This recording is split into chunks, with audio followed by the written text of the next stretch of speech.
Hey everybody, welcome in. How are you all this evening?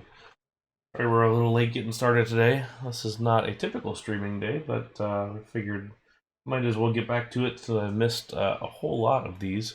But anyway, welcome in. If you are just joining us for the first time today, my name is Brian Andrelczyk. I'm a real-life theme park designer who likes to play RCT and Parkitect and all sorts of games like this, and teach how to build realism and that sort of thing in the game. So welcome in. Happy to have you along. Evening, Backrack. How are you? Thanks for coming by. So I have no particular um, agenda for tonight, I suppose, aside from just working on stuff. Like I said, it's been a little while since we've done a stream just because of various circumstances. So tonight we're going to work on some stuff. If you have watched my YouTube channel, you may have seen the Fix My Coaster Layout series that I'm partnering with Andrew from Mick and Man's RCT Station on. We're on to episode 6. We've posted 5 so far, and this is actually a sneak peek, I suppose, at episode 6. So this is the coaster that we've been given. This is an Arrow looping coaster, and one of the requests was to keep a dueling section. Now, I will say, this one is a much better dueling system than we have done. On ours, but there's some issues that we want to fix on this. So, notably for me, it's shortening up the layout. This layout is really long. It also doesn't have a big enough brake run, but this is very cool right here, where it duels around the corner, or well, I shouldn't say duels because this isn't dueling. Dueling is head-to-head. Racing is side-by-side, as it does. But that whole section is very, very cool. But as much as I tried, I couldn't quite get there. So what we did instead was set up for a call it a flyby, and it is a proper duel here. So this is timed so that we hit the crossing here right as this one goes by. So honestly, it's probably from a rider standpoint, maybe a little bit better one because everybody in this train is going to see the other train coming above. So here we come through the corkscrews, and then we're going to pass kind of right here as it comes down. Now, granted, with the guests, it is a little bit off, so we may need to adjust that just ever so slightly, which we can very easily do if we need to. I can easily push this whole thing by 1 and just give us a little more space if we need to do that. But for now, we need to theme it. So, or well, I didn't say theme it necessarily, but give it a little bit of love here. So, what I'm trying to do at the moment is just put the brakes in. 1, 2, 3, 4, 5, 6. That should be enough. And then we'll do these, one of these, one of these, one of these. I'm going to put a block brake at the very far end here just to make sure that we clear everything ahead of time. And we need to move this back. This one's just a little too close. There you go. Well, actually, I bet we can get away without this block here. Find out. I'm going to make this one wide open. It was one of the issues that we deal with as far as dueling, and when you're using block brakes, is we need to make sure that we get this one through the blocks before it's all kind of stacking up on top of each other. So we need to get train coming home through the block brake before the next one is at the mid-course brakes, and we need to clear the mid-course brakes before this one is at the top of the lift hill. So that's the kind of balancing act to try and get all these things to work just right so it duels properly. Hey, welcome. How are you tonight? Let's see how close we are on this one. The other thing, as I've been thinking about it, is just how quickly or well not that it takes to load the ride. So the more time I can get it in the station, the better it's going to be. Because right now, I don't think it can actually support a full loading time and still manage to duel.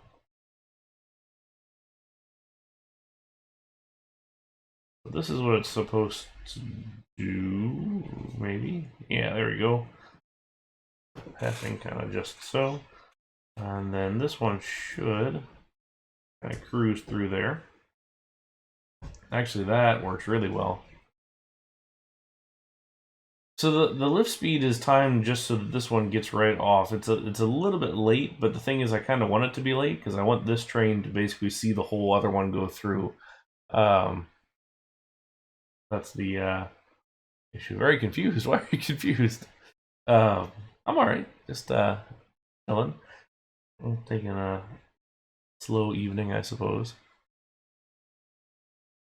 Yeah, so that was the intention, at least, to try and get the duel as close as we can, and then we're gonna go ahead and put a transfer track in here. So let's grab this.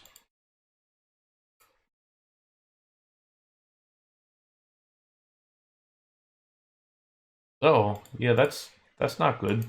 I can understand why it's hectic. Hopefully, you can sort out what you're doing there. Good luck to you.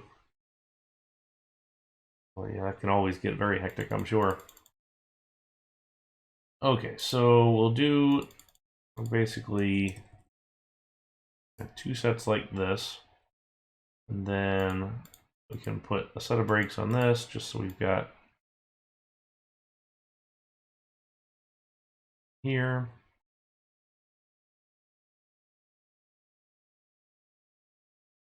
Now we've got 3 trains. We don't necessarily need 3 trains worth of holding space, although there's a part of me that kind of wants to do another set of transfer track back here. And then that way we can have essentially a maintenance spur on the back, and then that would fit 3 trains, so basically 2 back to back and then 1 over here. That would work for us. I had connected this up just out of utility more than anything, but we can actually get rid of a lot of this.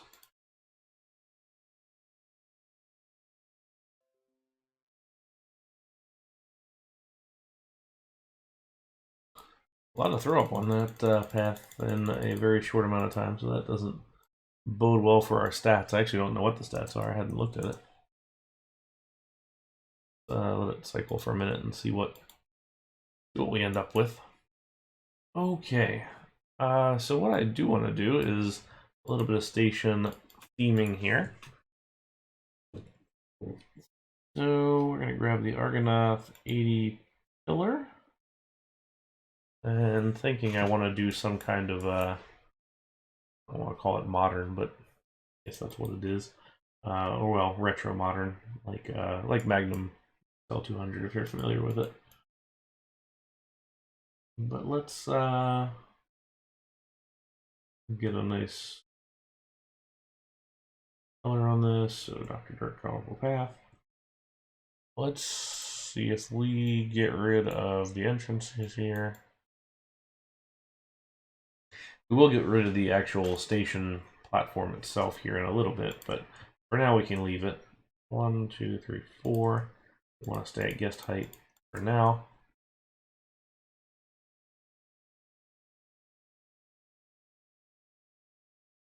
Corkscrew coaster stations are always gigantic in this game.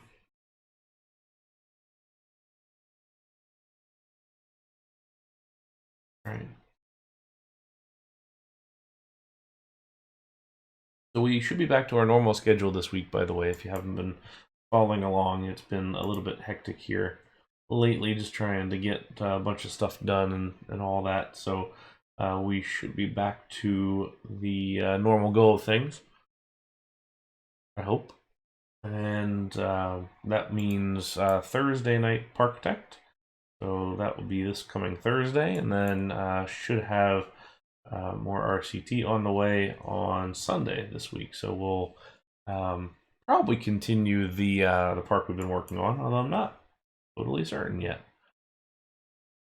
There's still a part of me who's struggling with that park and trying to figure out what we want to do with it. But you know.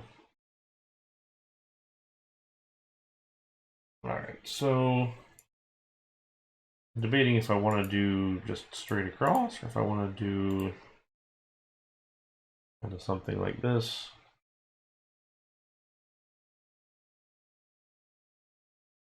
That ends up making a pretty sizable station here.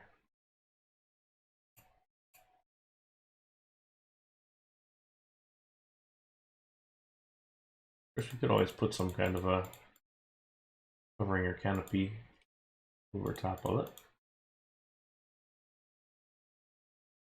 Alright, where's my Argonaut block?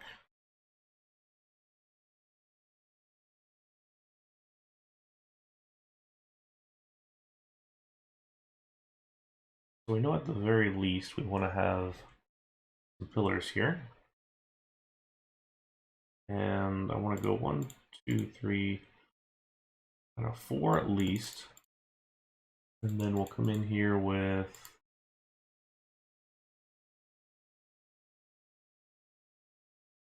I guess I'll keep the ride red. I don't necessarily have a strong preference.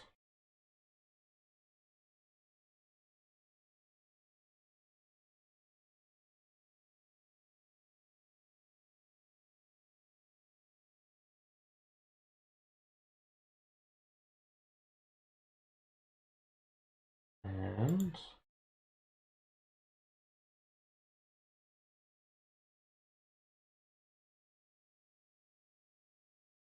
zero clearance this so we can build through. The only challenge, which is that putting it on the same tile as the track, is we're going to get a little bit of clipping here. We can rearrange that, that'll fix it just fine.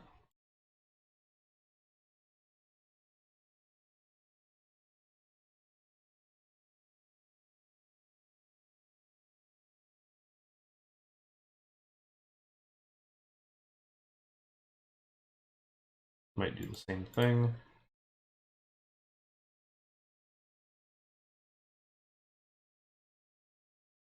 Train passes and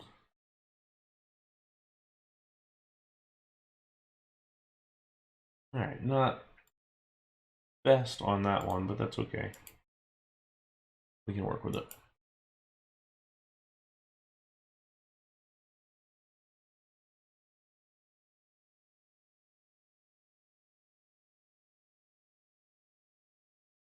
I want this internal of the tile, which means we got to use 2 separate ones.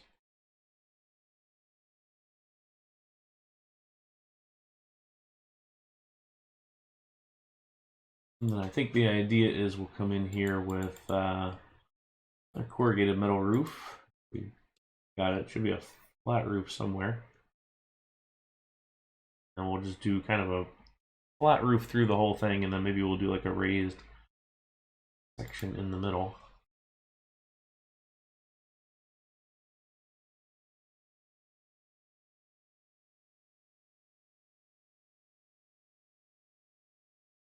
Thing with these fix my coaster layout entries is that I don't want to spend a whole ton of time on the thing because it's, you know, just a kind of quick one-off and mostly how to build the ride, not necessarily how to build the theming, but I do want to spend a little bit of time and make it look nice. So that's the bigger challenge. Hey, thanks, Coffee. Appreciate it. Yeah, we're real happy with the ride being open now and seeing the guests enjoy it. So it's been good. So not too bad. And hey, Math, welcome. How are you guys? So for reference, actually, let me save this real quick. And let's see here. Well, I guess.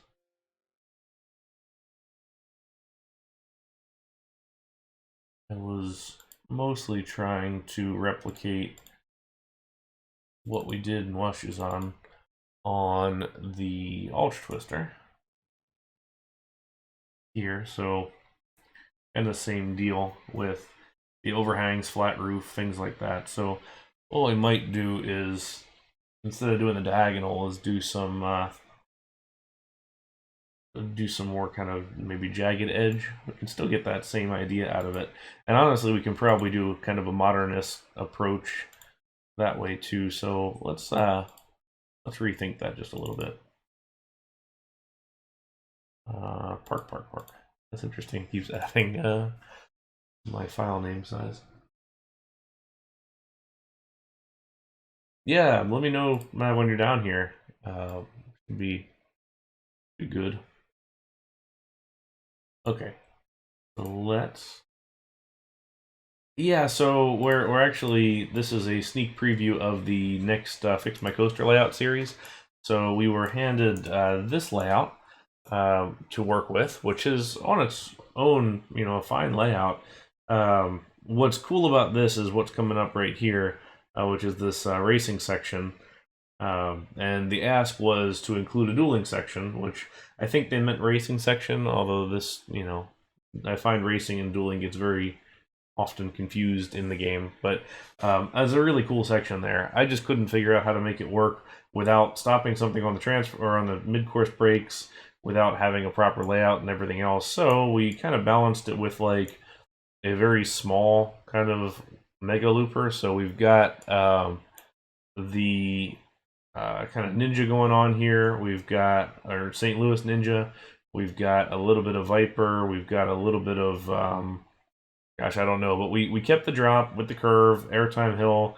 We kept pretty much all the inversions. And what we have instead now is this dueling pass right here, where as the riders are coming down the drop, they're getting to see this one cruising kind of right over top of their heads as they shoot underneath of it. So it timed just right. So once this one rolls through, we get it to cross over, so we can see it right here. Challenge being, once we put guess in it, it ends up being a little more difficult to get that to work right, but that's okay. We'll sort that out. Okay. And I think what I want to do is, yeah, so it's kind of like mini Great American Screen Machine, which I do love a good classic arrow.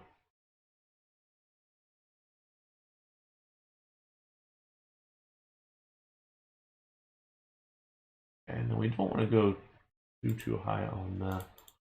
Let me find my corrugated flat roof.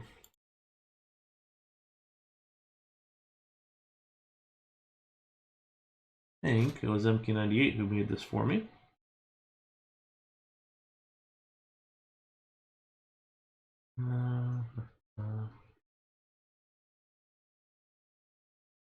Okay, corrugated flat diagonal. There he is. Okay. Yeah, this is sort of a mixture of kind of, I guess, late game arrow. I don't know.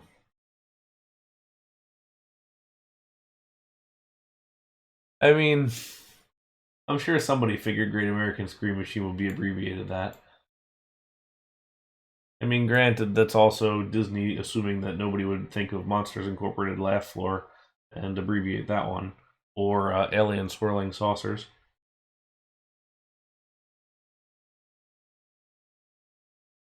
Alright, so if we go 6, that should sit pretty well.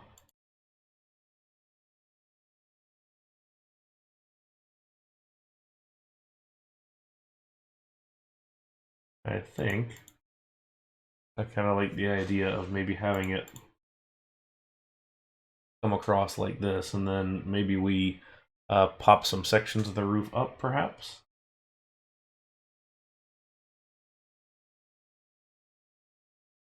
The problem is a big space, and whenever you have a long section of flat roof, it can look a little weird. But I like the idea of this kind of hanging underneath. shoot, the one thing that did stand out about the other one was how it had an overhang on it.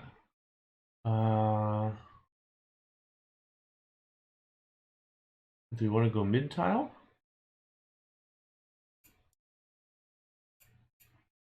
Maybe we just, let's see. Could do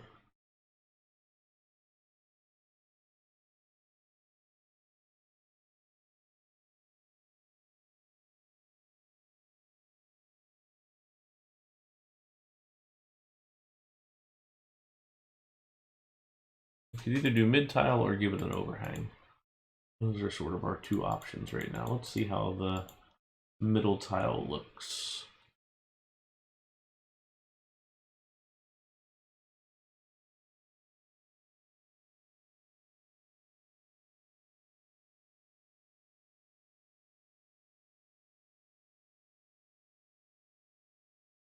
And then all the way out here. We might get rid of that last one because that station is going to be so gigantic. Excuse me. So gigantic.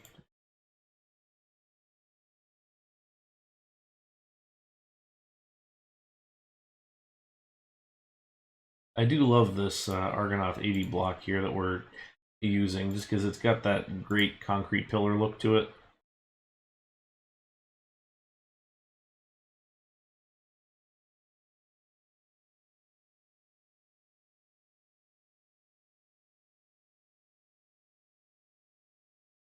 We can always come in with... We're doing Great American Scream Machine. We can kind of lay all in on the red, white, and blue here.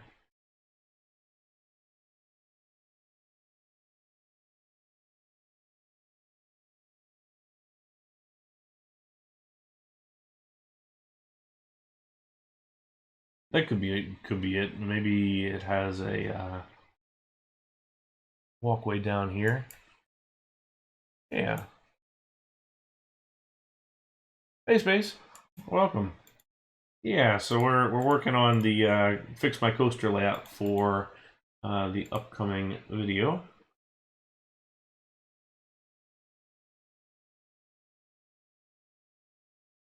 All right. What do we want to do for?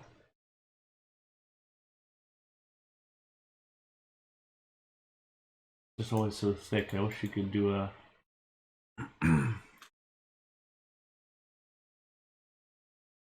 do some kind of a nice exit there. Yeah, you're right. Is just trying to integrate that across. Let's see.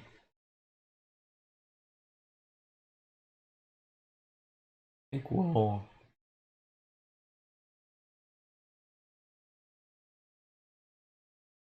This one? Was that the one that you were thinking of?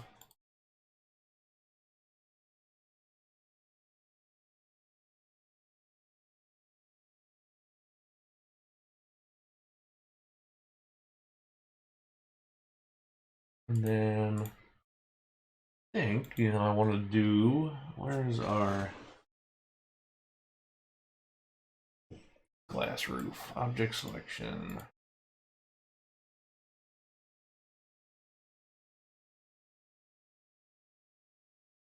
I kind of like that square piece there, but I don't think maybe I want to use this, maybe.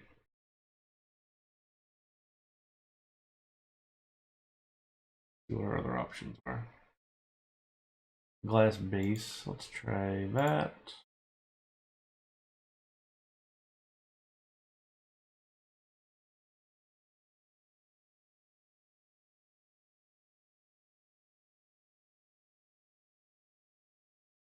Could always do that or that.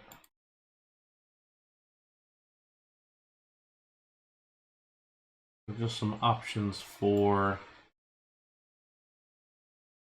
a skylight of sorts, so we could do these bits maybe.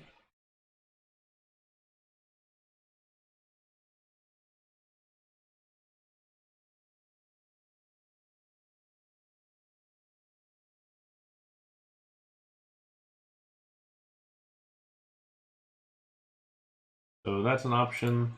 We could also just go with like square. Yeah, I'm kind of trying to go for that like weird sort of 80s type vibe.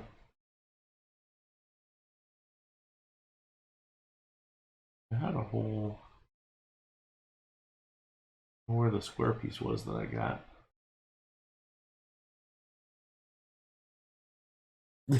Yeah, Mav, you probably don't want to ever hear about that again. Glass base.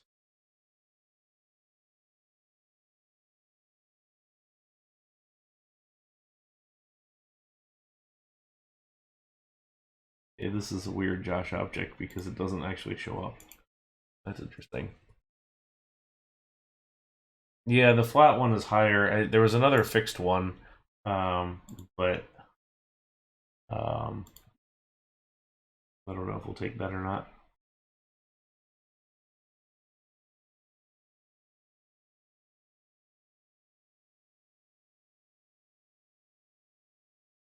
The station's going to be enormous, though. Is the only issue. Just trying to figure out if it makes sense to, I don't know, to adjust it in some form or another.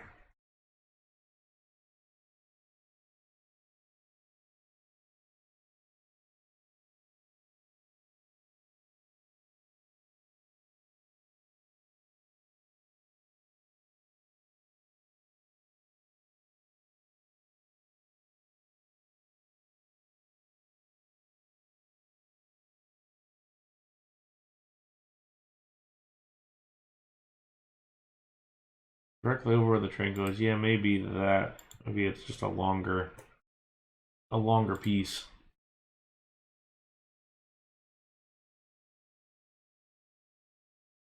I mean, we could run it kind of down the whole thing. I think we go around here and then give. Where's my staircase? Yeah, kind of thinking I do want to keep the diagonal skylight. I like it well enough that it can stay perhaps.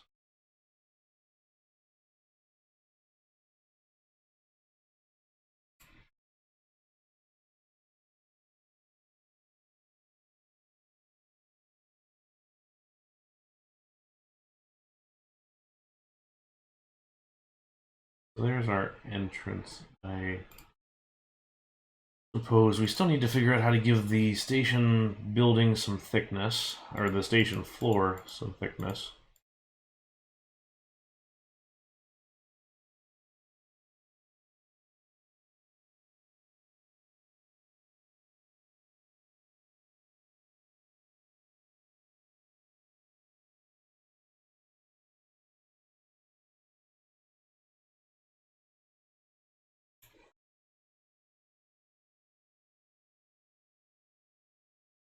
Yeah, it just depends how thick we want to go with it, I guess.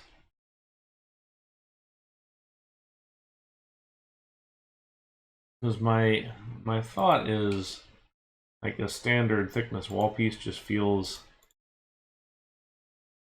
of feels heavy.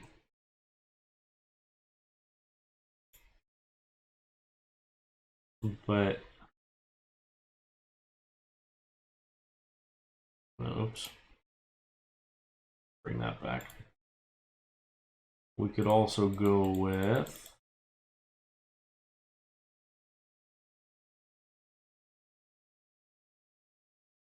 some kind of thickened structure for sure.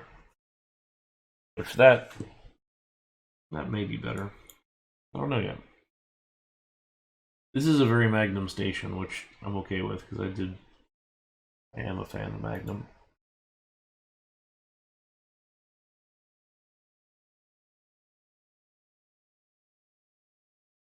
Station's so huge.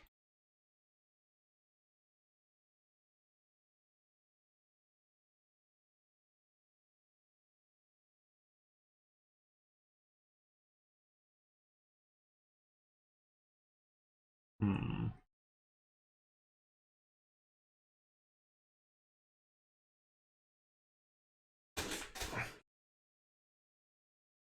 seems like we need more of these just kind of at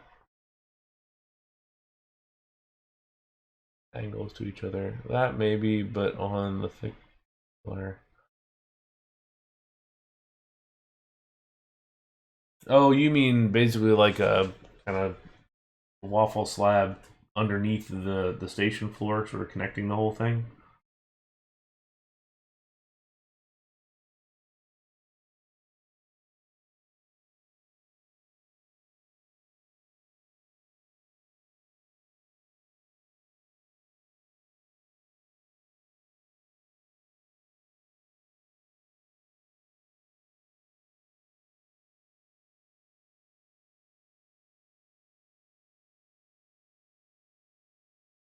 Yeah, yeah, that makes sense. Because the idea is that the pillars are also supporting the floor here.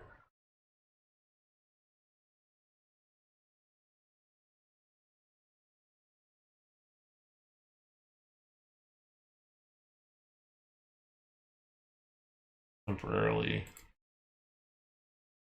That so we can see what we're doing.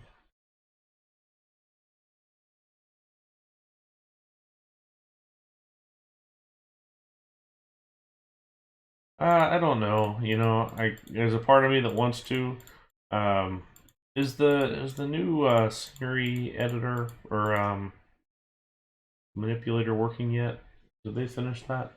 Because if it is, then I'm more likely to do it because I'm just gonna steal support and stuff from my wash shoes on Arrow. Uh, I don't really want to go through and spend the whole time doing all this stuff, but see.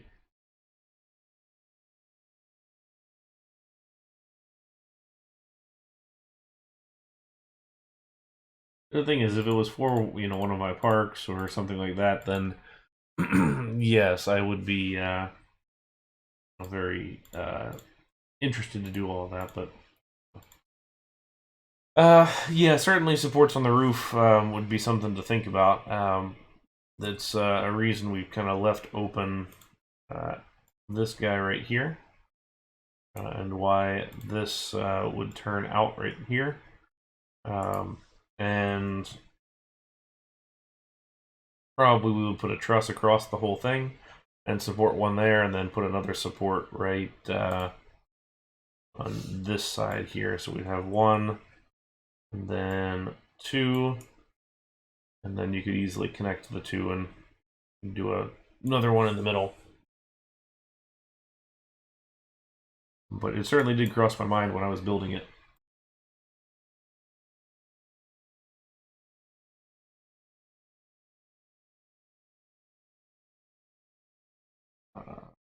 Get rid of this one because it doesn't follow the same rules. If we're gonna, come on, go on, out of there. There we go.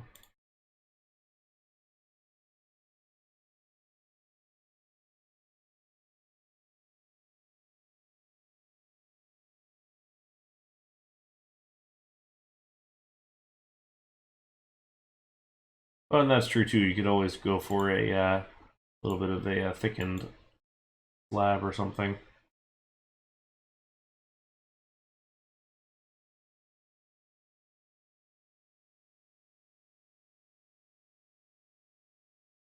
And we'll probably get rid of this, so then we can have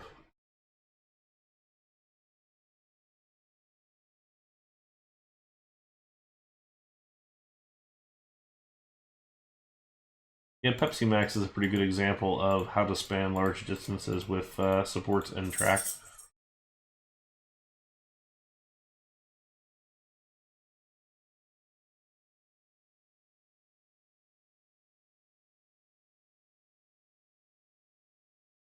Looked like their retrack wasn't too far from being complete, which was a good deal.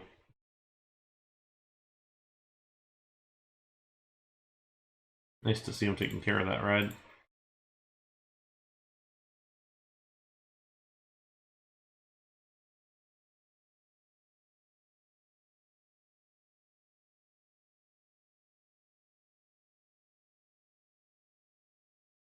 Actually, let's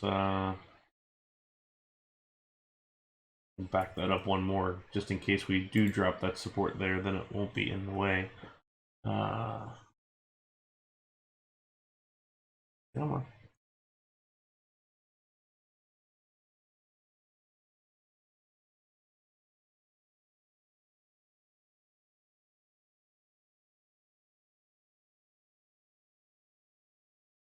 Yeah, F1 test should be pretty good coming up. I'm excited to see who's got some pace and everything. So we'll see how things go. Though my intended visit to the Russian Grand Prix could be somewhat in jeopardy at the moment based on current events, but we'll see what happens. Let's see. The large structures are built like a wooden. I'm not quite sure what you're saying, Space.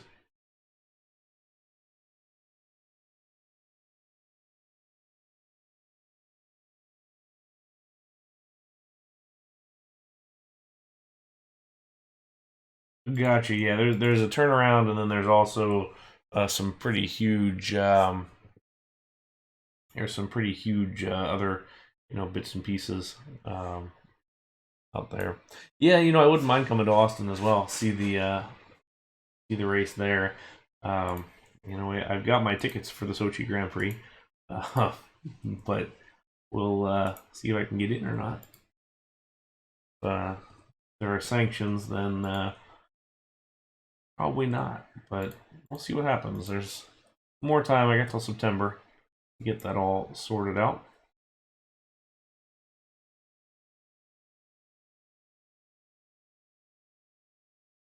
All right, let's go a couple more with this.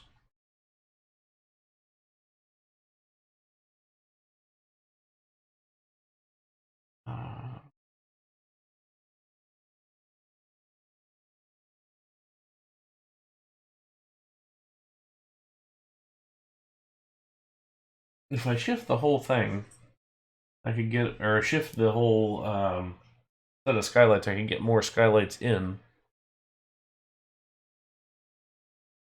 But hey, Hydro, welcome. How are you?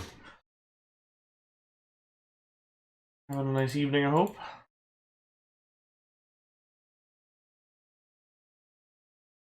We're just screwing around mostly at the moment, trying to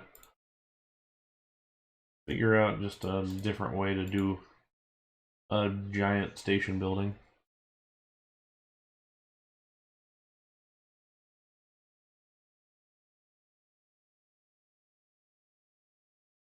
There you go. Alright. Time to take a step back because this is gigantic and I'm not sure I like it. Wonder if there's another way to do this. I wonder if it's actually, if I turn this whole thing, these offset pieces, and stretch it out the other way. Alright, we're gonna save just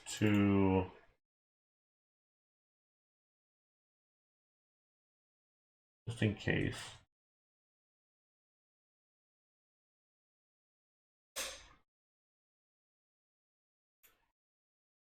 And that's kind of what I'm thinking is if we do something like dropping it down, just something to break it up. Because the challenge is we got a 7-tile long station, which is really long, and that doesn't help our cause. But let's think about this a little bit. At the very minimum, we want essentially that.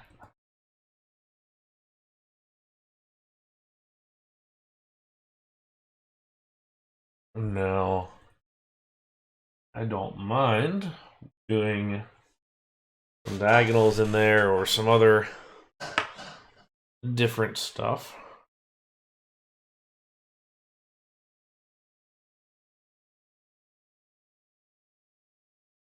These corkscrew trains are just so gigantic, it's always kind of a pain to figure out where exactly they go. because this is already a huge building. To be honest, no. I mean, worst case, I drop a support down in the middle, and you know, otherwise I just run something across the top.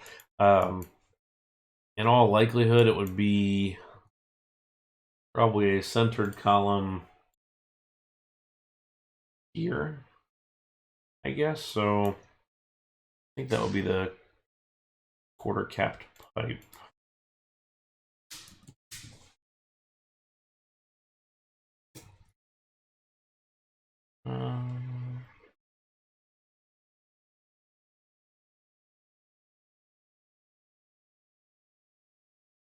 And that takes me back. These support pieces were all we had back in the day.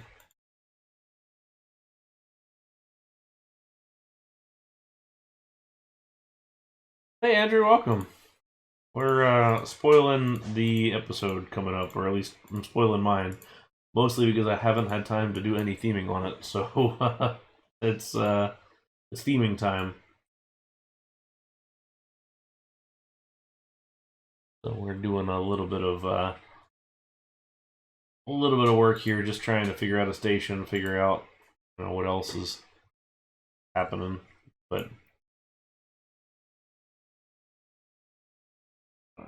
so we'll drop these two in.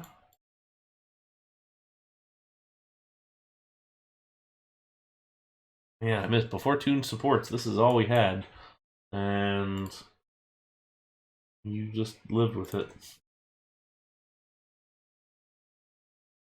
All right, those, and out of curiosity, that's such a strange glitch now when it does that. All right.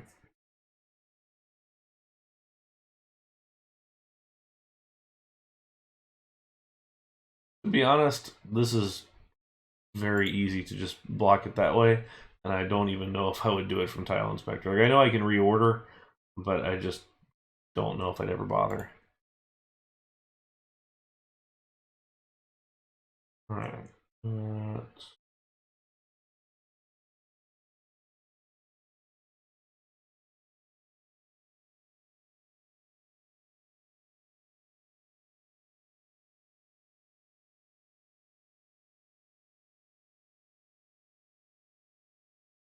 Okay, so we can keep it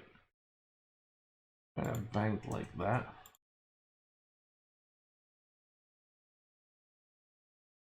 Yeah, the diagonal airtime hill was something I struggled with for a while, and then I was like, no, I really got to keep it in, and it's worth doing. And I'm a little sad that I wasn't able to sort out how to keep in the long racing section, because theirs is very nice watching the whole thing happen. I mean, it's racing, not dueling, but it is pretty neat. There was a lot of other issues with that made it not feasible if I was going to try and do it. But leave it at that. And actually, this is not working. I feel like Arrow would go for more of a truss structure, but we can sort that out at another time. Or there's nothing wrong with dropping a support here in the middle of it. You just drop it down through the middle, and then you load around it, which may be what we end up doing.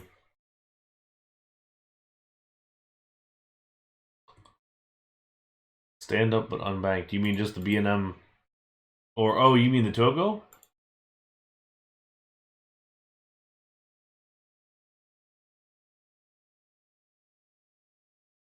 I mean, could do.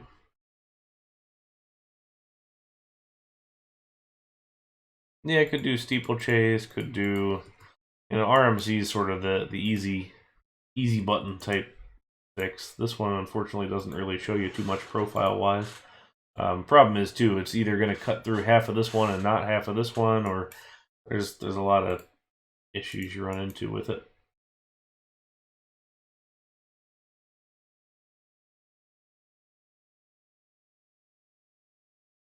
Okay, but our core station building is this. Now the question is, what does the roof look like? I mean, you can always go for your standard covering over the queue, covering over the exit, and then have a centerpiece that's popped up. That, I mean, you can definitely go that route. You can kind of set it up like Gemini, even, where it's got glass down the middle and then kind of like a truss type structure underneath. That may not be a bad idea. Let's see.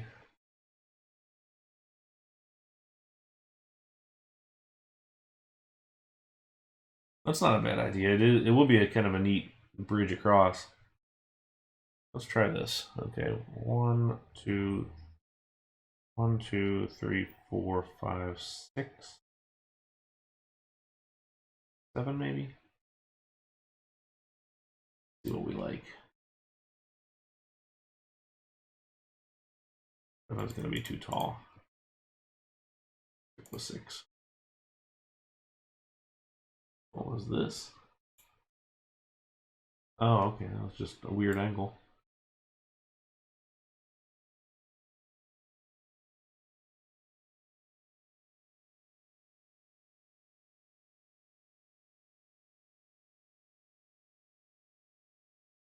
Such a long station.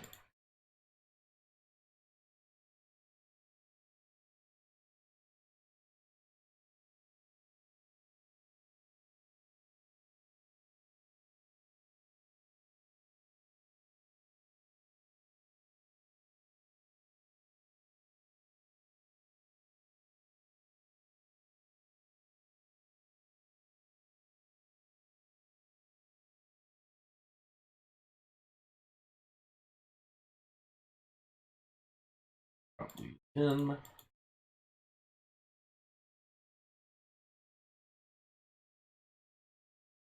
And I may change this out. We can certainly adjust that if we want to. Now,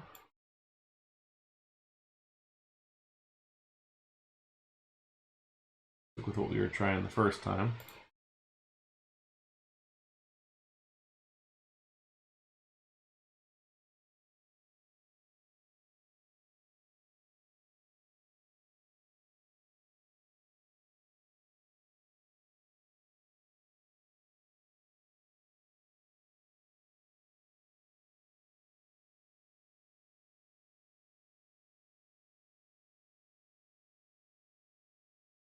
What counts as a cool 80s color for glass? I feel like the only 80s glass that I can think of is like the old like McDonald's ashtrays that were like that gold color.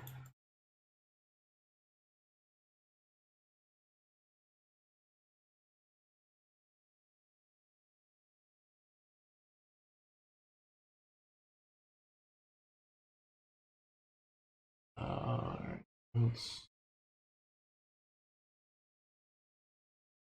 Turquoise, pink, purple, yellow, white, black.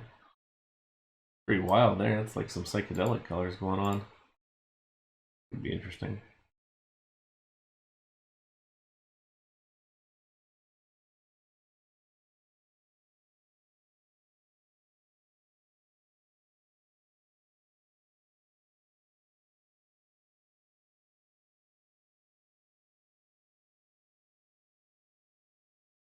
The pink's got some brightness to it.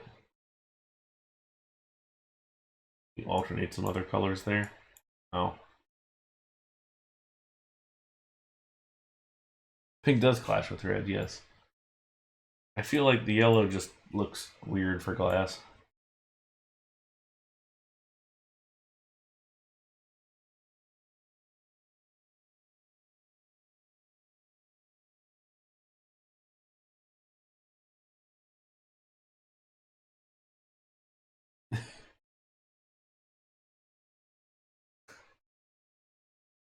I appreciate the way that you phrased that, as it sounds like you are eating the cigarette as well as the fillet of fish, which, you know, may make the fillet of fish taste better. Who knows?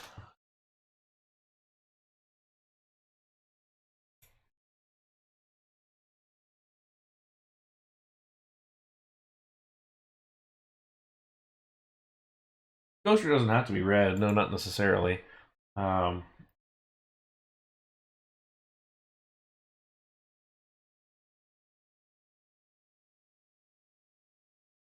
Problem is, it ends up looking dull. I could always go with the kind of flat red. And there's nothing to say that the structure's got to be... Oh, that's not it. Not it either.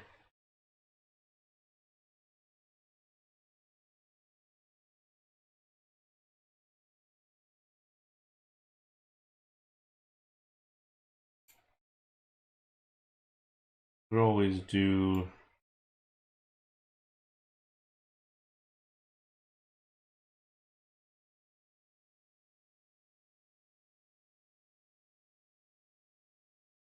sort of retro vibe going, like with the color changing up to the front.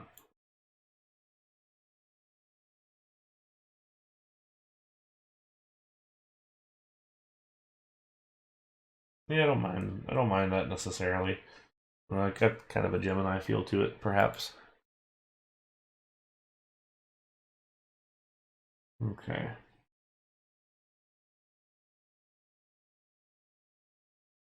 So we will... I'll leave that open, I guess. I can put some trim here just so it doesn't look so abrupt.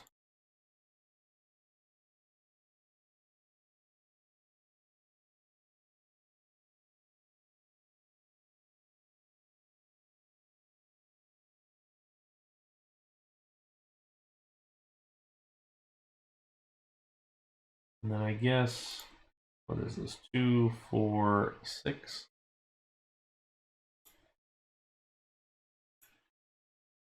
2, 4, 6. Okay, so that would mean that we're here, here, and here. 1, 2, 3. Draw one.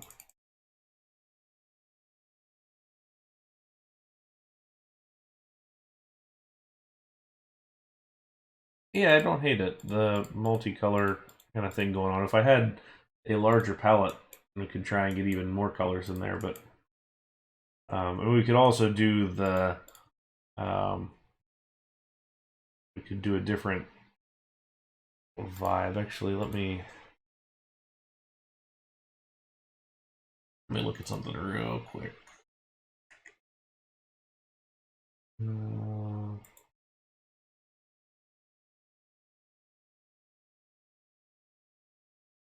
Here.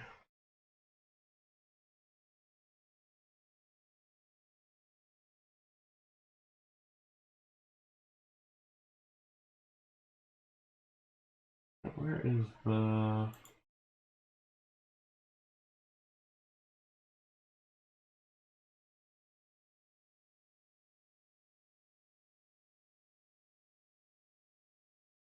Ah. Okay, just one more minute.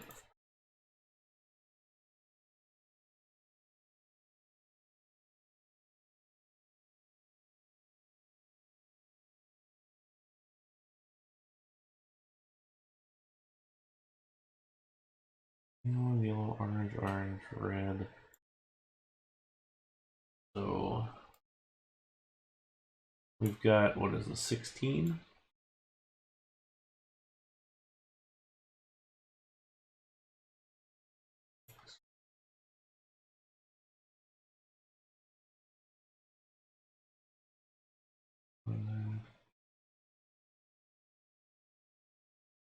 I wonder if...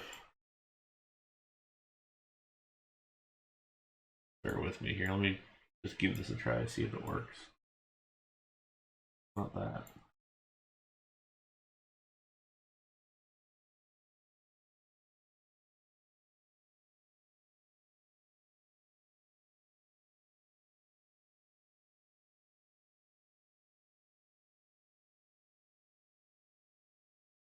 Okay, that's actually too many. 4, 8. Okay, we're at 12. So I need 6. Okay.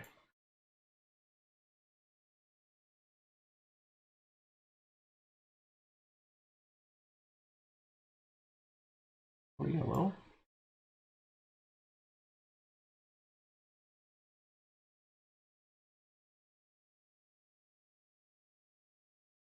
Orange. There we go.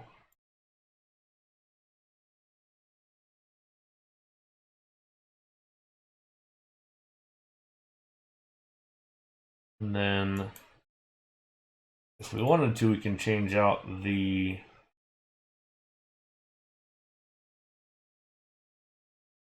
whole poster colors too.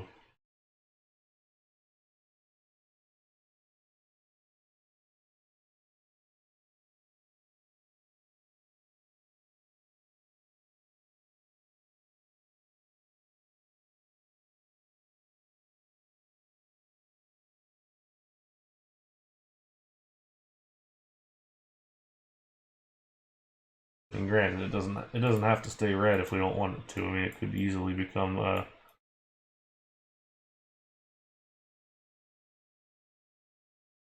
like a ninja thing going on.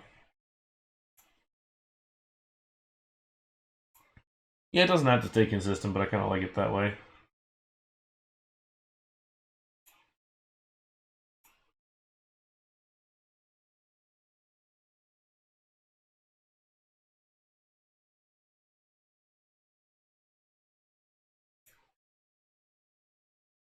All right. In the meantime, we can give ourselves some catwalks here.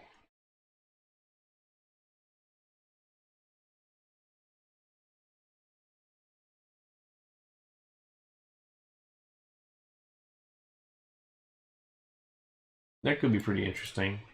Uh, Andrew, do you remember what the original ride was called? Do I have it here? Arrowhead is what that one was called. So generic, but kind of clever with arrow name in there.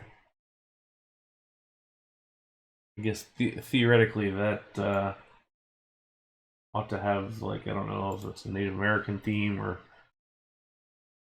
something like that, like Tomahawk or whatever. But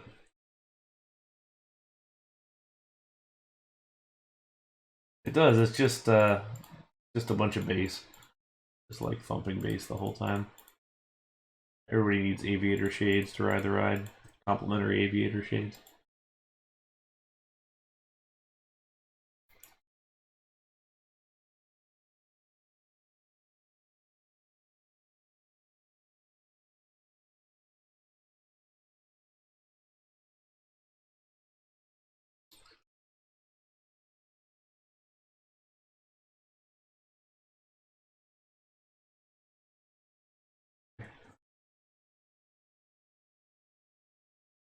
And then I think this would probably end up having a catwalk on both sides on the way up. I don't know if I want to do that.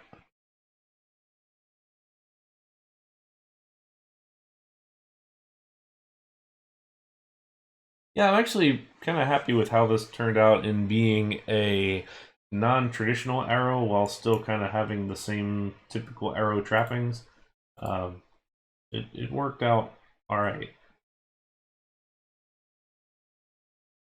Because I feel like sometimes arrows can end up being very, very formulaic when they don't necessarily have to be. I mean, Arrow was one of the most innovative manufacturers ever. So they don't have to be so plain if you don't want it to be.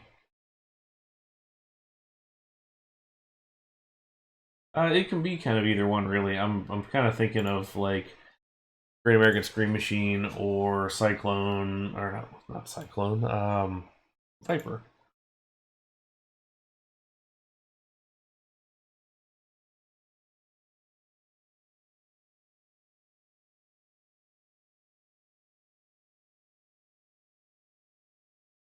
And bring that guy up.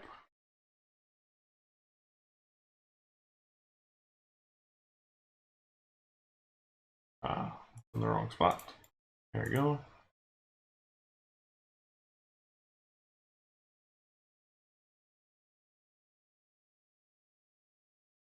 The problem is now I'm getting into the dangerous territory of doing custom supports on the thing, just because we've gone this far.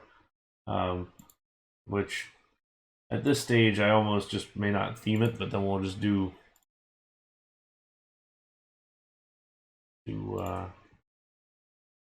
that instead.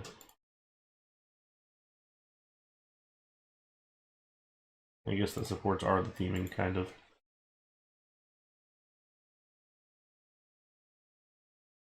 But we do want to make sure that there's a good pathway layout and all of that. So let's mount on top this.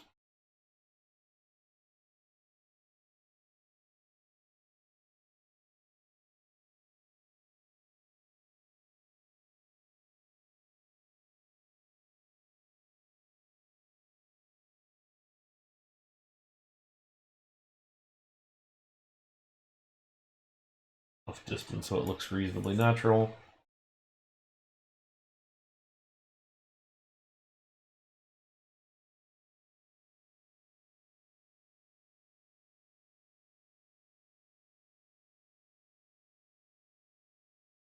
The question is how close do we want to get? Probably a little too close, but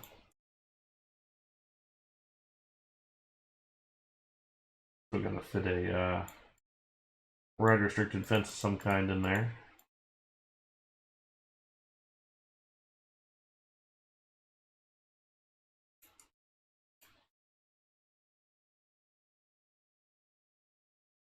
It's kind of a shame that the entrance is on the other side, because this would make a great queue right in here, just very kind of cattle pen-esque queue.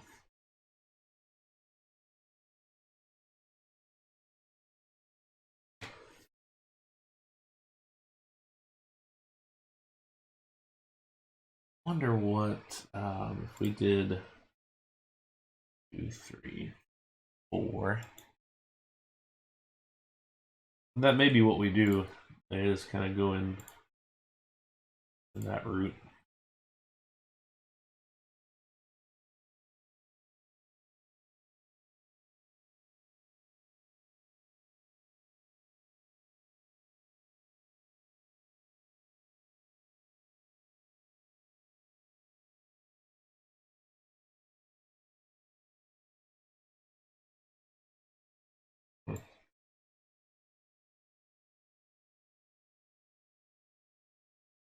We make the ground and path near the low turn slightly higher. Yeah, could do. If we get into some a little bit more terrain variation, kind of set the whole thing down. Not opposed to it.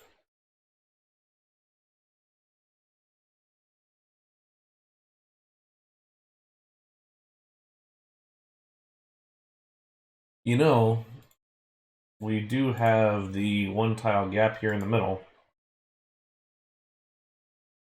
This could be an entrance.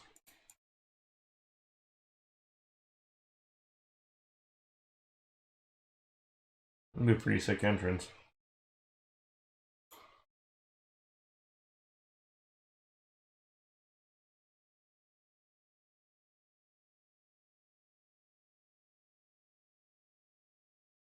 Maybe not the most realistic, perhaps, but still cool.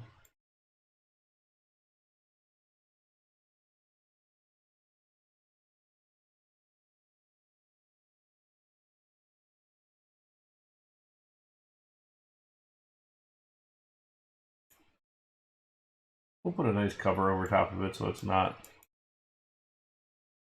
a crazy bad loose article issue.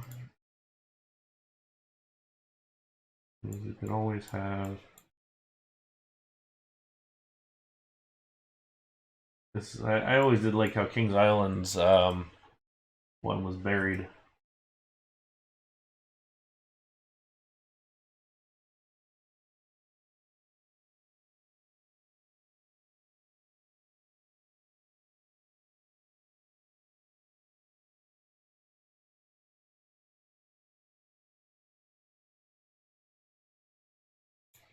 We just have this kind of raised up. The whole space around it could be raised up.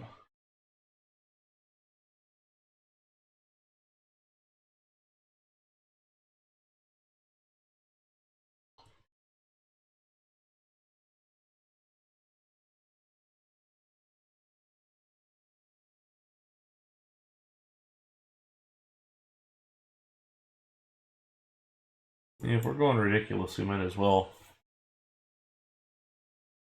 We'll be a little ridiculous with it.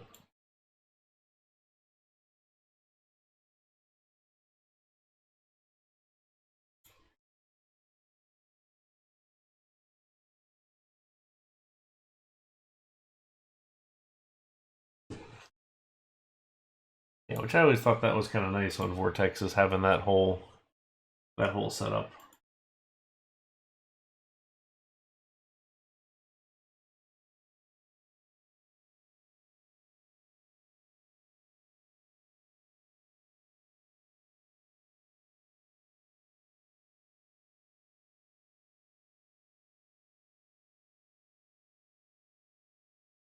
And we can kind of keep on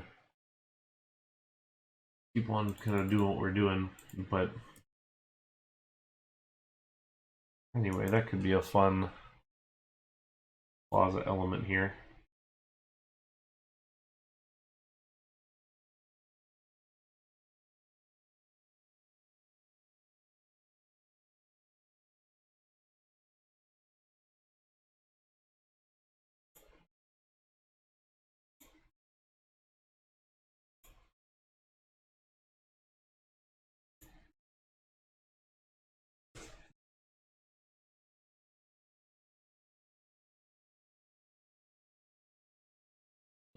That red tarmac was so tacky.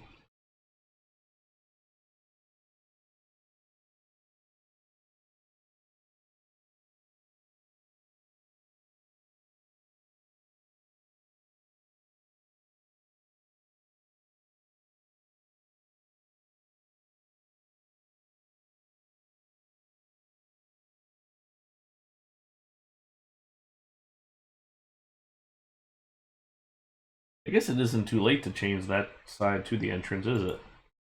You know, we could easily go ahead and do that. Of course, we probably want the queue to go someplace.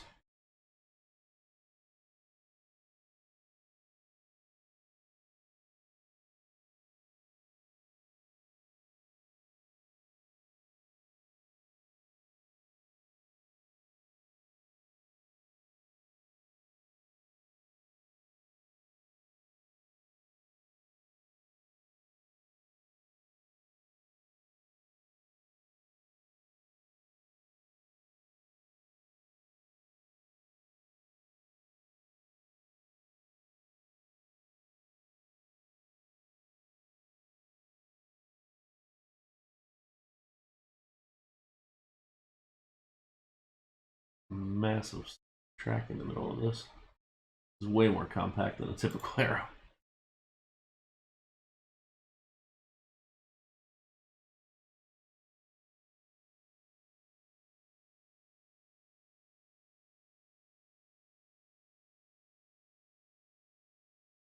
And it's not anywhere close to the correct height.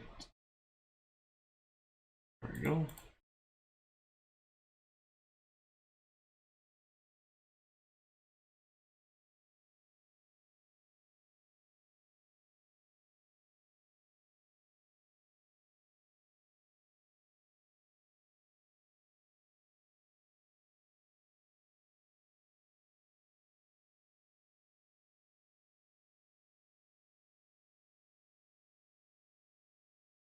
Always do another one. Anyway, let's see what this, like if we're coming in this high.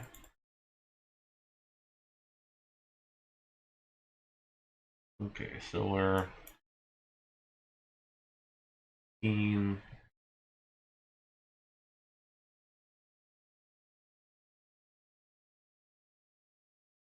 Okay, we're actually not that far from just being able to kind of go up and over the thing. Of course, we're also into the transfer track. I momentarily forgot about. That's our off limits space there.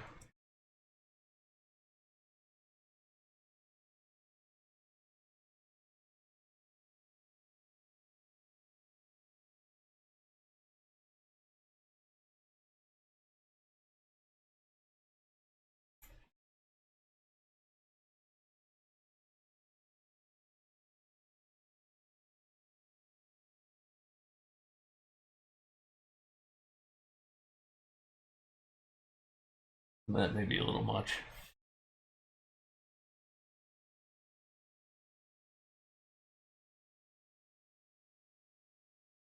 Maybe a lot much.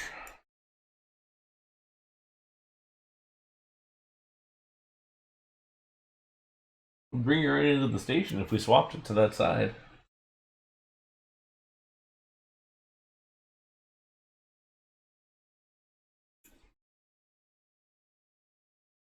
I don't know.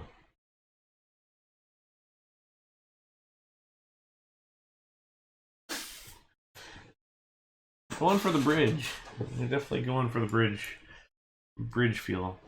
But what we could do is just bring it down slightly. And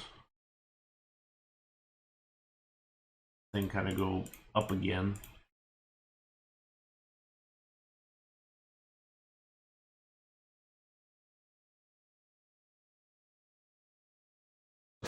That way we're not going too tall.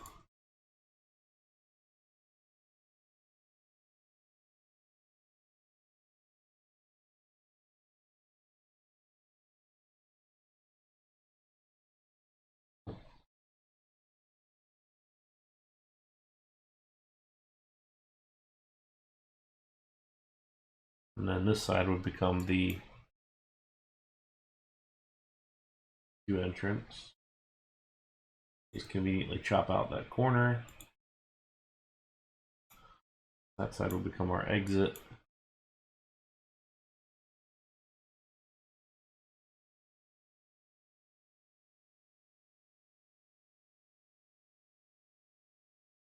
You can pretty easily get away with that height.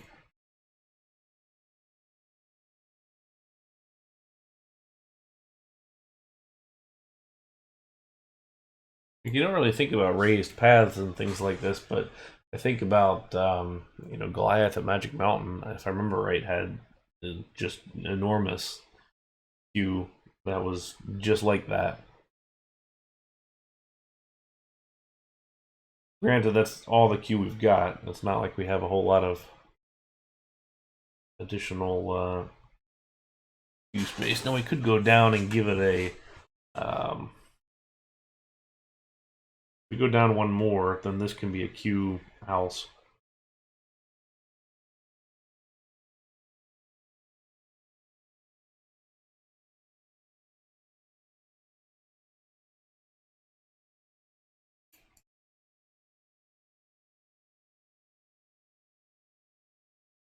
Yeah, it depends how good my operations team is, if they're going to actually run those 3 trains like they ought to.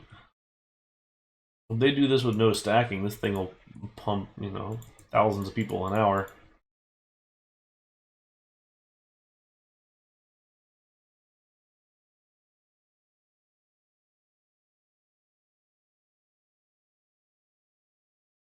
But this at least gives us the opportunity, if we wanted it, that we could do a quick little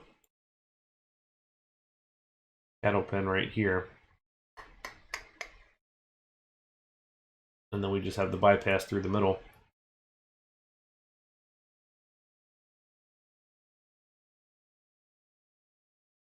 Then you go up and over, and there you are.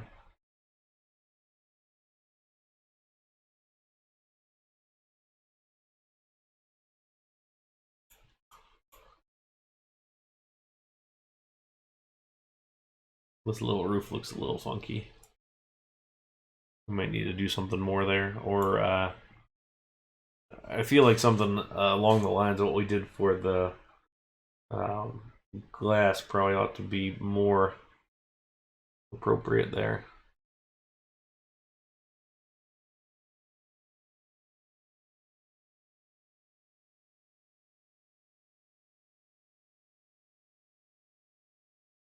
Or at least run it until the stairs come down. So that would be another 4 and 4, like 8.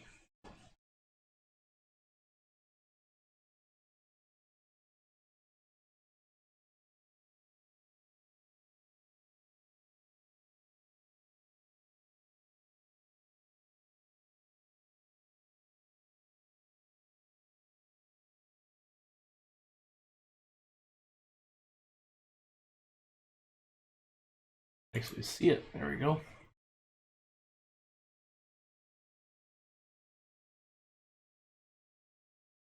Damn it. Okay.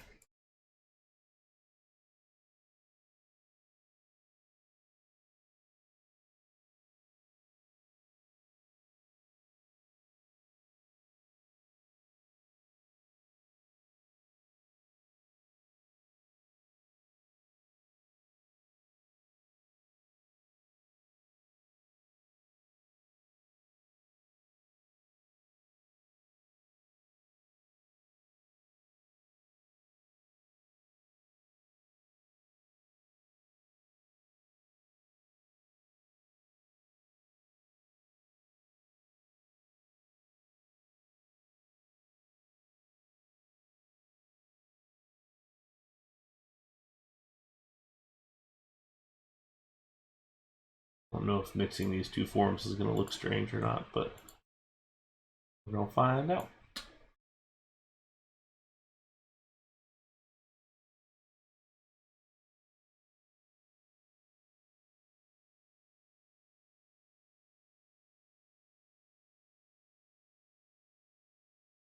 And then where is my gee whiz thin go, very steep thin rail.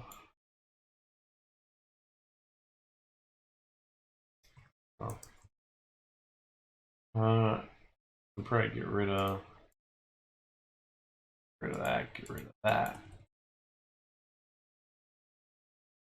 Feels sufficiently interesting. Okay.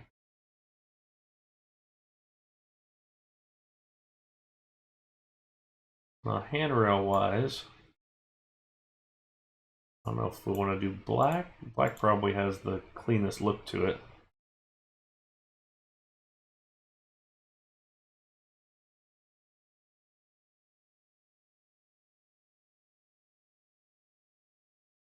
We'll make that full height just so nobody gets any ideas. We do still need to give this pathway thickness.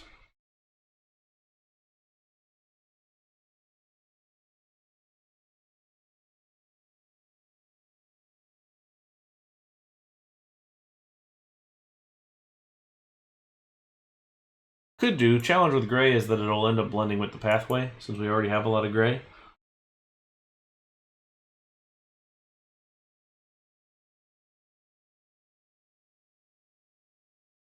Certainly something we can look at.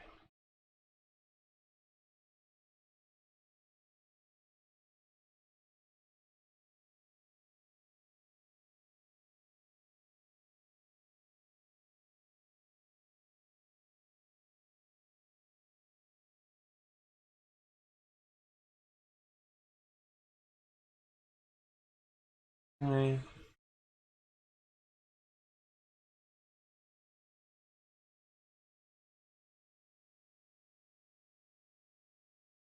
A little bit of that going on.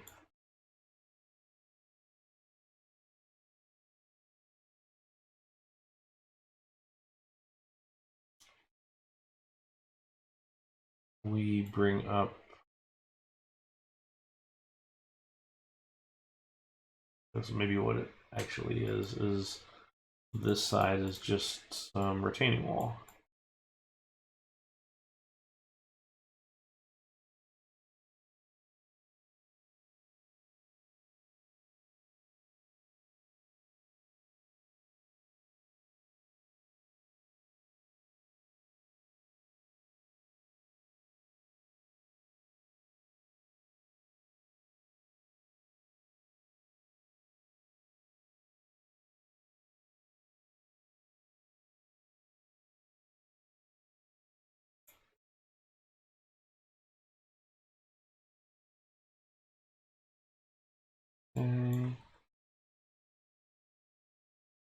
that.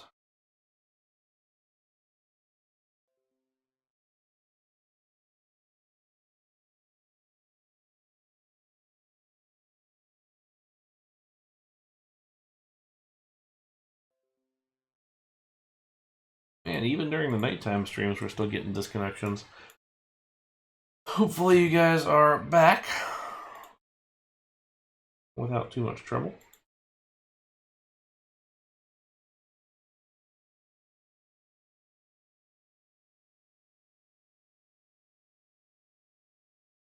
One day we'll have a stream with no disconnections, but not today.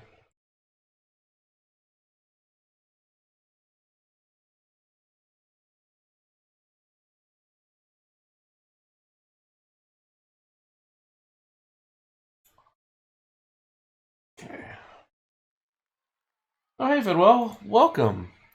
Thank you for the raid. How are you guys? What were you working on today? You playing RCT or something else?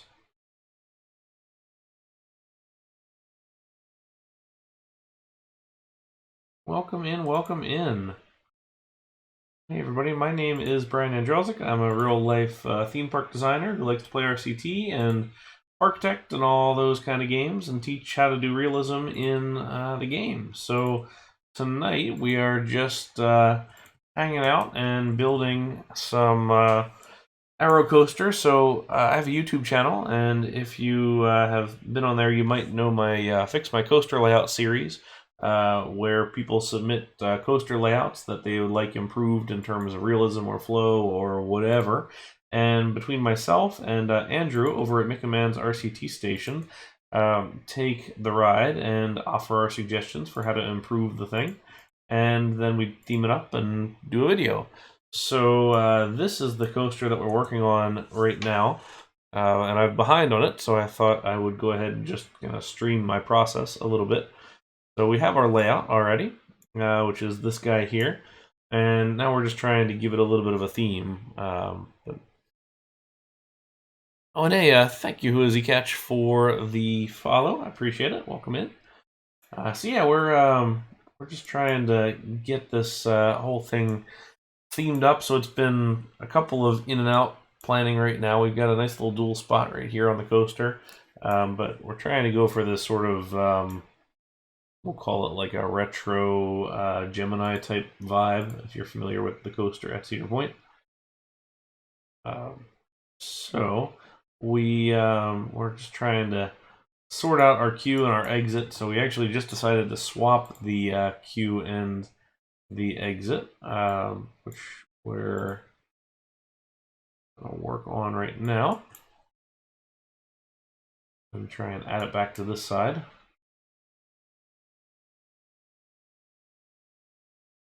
So I try not to do too much theming on these series, but unfortunately it kind of gets the best of me sometimes, because I just kind of start into it and then it's like, well, I ought to do this, or I ought to do this, or whatever.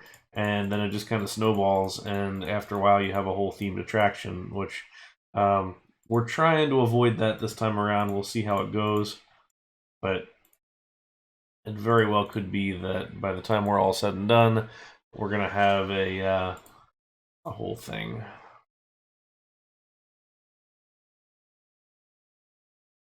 Okay.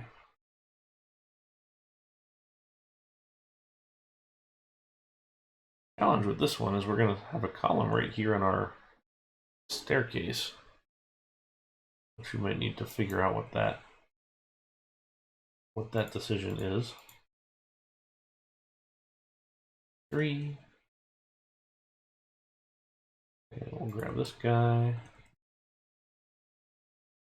Okay. And then, so you said you were doing multiplayer RCT. Are you just working on a group park, or what are you working on? It has been forever since I have done multiplayer in the game. I always just had a little bit of lag. It was enough to throw off my my click speed, which I say that like it's anything decent. But I always had a hard time with the multiplayer. But yeah, what kind of stuff were you building? Oh, nice. That sounds great. I always like kind of watching how some of those ones come together, especially the different like multiplayer ones and all that. Kind of feels like the station ought to have a different kind of fence, but to be honest, I don't know what it would be. There you go. He's got to be the last one to build, right? All right, well, we're going to stick with this. We'll probably come back and at some point do the custom supports for at least the lift hill and kind of get that look. So I did place everything here intentionally so that it would all fit very nicely and kind of cover up everything here. Easy G's. Yeah, it's fair, you know. It works. You know, it's always learning from other people building is really a great way to go about it, and just kind of taking the ideas and the kind of build style that you like and kind of working from there. Yes, this is all custom scenery, pretty much. So some of my Fix My Coaster Layout series has been no custom scenery because that's somewhat what people submit if they send their project in like on a scenario already. Then I try and stick with what the scenery is that's already there, although I don't like building without custom scenery. But this one was just submitted as a track file, which meant that I can put it on my own workbench, and that means that I can do custom scenery, which, in my opinion, I just like to use a lot better because it's easier to kind of make it all happen. All right, so we are probably not going to do this whole wood post system elsewhere here. Hey, 526, welcome. How are you this evening? Yeah, catwalk would fit because typically when I do catwalks, I put them on the same tile as the track. So if you use the pre-built 1K catwalks, you can those sit on the outside of the or like the tile adjacent, but I don't typically do that. I typically like to have it on the inside because it's just a little bit of a gap for me, a little bit too much. Actually, this is a different one. This is not our standard park. This is for the Fix My Coaster Layout series, where we recreated this coaster with some improvements to flow, realism, and things like that over here. So now we are just trying to theme it up. And I didn't intend to go this heavy on the theming, but or I shouldn't even say theming, just infrastructure in general. But it's we're getting there. Yeah, there's the OpenRCT just offers so much cool stuff that you can do, and it's beyond whether it's custom scenery or whatever. I mean, even just kind of regular stuff. It's just so much you can do, especially with like new save format and things like that. Being able to select a ton of different scenery options. I mean, it's just make park building so much more pleasant with the ability to do all those sorts of things. And like the super zoom, like we've got right now with I'm on OpenGL, which lets you do the super zoom like I've got, or speeding up the game if you need to go look at a certain interaction or something. You can not have to wait for the coaster to cycle around every single time. Kind of nice in general. All right.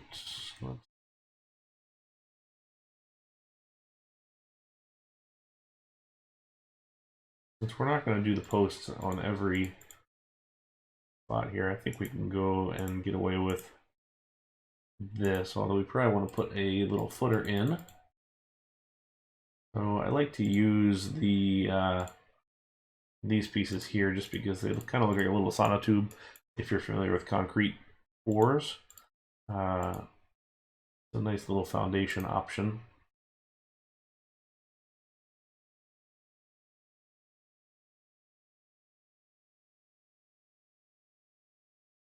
And typically I don't like to cross tracks at 2 height. Typically I like to go 3 or more when we cross. But with Arrow Vekoma coasters with the over-the-shoulder restraints like they are, kind of horse collars as they were typically called, you actually have not a whole lot of clearance because you can't really get your hands up. So it works pretty well to do just fine without a 3DS bacon. How do I have the patience? Oh geez, I don't know. I guess it's just I'm used to it. Before OpenRCT was a thing, a lot of the stuff that we do took just absolutely ages, like far more than it takes these days, and just part of the whole nature of the game, I guess. I'm just trying to get it to look, just right. So you just kind of get used to it after a while. And the thing is, this one is going to be in and out. This will take me a couple more days to finish theming and all done. But if I do a solo park, like just a regular size map, that can take me, gosh, two or more years. Honestly, the fastest I ever built a park was probably 2 years. Was Shoes on Highland, my last one. Other ones have taken 3+ real life years, and this you just kind of grind away at it. I mean, it's I guess it's no different than grinding in a FPS for rank or whatever, but it's just something that you do and kind of get used to it after a little while. So it's can take some just being really excited about whatever concept you're doing, because otherwise it can be kind of miserable. And really, if you're not interested in what you're building, then it's not going to turn out very nicely. So that's kind of my key thing, is whatever I do, I want to make sure that I'm interested enough to stick with it the whole time. And I just like the look of the details. So for me, if it doesn't have the details, it's missing, and I don't want to miss out. I don't want to be missing on what I'm building. Okay, so let's think about this as kind of a holistic ride. So we've got our queue right here, entrance plaza of some kind, which we'll adjust a little later. Queue here, we'll put a cattle pen or something right here, up and over, and then this will be the queue side of the station, and then the exit side is over here. We can pretty easily just kind of take this around and back up, and then maybe it just exits up through. You even put a gift shop up here, perhaps. And if we want to, we can kind of set this up with a nice exit kind of right alongside the coaster here. That may not be a half bad idea. Which let's do that, and then that way we're kind of keeping the same form that we've considered on the queue over here. So I like to use scenery for all my paths, and then do them in invisible path a little later on. I think it looks a little cleaner.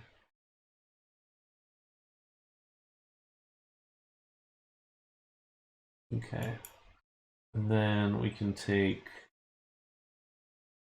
Actually, that would be a nice mirror of what we have on the other side. If we just do the same thing.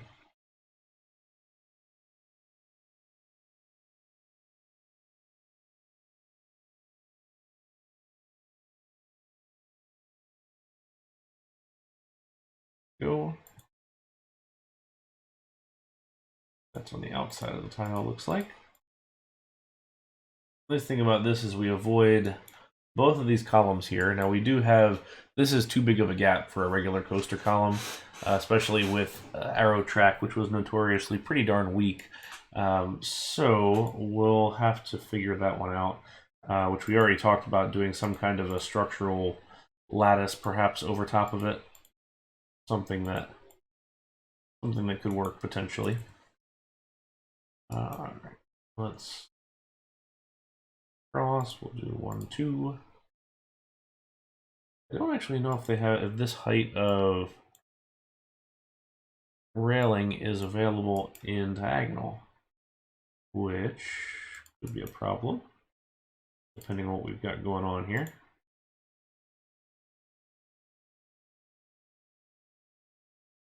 We want this guy. Okay, 1, 2, 1, 2, 1, 2. And then that glitches through just a little bit. So if we drop a plant here, that'll make that go away. Won't glitch so much anymore. And then this one we need. I just put this in instead of the, not textured, but honestly, you're probably not going to notice. It'll be more of a notice if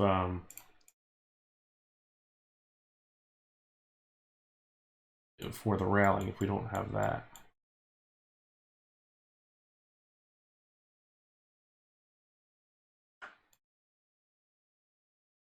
Okay. Just based on the nature of the diagonal, it's always sort of a toss-up about how you want to handle the diagonal, whether you want to go narrower or wider. And in this case, I kind of like narrower because it kind of sort of looks about the same as far as that goes. We should have the stone steps. Although actually,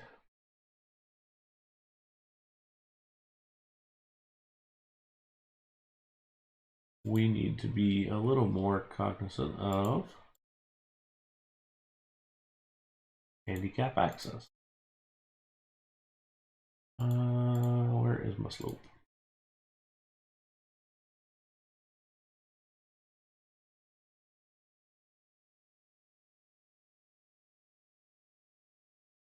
Okay, so if we go this way,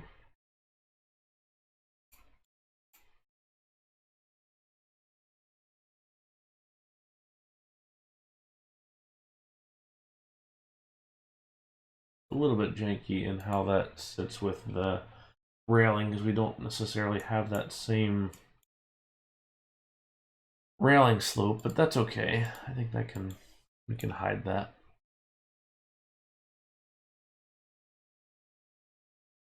That way we can call this, you know, our handicap access up the side ramp over here, and then we'll just enter through the exit, which is a pretty common coaster tactic, or operational tactic, I guess.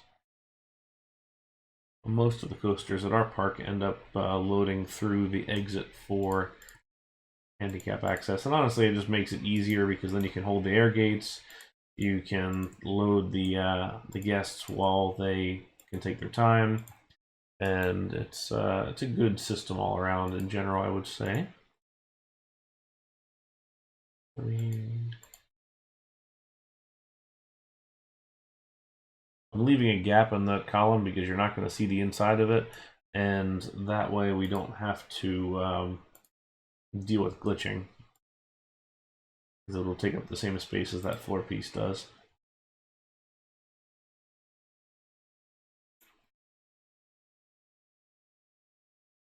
Okay.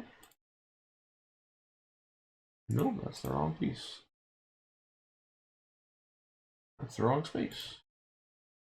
There we go. Okay, and then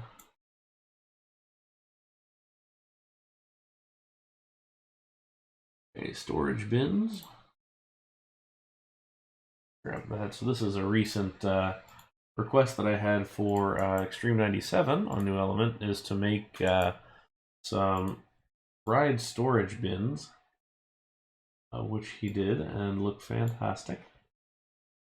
We're gonna put these bad boys to good use in here.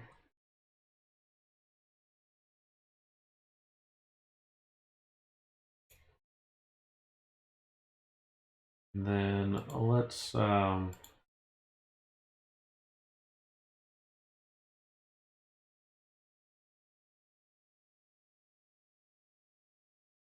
put a little more info in here, at least as far as exit goes. Like these would be typically actuating gates that would open and close.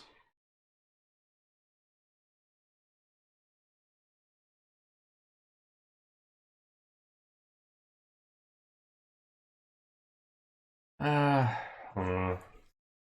don't know if I want to do that.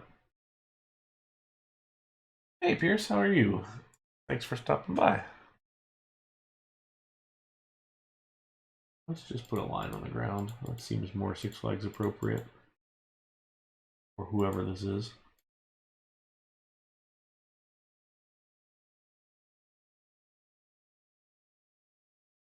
There we go. Okay, let's go through and remove the station. I just don't like the look of the station platform track.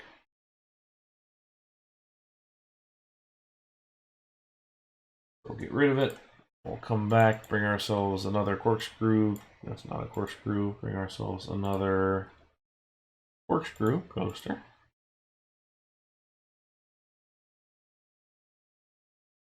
One set of brakes, and then 2 more in the back. Okay, so plus side is now we don't have the kind of ugly station platform. Downside is now we got a giant gap, but we can fill that in.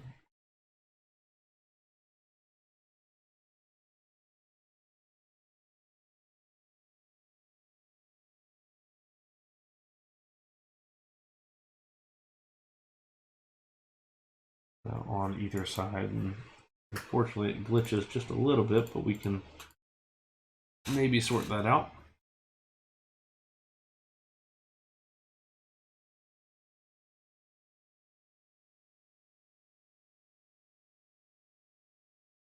Making sure we get it all covered on all the different sides. Let's put some sandy texture underneath, because really we're not going to get, you're not going to have a whole lot of other texture at that point.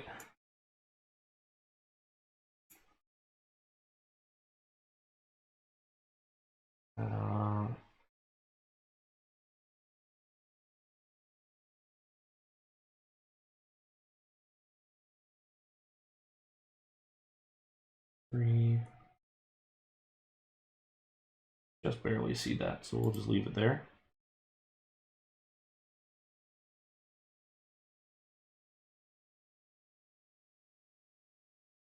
What we have not necessarily solved is what happens here, considering that the column is theoretically going through the center of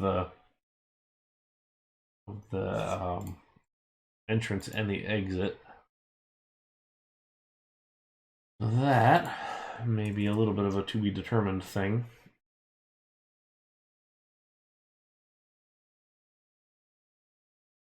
Okay. So we'll go ahead and put our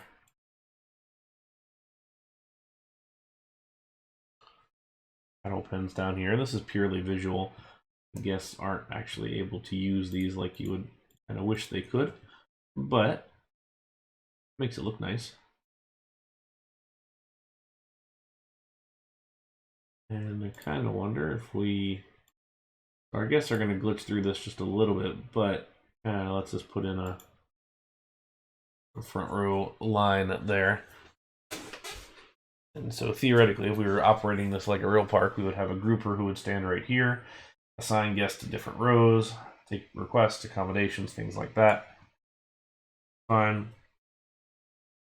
And then what we probably need is an operator booth right here.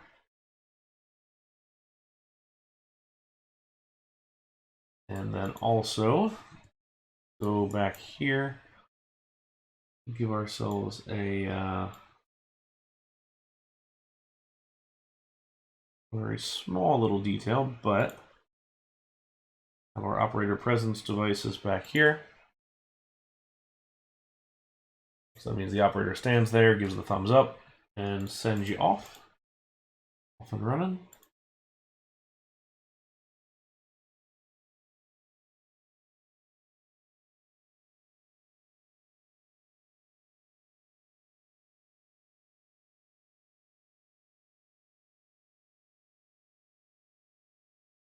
And as far as operator booth, you know, we can come back to that. Not quite sure what we want to do for it just yet.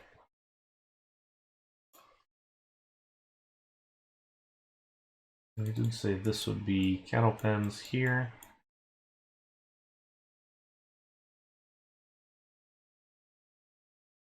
With 3 trains pumping, we should not have an issue at all as far as the queue goes, but just in case.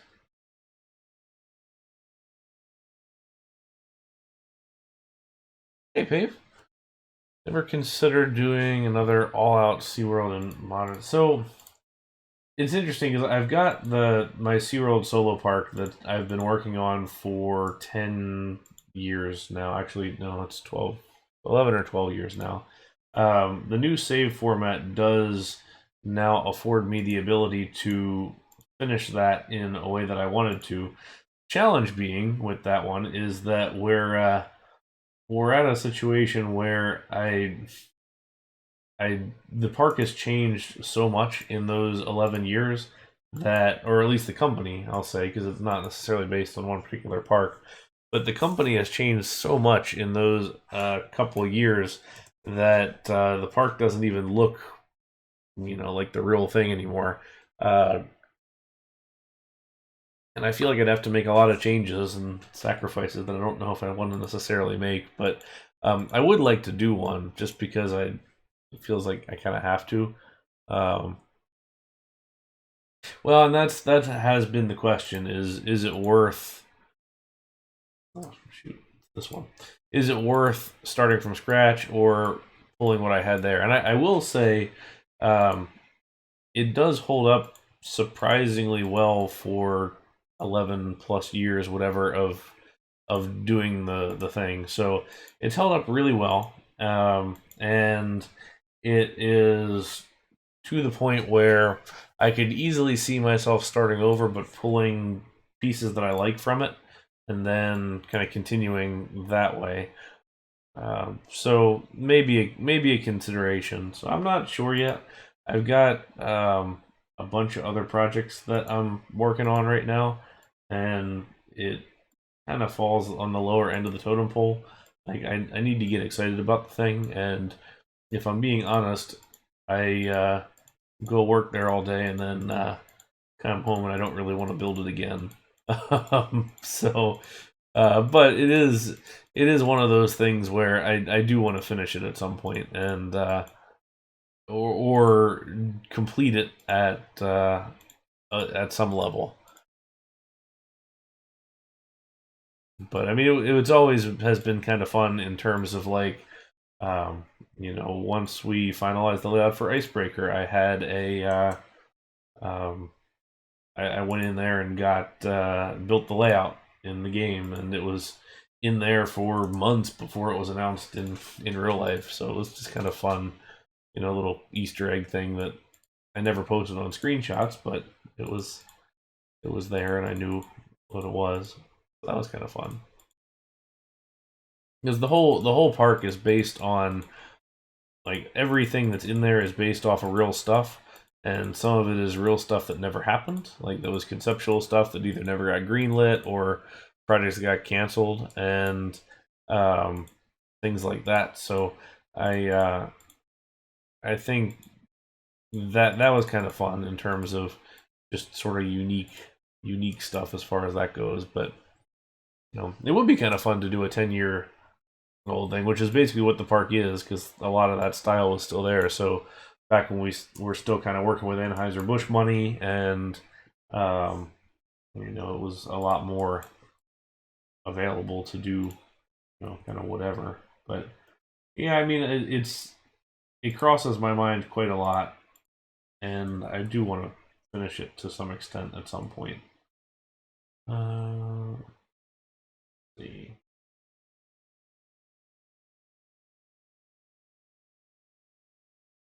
1, 2, 3. Or crap. There you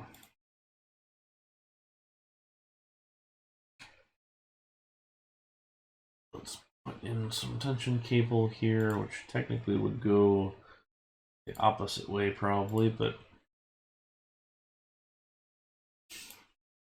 yeah.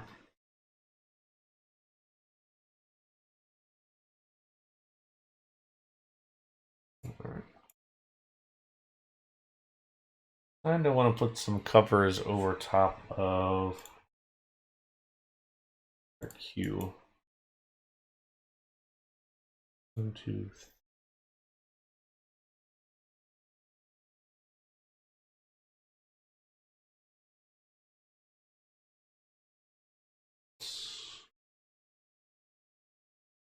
If I want to go 1 or 2.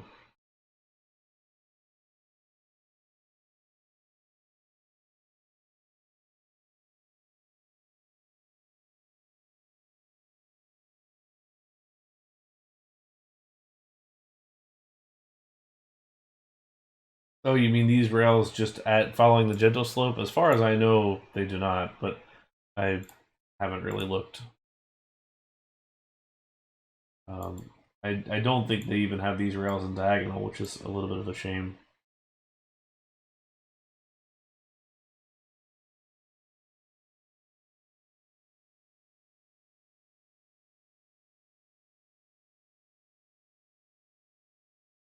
Nope.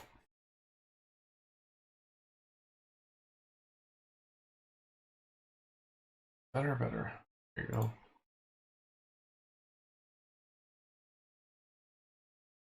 That looks cool.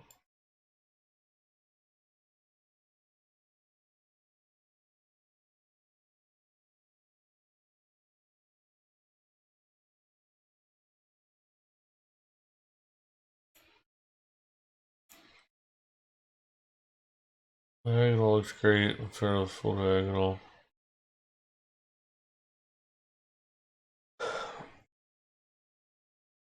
Yeah, I'm still not an adopter of half diagonal yet.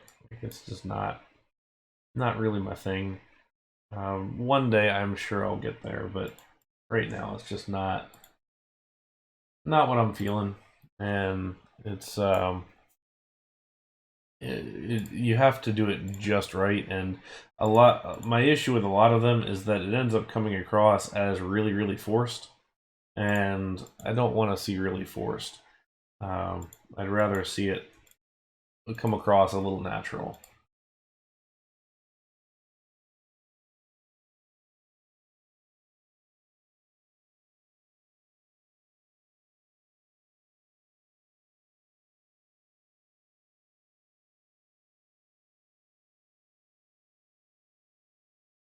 Maybe a failed experiment.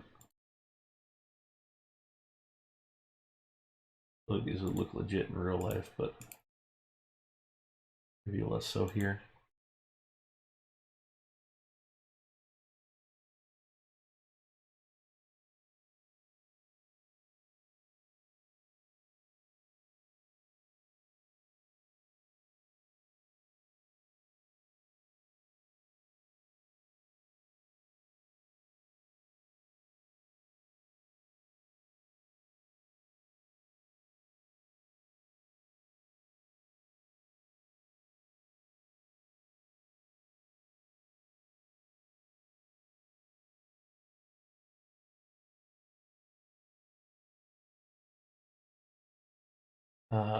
Outline these in. Of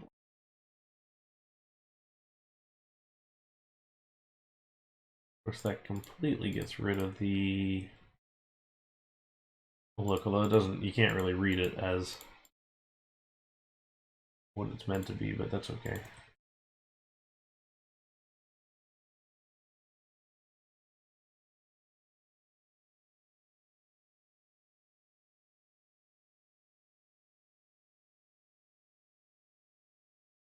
Oh, I hate it. It's minimalist and it works. Cool. Well,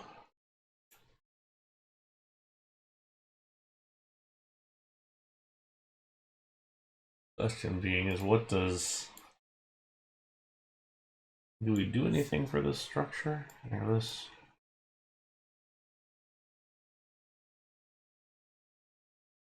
Let's see. Oh, missed one.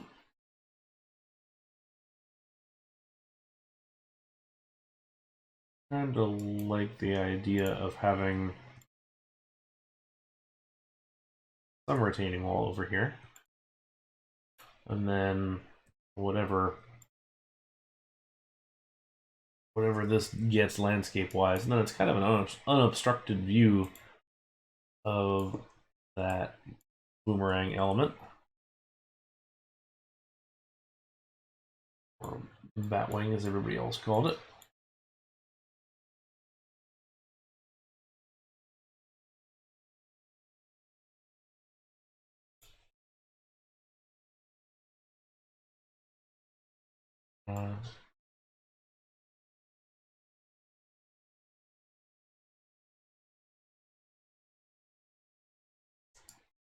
And put a couple of trees or something in the middle here.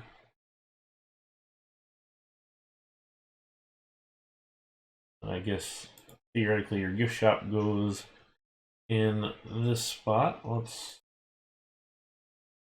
need to bring up our landscape over here.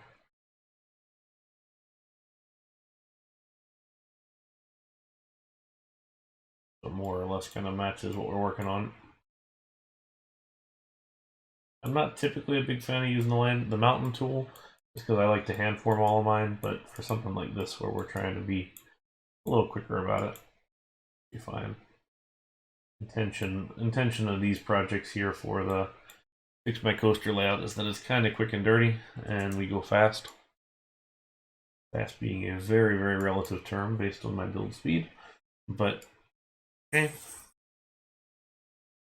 All right. Underneath of this should probably be the column at least. As far as structure goes,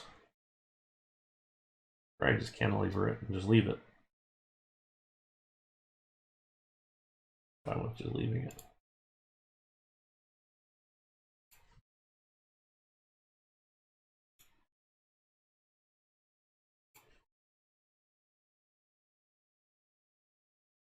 Okay, so we still have transfer track, we've got maintenance area.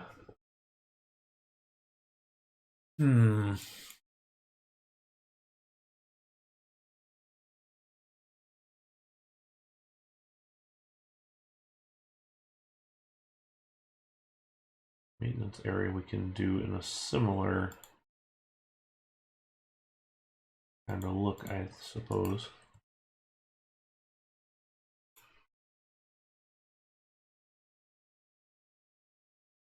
Of course, I think I'd prefer the corrugations running in the opposite direction, but if one goes, the other one's got to go.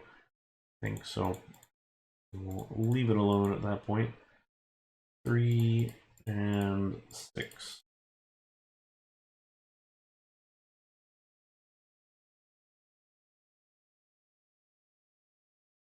Okay.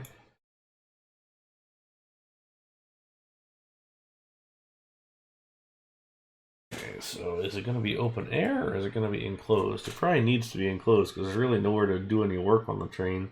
Although a park like this, if we're talking a Six Flags park, would do annuals in the central shops rather than at the ride itself. So we can probably get away with just not having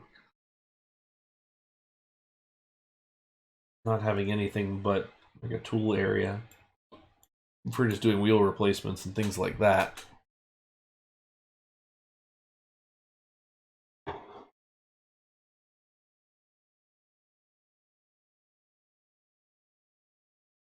And it would just kind of stay covered. I was looking at doing an overhang on both sides, but then if we do an overhang on the left side, we get into the catwalk for the lift. So maybe not that. Trying to figure out how to bring this kind of overall design aesthetic over, but what it might end up being is just the columns with the roof cut through them. I think, let's test this out over here.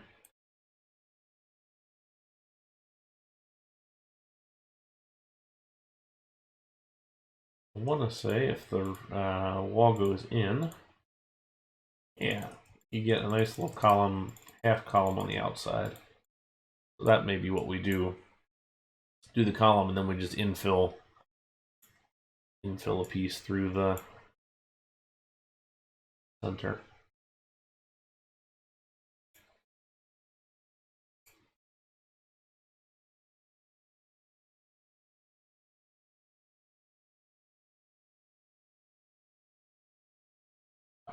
Clearances.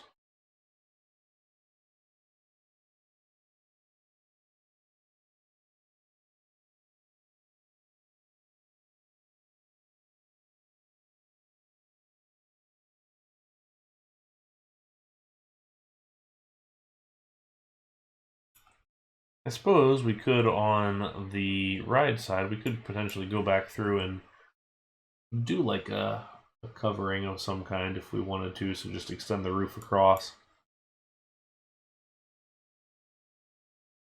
Not sure what that gains us though.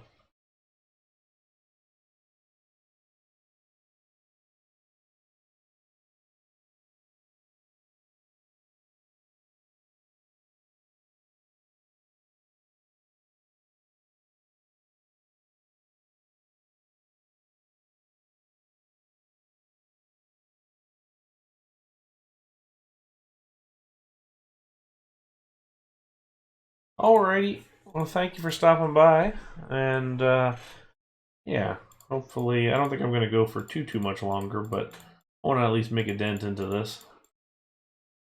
But I think we did today. Thanks for coming and watching, as always. We'll be back on Thursday with Parkitect. At least that's the intention. So typically, for anybody who's new here, stream schedule is Thursdays at 8:30-ish Eastern time for Parkitect, and then on Sundays at 2 p.m. Eastern time-ish, we do RCT. And we've been working on a park that we've been building entirely on stream here recently. So that may be what we continue. Not quite sure where that one's going to land just yet.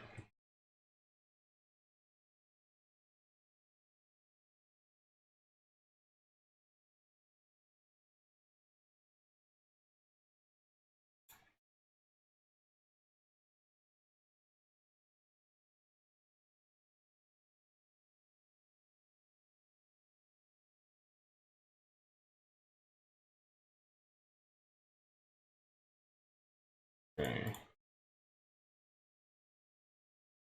Once we see how the supports on the lift hill line up, we may be able to come back in and put a little shed structure on the side of this. Because the thing is, I mean, you've got the space underneath, but typically a space is going to have some tool storage and some other things, so it's not exactly the size of the overall building, I suppose, but we can see. Let's do kind of frame this out just a little bit here.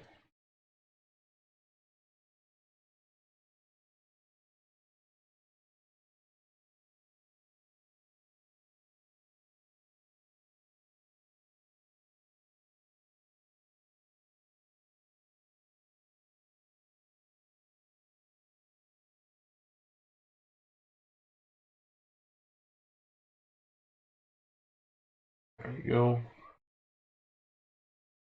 That glitches through more than I was expecting.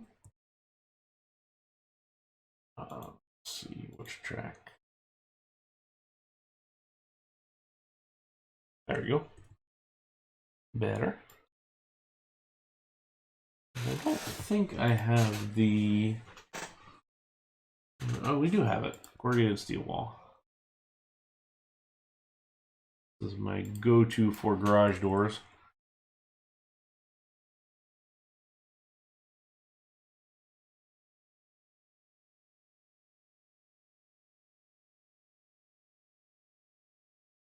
simple, effective, and looks halfway decent.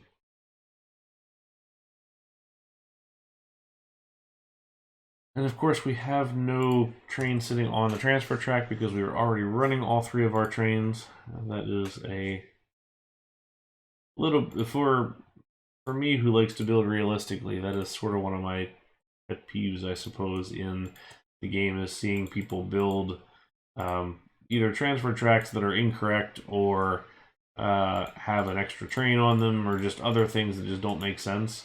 Because the thing for me is that if you get to the point where you're building a transfer track on a coaster, that shows some level of understanding that the ride needs it, and that's part of the ride kind of realism. But then if you get it wrong, it kind of shows that, like, well, you know, I was interested in realism, but not enough to actually figure out how to do it. So it's one of those things that I like to help people work on, and I want to do a stream on it at some point, as far as just how to do different types of transfer tracks and things like that. But that may be something for a later date, perhaps.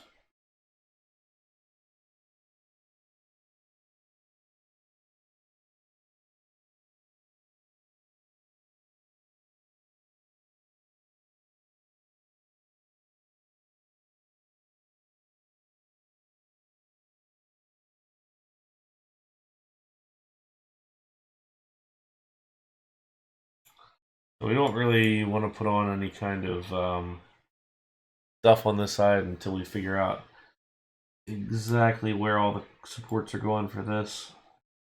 Oof, that's going to be real tight right around that corner, but that actually would make the clearance, I think. Yeah, just barely. So what we'll probably end up having, I need to just double check a real arrow, is not that one. It will probably be 1, 2, gap of 2, 1, 2, 1, 2, 1, 2, 1, 1, 1.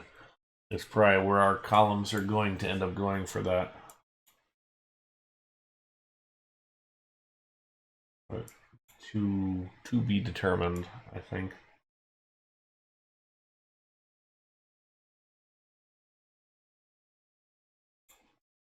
We also need to get our transfer track in place.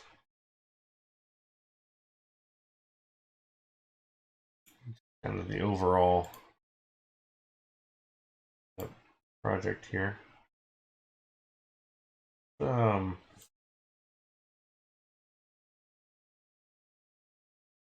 Let's jump over to the coaster database. If it's it's not coming. You don't adjust your set. We're getting there. There we go. Ding. Boy, that ground cover was something else, wasn't it? Hey, Desert Nessie, how are you? Thanks for coming by. I know there used to be some, maybe it was on Shockwave, some better pictures of the transfer tracks and everything. Just a very, very simple way that Arrow did these. Not too bad.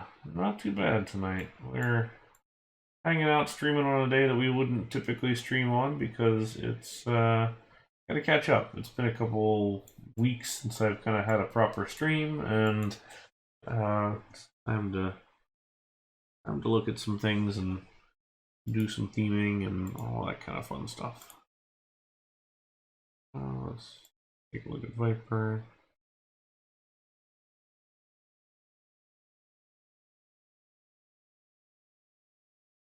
So there's the Viper does have the catwalk on both sides. Shockwave was both sides. Green Machine was both sides. The Curiosity, I don't think Viper was.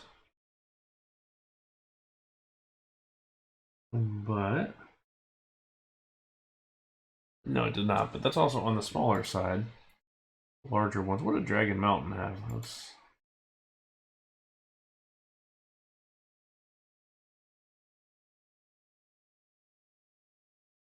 Might not even be any lift shots of this. This is a hell of a coaster. I love Dragon Mountain. It may be my favorite Arrow coaster. I take that back, probably X2, but I do love some Dragon Mountain.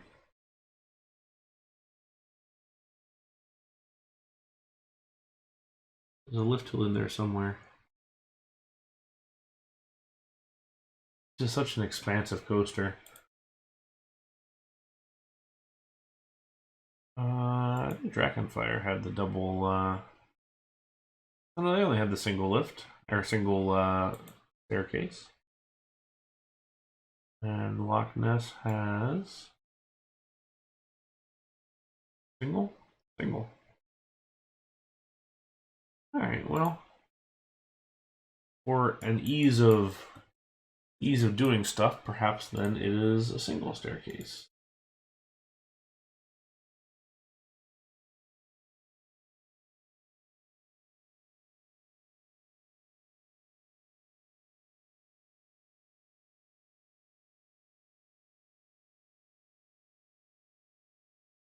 There aren't any new ones that have since usurped that.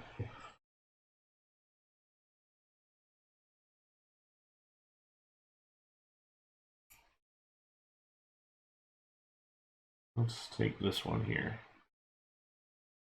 and see if that looks correct. Yeah.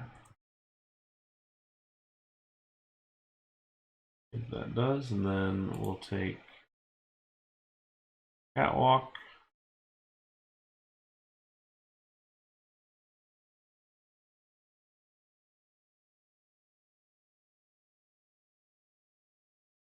Left. I don't think the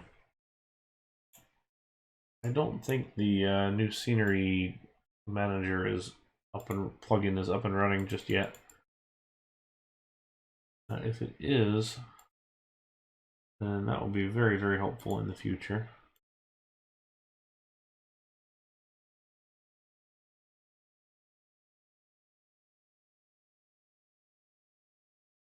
We get a little bit glitchy there, but not too bad. I think it probably works okay overall.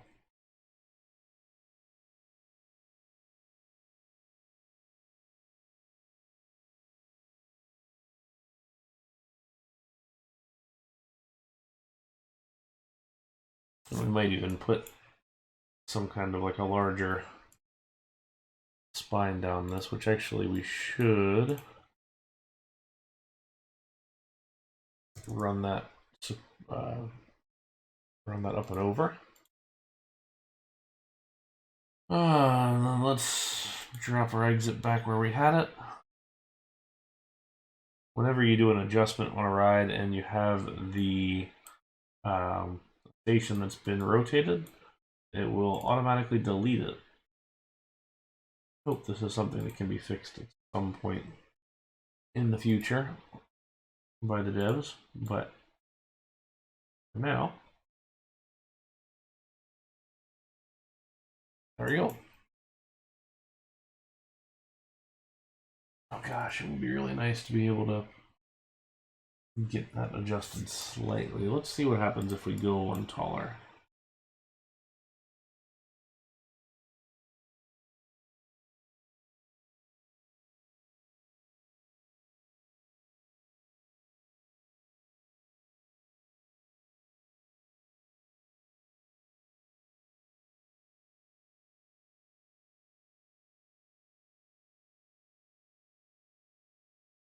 That's a better play.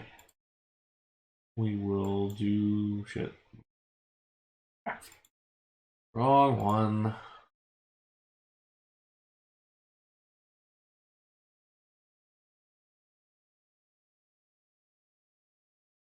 Okay.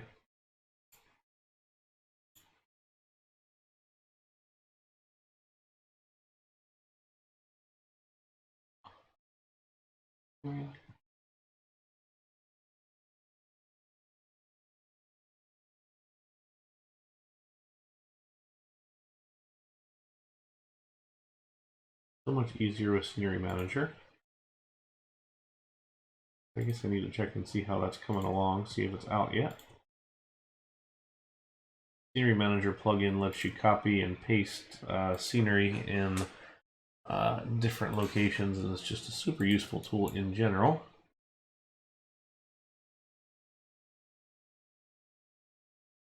Oh, do you? Is that out now, or is he just reaching or looking for people who reached out? Ah, okay. That's a good idea to help fund his development there. I hope he does well. And I may drop him a donation here as well.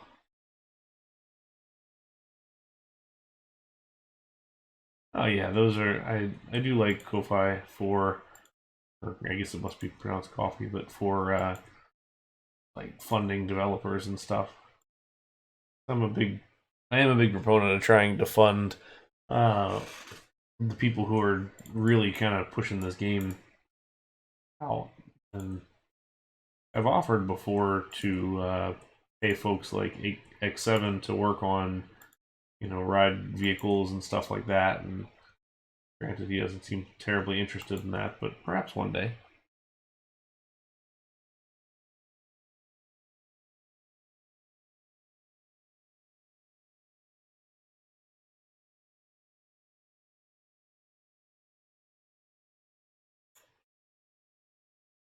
I think I actually will do both, only because it lets me pull a fast one here.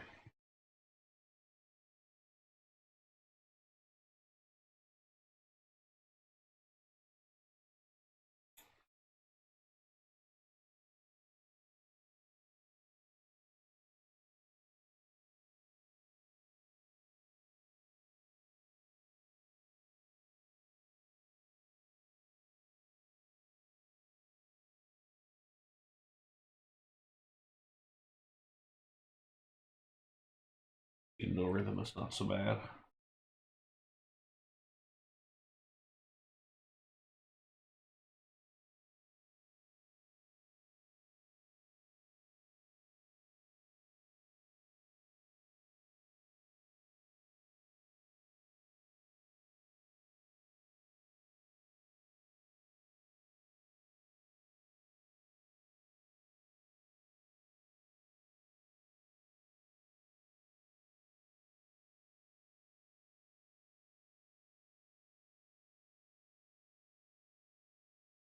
Oh,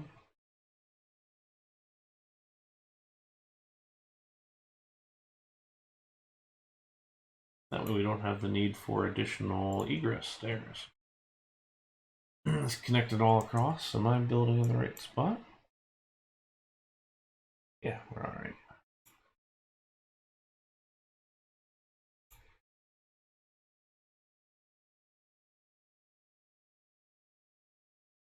So the original ride that was submitted for this ride was called Arrowhead, which doesn't really fit this theme, but I'm trying to think if there's a very similar name that we could go with.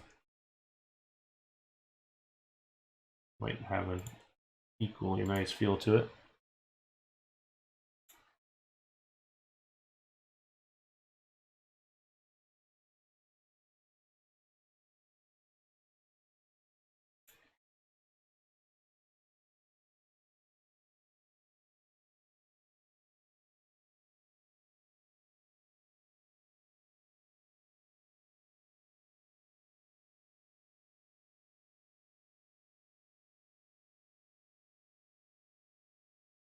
Go. The brake run feels really long, but then you look at the train coming across it, and it's really kind of just long enough to even support the train.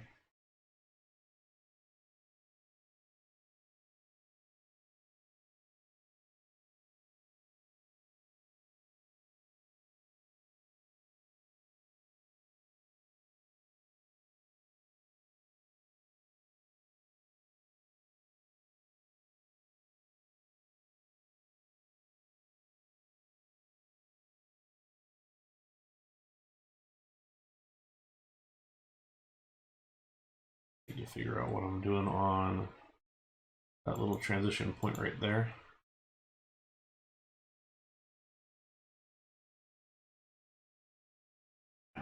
Shoot. One off. Go.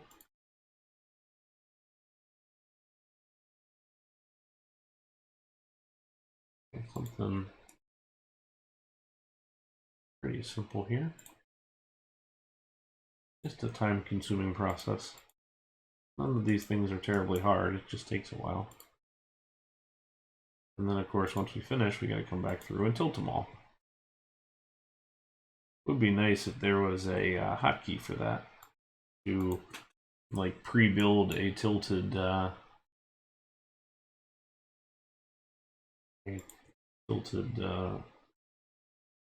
fence.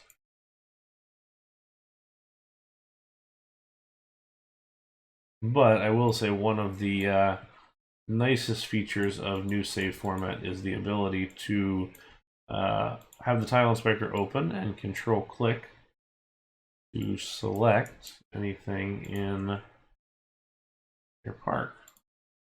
And the fact that it highlights it so you know what you're looking for is another nice feature. On the wrong side, that means this is on the wrong spot.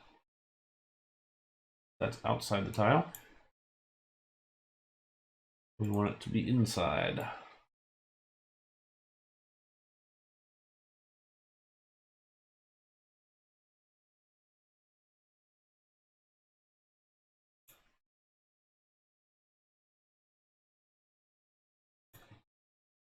Left.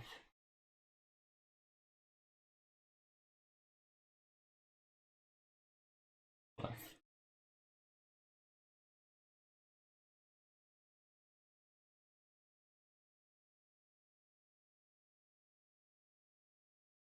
That's another one that's in the wrong spot.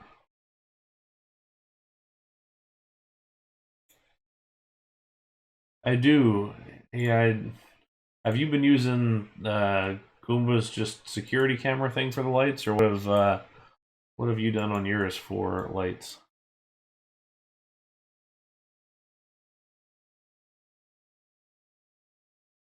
These are all in the wrong spot.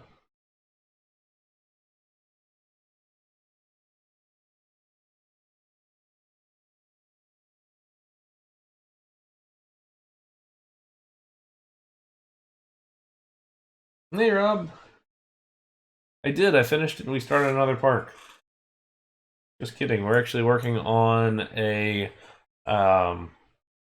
fix my coaster layout. I figured I would just stream it because I needed to finish it, and I am needing to stream as well, just because it's been a while. So instead, we are streaming basically the theming process of this kind of giant arrow coaster.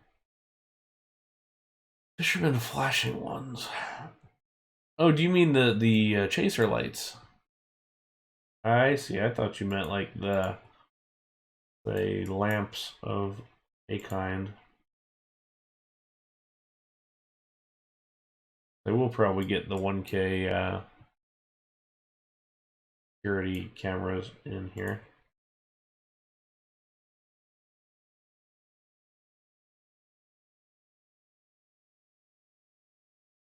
So we started out just doing kind of a station and stuff, and then we were like, well, might as well do some of the other details, which has led into more detail and more detail and more detail, which now means that I'm going to custom support this whole thing, and it will take even longer. But I'm hoping with, this stream, which pushed it along, and hopefully copying and pasting some of the different stuff, it should be okay.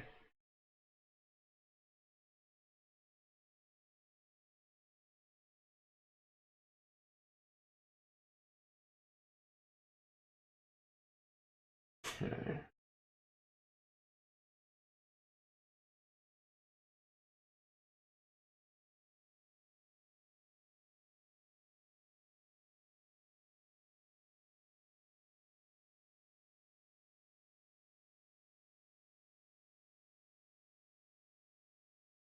I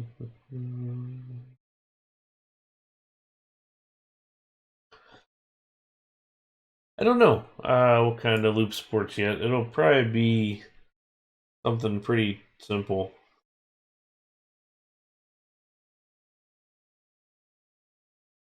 But I'm not quite sure yet.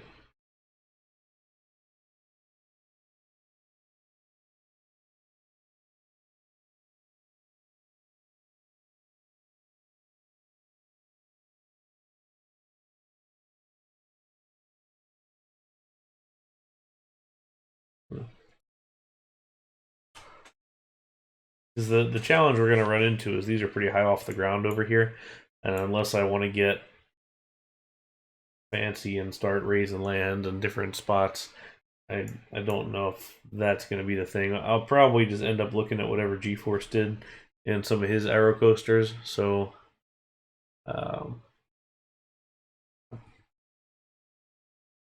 oh, you mean the shallow fences that would kind of match this slope? Yes, that would be great. Yeah, any new element Discord in the object thread is probably your best bet. That may be a good way to go about it.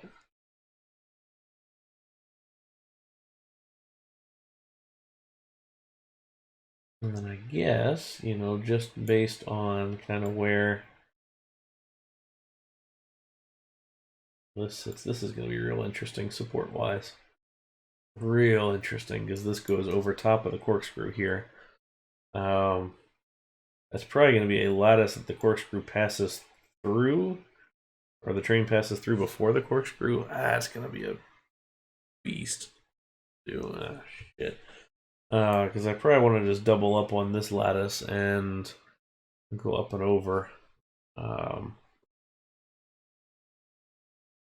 Because I guess that what we're having to figure out is when was this arrow, and far as like when was the lattice done? Was it some of the 1980s, the big guys, or is it some of the later ones where it was largely columns? Um, I want to say a little bit later because columns are going to be a hell of a lot easier, but the lift hill is specifically left without stuff underneath of it so that I could do the lattice supports all the way through. So that is a key one that I wanted to make sure happened. Then we'll have to figure out how this guy goes because he's getting dealt with already. Excuse me. There. And then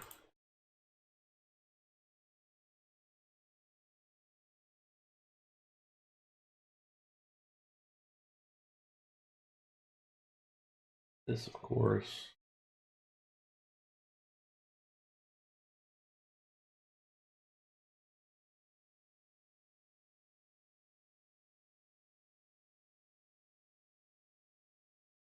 Yeah, I think that's kind of the intention is that we're gonna have the lattice supports like I did on the coaster in Washuzan, and so it'll be this one and then this one and this one, and then I'll probably come off of this as well just to come across. Although it's sort of in the wrong spot. Like ideally it would be these two and these two. Of course, that's right through the corkscrew. Um, but I could potentially get clever and do this with a beam that comes across. I could probably do this, and then it goes through the structure, and then has a spanning beam that comes across.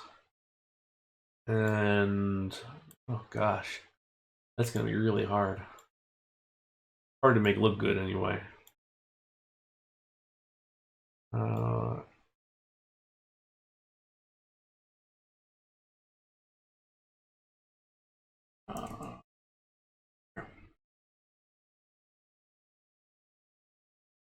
Full tile I-beam from Coaster Bill is our MVP of an object here.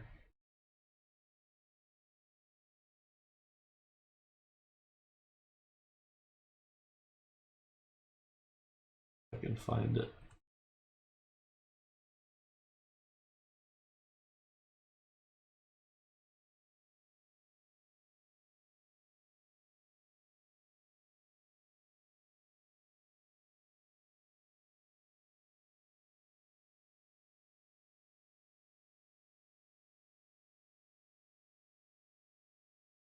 much of that. Okay, shit. That's really in the way.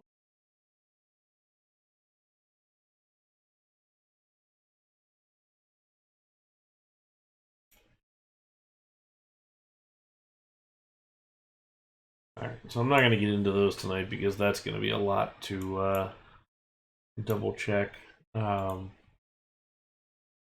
I just realized that that one's going to cut through down below.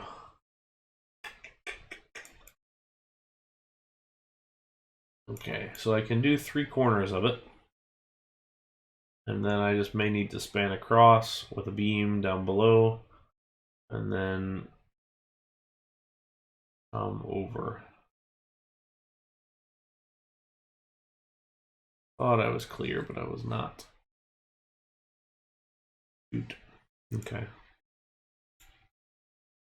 Fine, we can make that happen.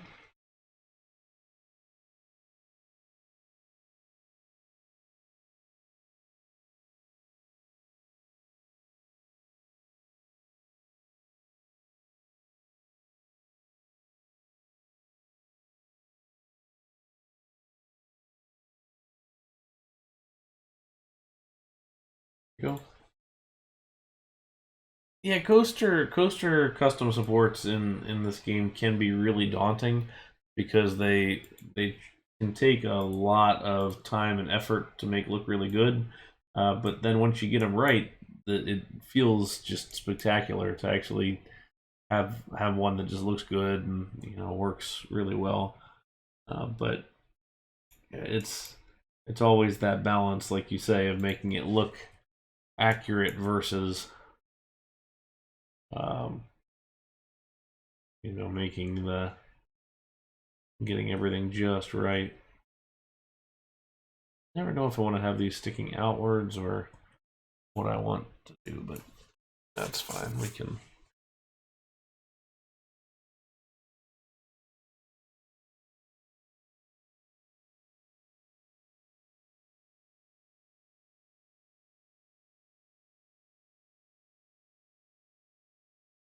Yeah, that was the always the problem is how many, like how much B&M supporting could you get done without using that many B&M supports.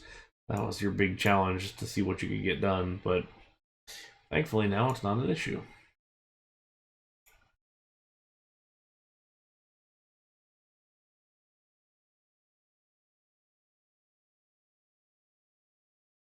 Adjusting the brakes into the station have helped because now, let's see here. 1, 2, 3, 4, 5, 6, 7, 8, 9, 10, 11, 12. Okay, so 12 to 13 seconds is our load time, which should be enough to get us at least something decent for a loading time. Because what I can't do is hold up the dispatch of this train, because then I don't get the dual right here. That's the whole thing this ride was built around, was having that dual moment. Which you could call it maybe a little bit delayed, but I kind of like it delayed because then that means this entire train is going to see it, and that's sort of the idea, is that the one train sees it on the way down, and that's what we're looking at.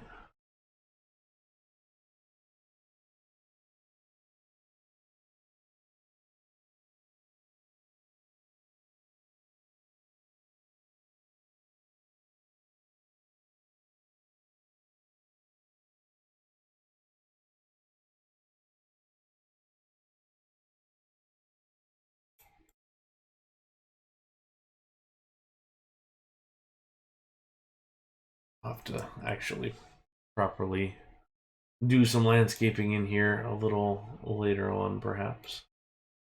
Let's grab this board because I do like these.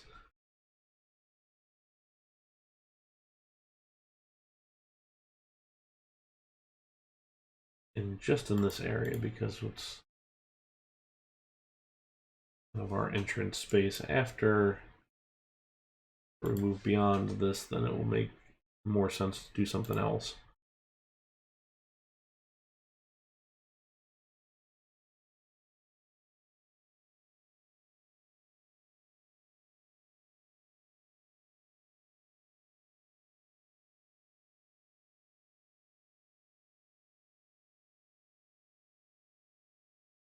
Bring that up by 1.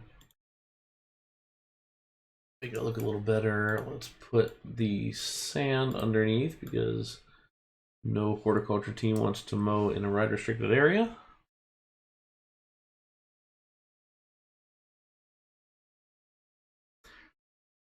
We did go.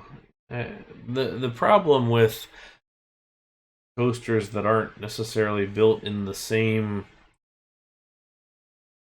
kind of realism like I do is that they tend to end up looking way more compact, and they might end up looking gigantic, but this one actually fits pretty alright with the same elements, so not terrible actually. Let's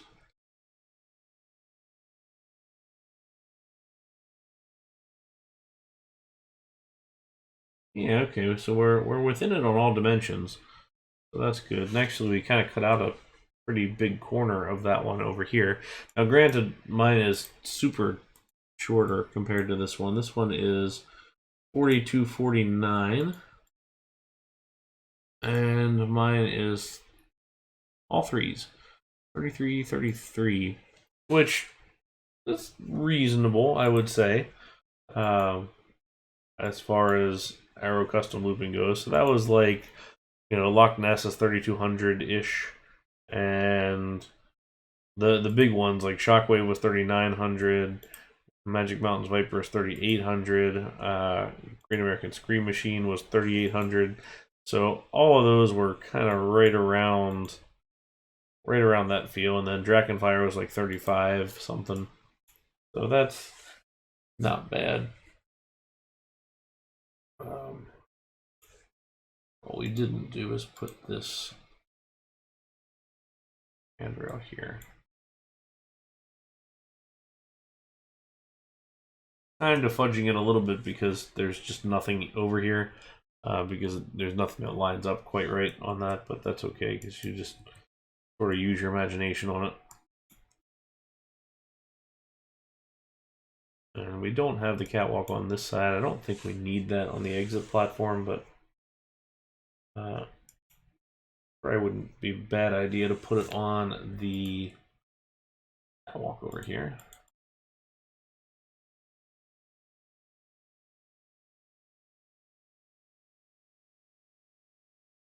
Alright, so what I've been doing on this is trying to custom support the whole thing in a realistic way. So the thing that I was working on yesterday was our lift supports and our mid-course brake supports, and now I'm trying to kind of finish out the rest. Well, I'm glad it worked for you. It can definitely be a challenge. No, I'm just not. That's not really what I'm interested to do in the channel at this point. At least it's Architect and No Limit, or not No Limits. Architect and RCT, and kind of there. But yeah, I've played No Limits a number of times, and I've got it here. It just that's not really what this this channel is gonna spend a lot of time on because it could take a while. Hey, Olvenwood, welcome. How are you? I'm trying to figure out what I've done here that has. I must have used the clear scenery button at some place because I realize here that I've lost like a whole section of stuff, and I'm trying to figure out how that happens. But I will have to rebuild it. Well, thanks, sir. Rolling in here as the multi-time in a row champion of the DKMP monthly contest. You'll defend your title this month, hopefully.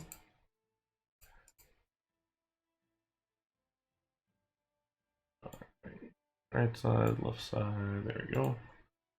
Hopefully this week I will get the review done of the the last one, the wooden coaster contest. It's between you and Hex. There were some pretty nice layouts there. All right, so it looks like I took out somehow these 2 sections worth of supports, or these 2 squares worth of supports, which is interesting and annoying. All right, so let's grab this one. So I'm using this beam object. The way that I do these supports, but we'll yeah, exactly, Rob. I think it's one of the, it's like the USB thing where you plug it in, you rotate it, you plug it in, you rotate it, and then it works. Exactly how that goes, I think. And thanks, yeah, I wanted to do some sort of kind of retro thing. I don't know. I've had a thing with Gemini lately at Cedar Point, and I love that sort of retro vibe. So I thought this might be one that could be easy to go with. So I don't really, or my intention has never been to heavily theme any of our Fix My Coaster Layout series, but this one has kind of accidentally become heavily themed, and I say themed in the RCT sense of the word, in that it's a lot of scenery pieces, because all this support work just makes some challenge. Yeah, that was actually the thing that I was trying to figure out last time around, and you can see I've got the first one here, and thankfully after this one it clears up, so I can do probably 2 more lattice stacks, and then we're good. Then on this side I've just got this giant beam support here that I'm gonna have to figure out how to calculate, or span between here and here, so we go over top of the station. After that I think we're okay, but there's a little bit of awkwardness as far as that goes. But I don't know. I do like a good arrow support. It just takes quite a while to do properly. So the way that I typically do these with the kind of lattice X's here is I go at 5 height, which if you're using the X piece here with this, which is the steep thin rail, it's too high, and so you do 2 of them in a row to get that, and then you do this to get your X, which makes 4. But if you stack 4 on 4 on 4 on 4, it overlaps just a little bit, and it also the perspective ends up being a little bit weird just with the isometric of RCT. So I use 5, and I leave a gap at the bottom, and that way it helps out just a little bit to give it some depth, so we don't have so much overlapping going on. Oh, didn't misclick.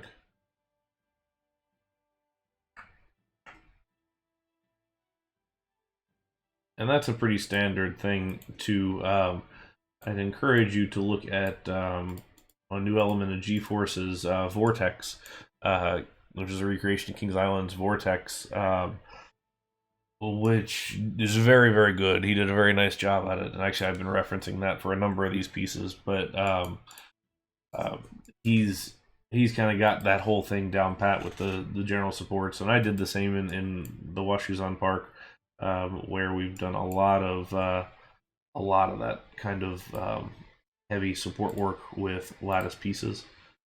Takes a lot of scenery and all that.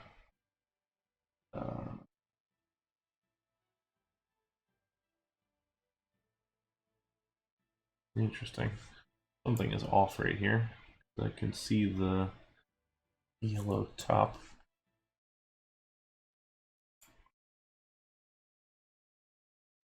The diagonal ones are slightly difficult because we've got a there's now some things you can't really see, and just again the perspective being weird. It would be. I just don't have Scenery Manager right now. I need to go ahead and support Sadrit in his new one, so then I can go ahead and get it in the beta form.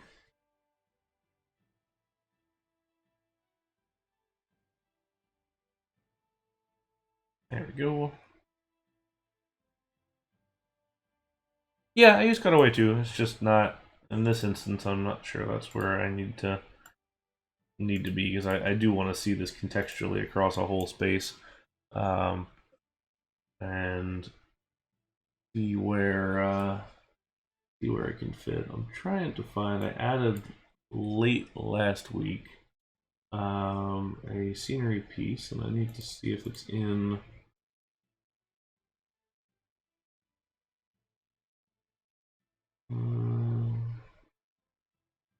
There's the half diagonal. I'm looking for a actual diagonal. Maybe I didn't save the file. Let's see. I'm looking for the equivalent of this in the diagonal trim, which I know it exists.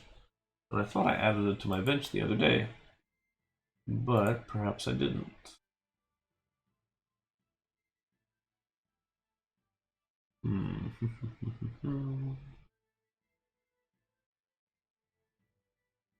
Perhaps I didn't.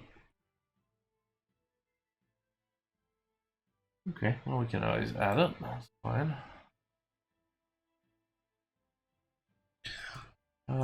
Problem is I don't remember what it was called, so I just gotta scroll through all the things with the keyword diagonal until we get it there.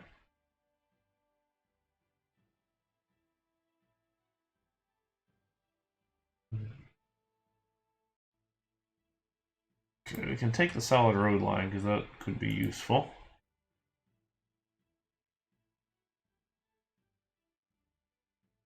That's too thick. We don't want the diagonal thick pieces here.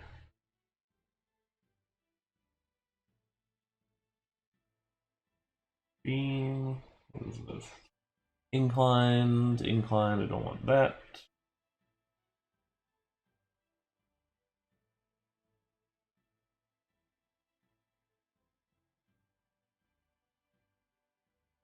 LGM diagonal trim thin is maybe what. No, this actually isn't going to be submitted at all. This is just part of the Fix My Coaster Layout series, so I am pretty much just gonna do the video of it, and then we'll send it to the user who submitted, and if they want to do something with it, they can certainly do that. And I guess I could always submit it some other time, perhaps. Haven't really thought about it. No, this isn't part of our larger park. But yeah, it's one of those things that when I started that series, I really didn't intend to go this heavily into some of these. But then I started the supports on this one because it kind of needs the supports just to really get the vibe right. But then we kind of realized a little too late here that this was going to take quite some time. So I may end up taking this one and doing something with it, but we'll see. I need to find where my objects went. They're somewhere, clearly.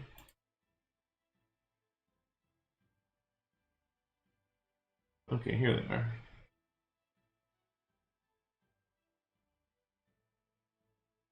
Okay. That's a different shade. That's a weird texture. I think we're gonna have to go with this one. I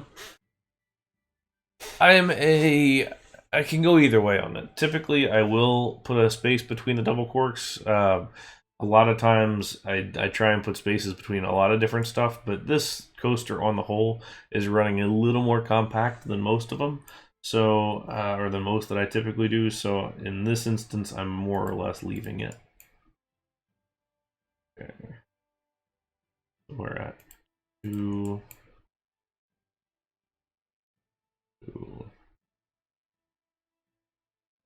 That's gonna glitch.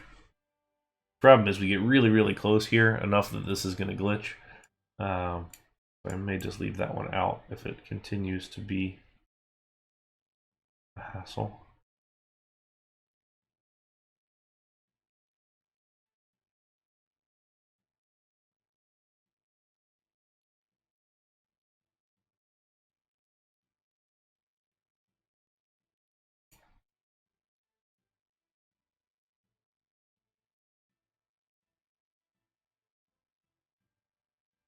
All right.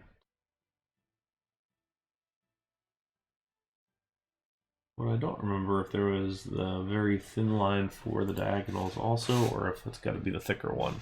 Let's check while shoes on real quick on that, because I know I did that on a couple of these. Let's see. That part.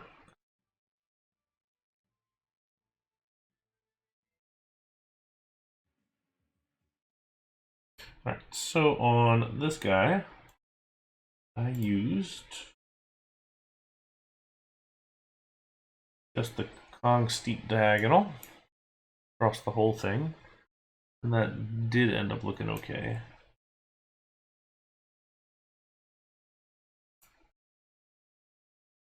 Okay. And that's the way it'll go. I find more often than not I end up going back and just referencing a lot of older stuff pretty often, just because it's a really easy way to not have to reinvent the wheel every time you go through some of these. Oops, that's not correct. Panic for a second there. All the supports are gone. There we go.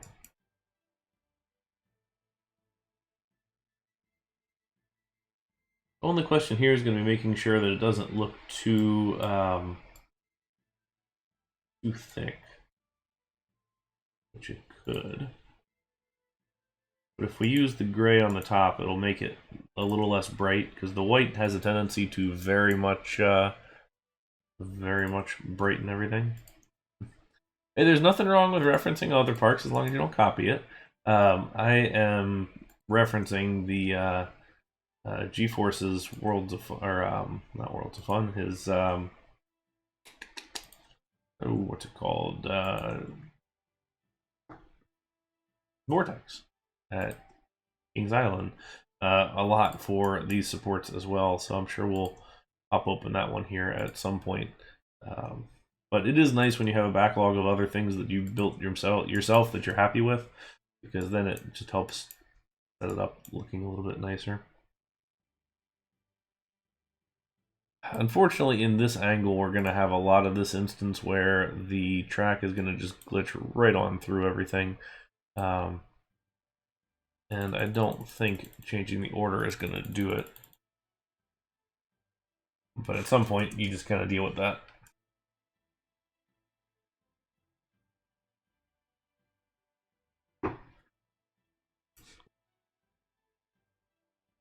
Because there's a few weird things in this, and part of the reason that it's good to space out your aero coasters is so you don't end up with issues like this.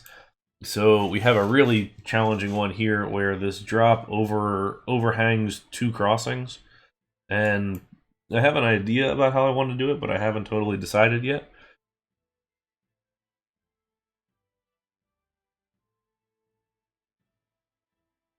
We'll see how that one goes when we get there. All right, so this support was on these 4 tiles. I think my next one, let's see, is this too far? I don't think so. Let's have a look. Doesn't feel too far back.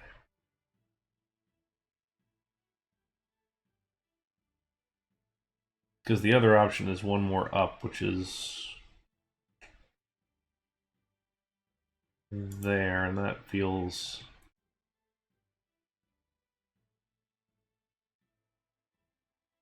or here, I guess. That may actually be better because it's about 1 to 1 to 1 spacing.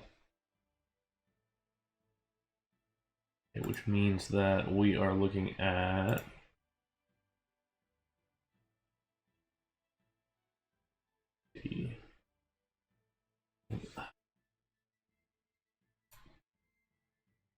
this square, this square, this one, and this one, I think. Yeah.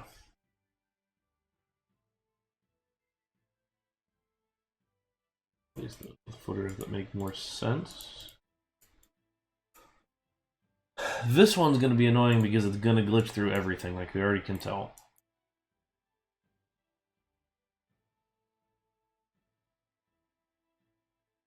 So there's where it doesn't glitch anymore on this side, but then we turn and okay, we look fine on that side, and I honestly don't really care on this side, so that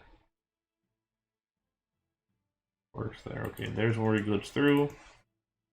That one's got a pretty huge gap underneath, which is annoying.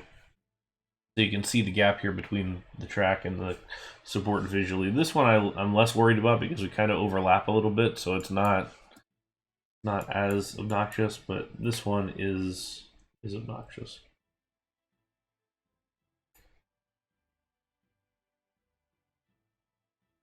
And let's see if we change the track, does it make a difference? It does not. In this case, we're just going to glitch right on through the track because that, in my opinion, that's a better use of your time and or of your just overall look than not. All right. Back these, and in some cases, even though we had said earlier that I do the adjustments for the lattice support so they don't totally glitch through everything, but in a number of these instances, it still doesn't really matter because you're still going to get overlapping. So kind of do the best you can, and in some cases, you can just go ahead and drop stuff and just not even worry about it. But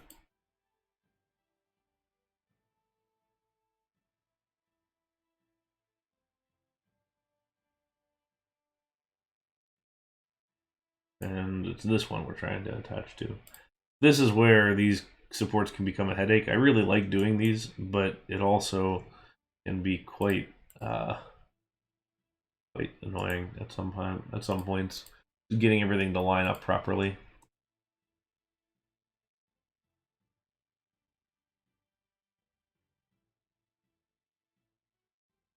It's also why I keep a different color top on this support, because then I know exactly where I am if I can see the color. Hey, thanks for that gifted sub, and welcome Desert Nessie again. Thank you for passing that along, and welcome to the channel. Appreciate that. Hey, how you doing? Oh, shoot. We've been using this diagonal on the thing. Although, we have... Yes, we have the one that's a quarter tile. That was fortuitous. Glad we've been able to make that work. 1, 2, 3, 4.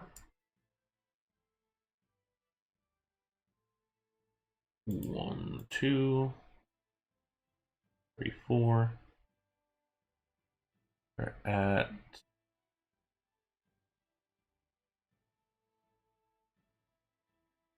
3 height. Oh no, that doesn't sound good.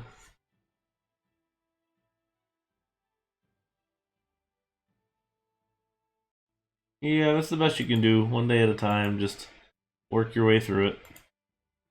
Hopefully it will smooth out for you here soon. I am about to get very busy. Oh, that's actually not at all important there. I'm actually about to get very, very busy here the next couple of weeks. So this is actually going to be the last Sunday stream here for 2 weeks. We will be back in late March, but I've got I got some family in town here next week. All right, well, good luck. Have a good build. Hopefully, you get something you're happy with. Cool. I got some family in town next week, and then after that, I've got a music festival that my wife and I are going to. So that will unfortunately mean that I'm not around for our Sunday streams for those times, but we will still try and do some other streams. It's been very spotty with Parkitect lately, so I know I need to get back to that. That'll be the next kind of upcoming thing, I suppose.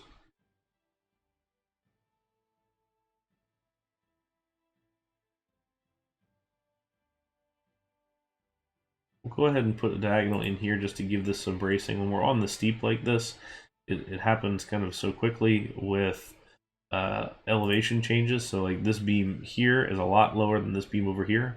So I want to at least structurally offset that slightly. So there we go, we got that one.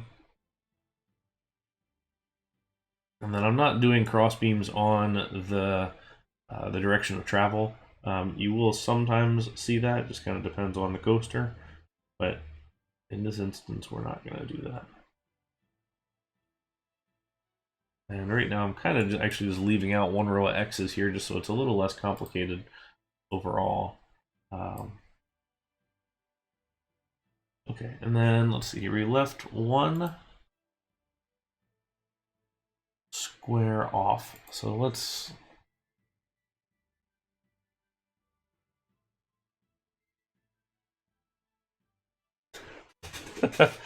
That's a good way to put it. Absolutely, you just got to get there because eventually, eventually the coasters got better, and so will things. So hopefully, you can weather that 50, and it's not too bad. I suppose at least you can reap a little bit of hopefully some overtime cash with that longer schedule. Let's get in here, remove the support. Okay, so we are. I can see our 1 footer here. We're 1, 2, 3, and then our next footer. So that means that we are 1, 2, which is up on the slope. So the next footer would be here, here, and here, I think. That spacing look correct? It sure does, but that's really low. Oh no, that's disappointing. I always kind of hate when you get screwed out of stuff like that. It was always one of those things when early on in my career, I was doing a lot of I was hourly, but doing project management type work, and obviously when projects get close to deadline day and all those sorts of things, you're just there all the time. So man, I was racking up the overtime for a little while there. Granted, now it's when you're salaried, it's just kind of you're just there, but that's part of the gig and part of what you sign up for. But it's it is always a little bit of kind of a nice to have, I guess, when you could just bank on a bunch of overtime. But now it's always a little disappointing when you can't. All right, so that's low enough that we don't have lattice support. So the question, I expect somebody may ask is why lattice supports on some things and column supports on other things. So typically with arrow coasters, once they got to a certain height, they went to the lattice supports because it was going to be relatively easier for those supports that are going to be cheaper and just easier to erect. So that's why you see lift hills and block breaks and some of the higher up stuff that isn't super custom being the lattice supports versus the columns elsewhere. We're actually going to do a little bit of like single line lattice work between the loops here, and then we'll probably try and get around this tall corner with it, and then if I can get through that, then I think we'll be pretty well wrapped up. So I'm hoping to, I called this a variety stream because I'm hoping to do more than just this today. If I end up doing just this, then so be it, but I'm hoping that we'll have a little bit better luck than that. Not luck, but just hoping we don't have to spend too long doing sort of thing. Okay.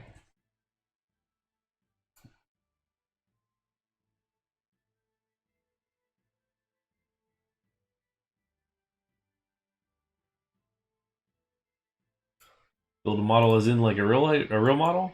I do want to do that still. I've got the intention of doing that. I just need to get a webcam mostly because my GoPro that I was using for the webcam for a while was the Hero 4 maybe or 6. I don't even know which one it was, but it kind of crapped out and it flickers and just isn't great. So I need to just bite the bullet and buy a webcam because I was looking at one of the real fancy like Elgato ones for a little while. It was like $200. I was kind of like, okay, that would be pretty cool, but also why do I need that? Like I really don't need something that's going to be that fancy. So my intention is, as far as just kind of stream setup goes, is I would really like to have a just kind of regular old webcam that we can have kind of top down doing model builds. Like I've got at least two. I'm looking around at my stuff. 2 Lego models to build, and I've got some of the Coaster Dynamics nano coasters and a couple of the wood models to build. I'd like to be able to set that up and then have another webcam that I can use either as face cam maybe, or pet cam, or one of those kind of sorts of things if I ever have pets joining me. Right now the dog is out on the couch.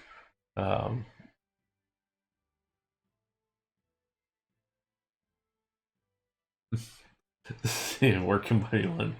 Yeah, not quite sure how I'd bring up streaming to work.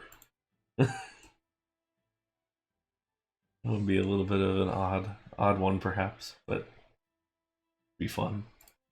So spacing wise, the spacing of your supports is different based on what kind of coaster you're doing, and also what kind of track. So you need to think about the track. So the best instance of this that I can think of as far as illustrating goes, let's go to RC or RCDB.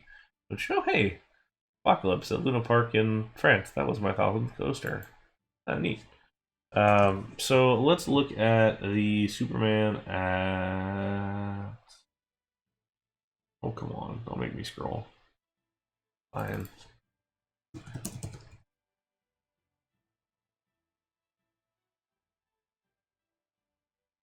So let's look at this. Early Intamin as far as supports go. So for one, all height, lattice support, cheap, easy to build. That's the way to go. Then when you get to some of the lower stuff, you end up with thinner track that is it's cheaper track, and because the footers are low, the cost is easier to build a footer than to upsize the track. So therefore, you can look at all these footers, and you can see how many there are packed right up against each other, because this is just a two rail track all the way through. So all your supports are going to be right next to each other. So you get this sort of hilarious condition where you just have giant helix with like 200 supports on it, because that's exactly what is easier to do. And then you'll notice right here on a climb, which is a relatively higher section G-force wise, we jump to the bi-rail or tri-rail track here, and you'll notice the supports already are spaced out a little further before we jump into the lattice. Same thing right here, you can see how close those are together up and over the hill.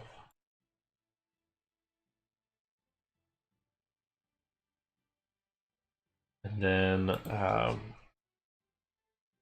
look at Shockwave at Great America.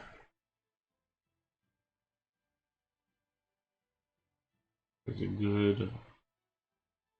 Actually, no, let's look at Great American Scream Machine. Hey, Lyser, welcome. I am doing all right. How are you? There's a really nice aerial of Great American Scream Machine here that shows us again lattice supports up high, column supports down low. We've got these nice huge split pieces here, and then again everything else is pretty well low. And once you drop to the bottom, it's all just single column. You'll note that there are no column with diagonals. Like you have your loop supports, and that's about it. But there are no actual like column with diagonals on any of the vertical pieces. It's very straightforward. So easy to kind of pay attention to that. I don't know if it was designed to necessarily replicate a B&M, but it definitely had a different structural quality to that. So you have the later arrows became very specific as to how they were shaped, and that was kind of part of the engineering process and everything else. So it's like you look at some of the SNS at the time. So like look at Powder Keg, all the new stuff that was added to that coaster. That one has a very unique support structure on that, and similar in a lot of ways to Tennessee Tornado. I'm sorry you had that long cold there, Mark. Hopefully you can kick that off here soon. Are you feeling any better, or is it still kicking your butt? I always hate when you just can't knock out something.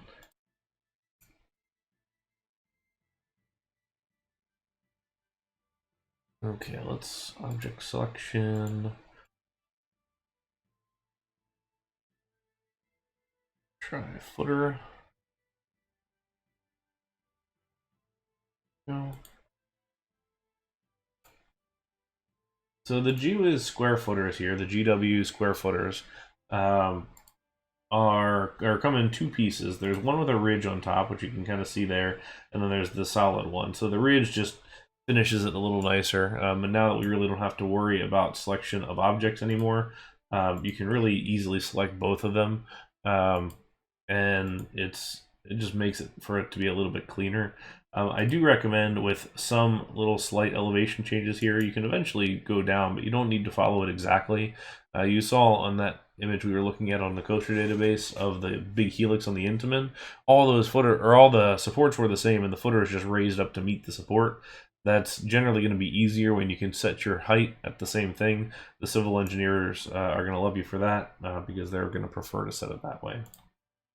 Today we are working on a Fix My Coaster layout episode that I just haven't been able to knock out because I have not had RCT time like I would like to.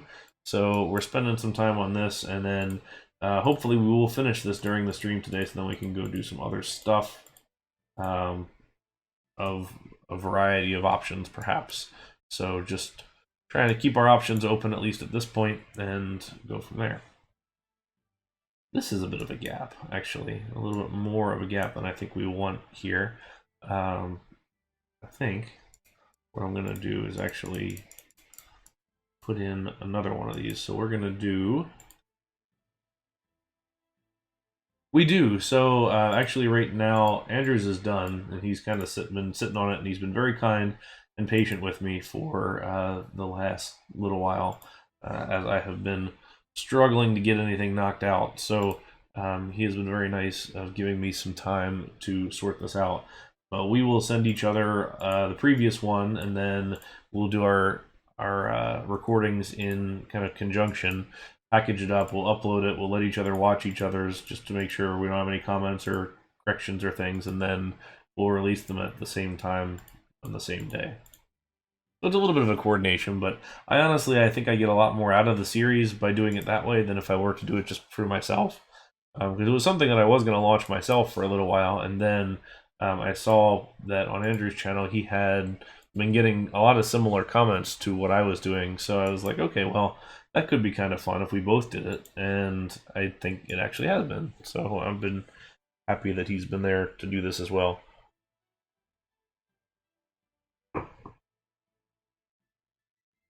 And it's nice because there's a very different approach to it. Like, we could have gotten somebody who does coasters just like me and done this, but where's the fun in that? All right, let's actually work backwards because we know we can put a footer here. Granted, you gotta kind of look behind stuff. We know we can put a footer here because we got our maintenance track coming across. So if I give it one and a gap, there's gonna be a lot of columns right here in a row. I know I can't really do anything until we're here. I've got 1 and 2. What I might be able to do is come across with the horizontal support. That may be what we do. Let's try that real quick.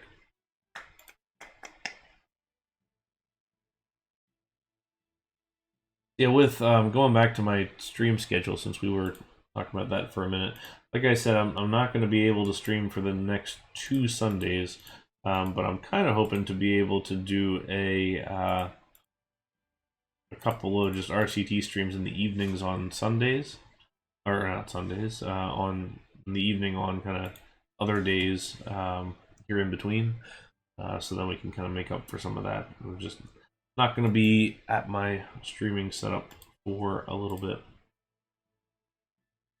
And as we get into the busy season of events and other things, it will become more and more like this, but that's why we try and at least keep some heads up.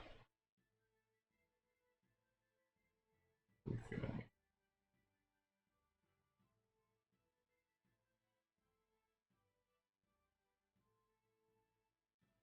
And actually, in April, late April, actually, the very end of April. My wife and I have booked a Disney cruise, so we will be out for the weekend then as well. So that's I'm not quite sure which day that's going to be yet, to be determined, but that will be another out of the office. Okay.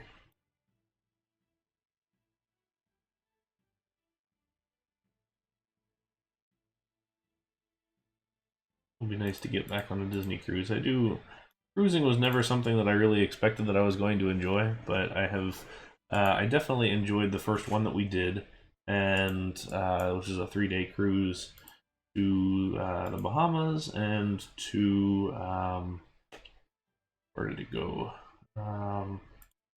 Disney's island, Disney's private island, and it was a lot more fun than I thought it would be. So I'm glad to do another one. I don't typically sit well. Like my perfect kind of trip plan is to really kind of go nonstop and be, one thing to the other thing to the next thing to the next thing, and just the idea of a cruise of just kind of going in one spot and kind of sitting had never really appealed to me, but I can now understand it. It's nice. I don't think I could do much longer than a 3-day, but oh, nice. What ship are they on? We're doing the Disney Dream.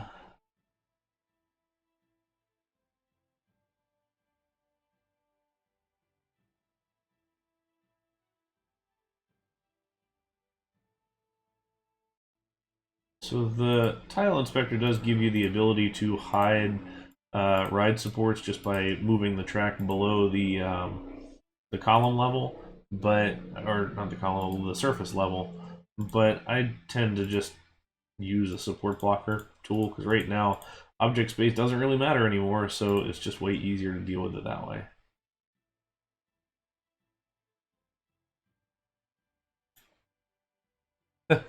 I'm a little too far out for tour helicopters, but I don't know which that one was. Not sure what was going on there. I get that at work all the time, though. Somewhat annoyingly, I don't get cell phone reception in my office, or at least not great reception.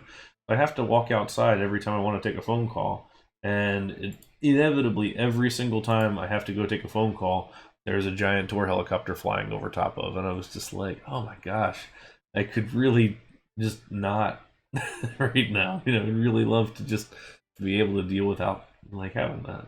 So, not my favorite. When you're trying to hear somebody on the phone, you just get a helicopter basically buzzing you. And I swear they're flying under FAA regulations. Like, they're low to the ground. Feels like you can maybe shout at the person who's flying sometimes. It's a little much. Yeah, I guess when you're on the base, you probably have to do that because it's just nonstop. Here it comes again whenever going over. So please enjoy the soothing sounds of that helicopter.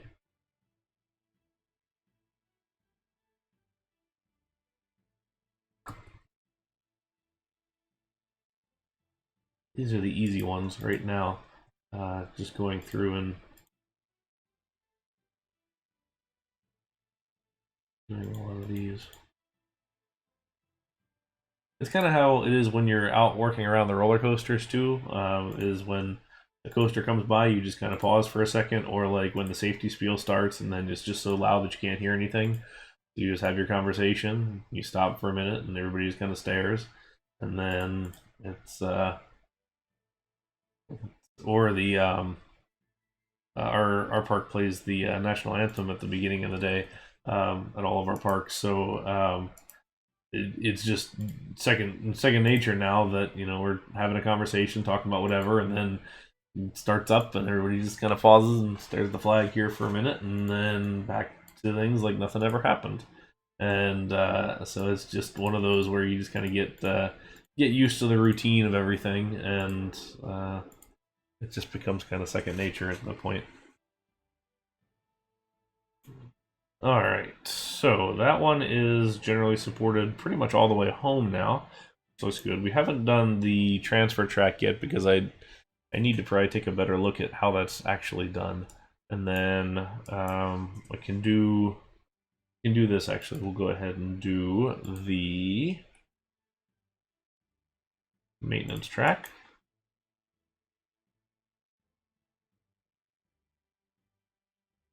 In the end, I may go ahead and submit this for a design, only because I spent a while on it.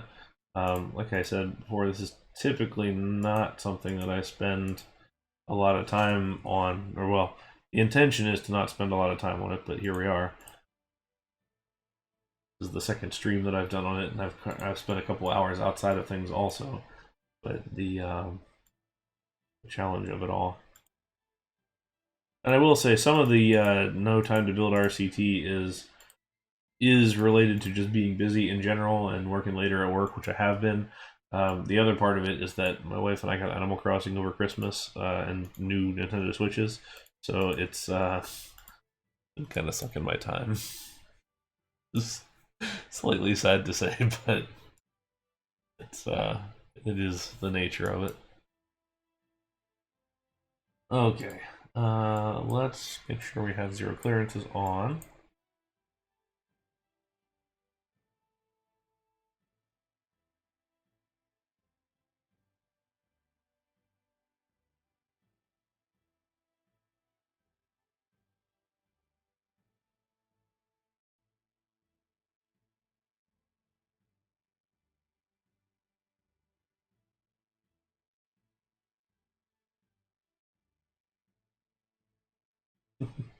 Yeah, it was one of those that I watched enough streamers play because I had never.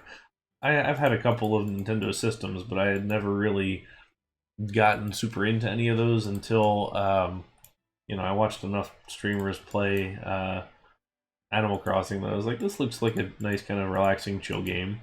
That would be kind of interesting. And my wife isn't a super big into games and everything. Like she can't do games that require input and things like that because it's too much stress for her. So I was like, maybe she would like that. So I got her that for Christmas, and she loves it. And it's been kind of hard to get her to not play it more than anything. So it's been nice as far as that goes. And then I got one for myself because I thought it would be nice, and it has been a good time.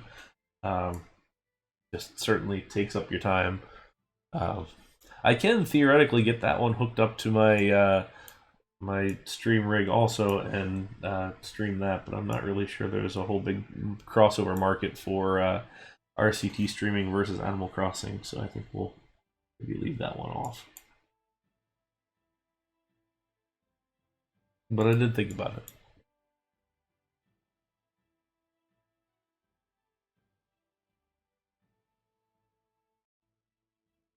It is a good time though. I have my little theme park going on in the thing. I got my little teacups and the carousel and everything front and center on my island.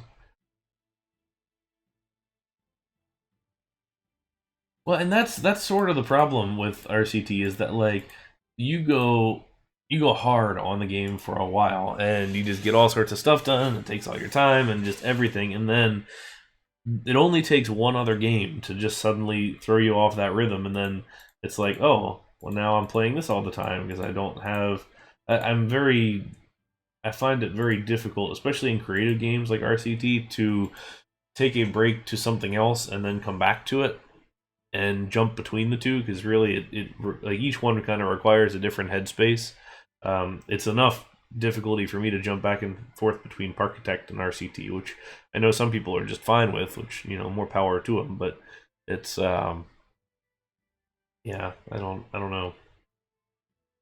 All right, so we're getting close. Actually, I think this is not too far. We still got to deal with this, which is going to be a absolute pain in the rear. No bones about it, but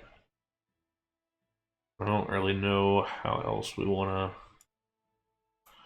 sort this out. This one, I've been trying to decide if I want to actually keep this column here because it does run literally right into the ride. But the only thing is that for a lot of these games, I will go hard into it, and then I'll drop off pretty quickly after that. Like I'll go through all the tycoon games every once in a while. Like you go through Zoo Tycoon, Golf Resort Tycoon, Railroad Ski Resort, all those different ones, and it was great. And then it just I play it like nonstop for 2 weeks or something, and then all of a sudden the burnout is there, and it's one of those where I RCT is the only one of those that I can continually come back to and really enjoy.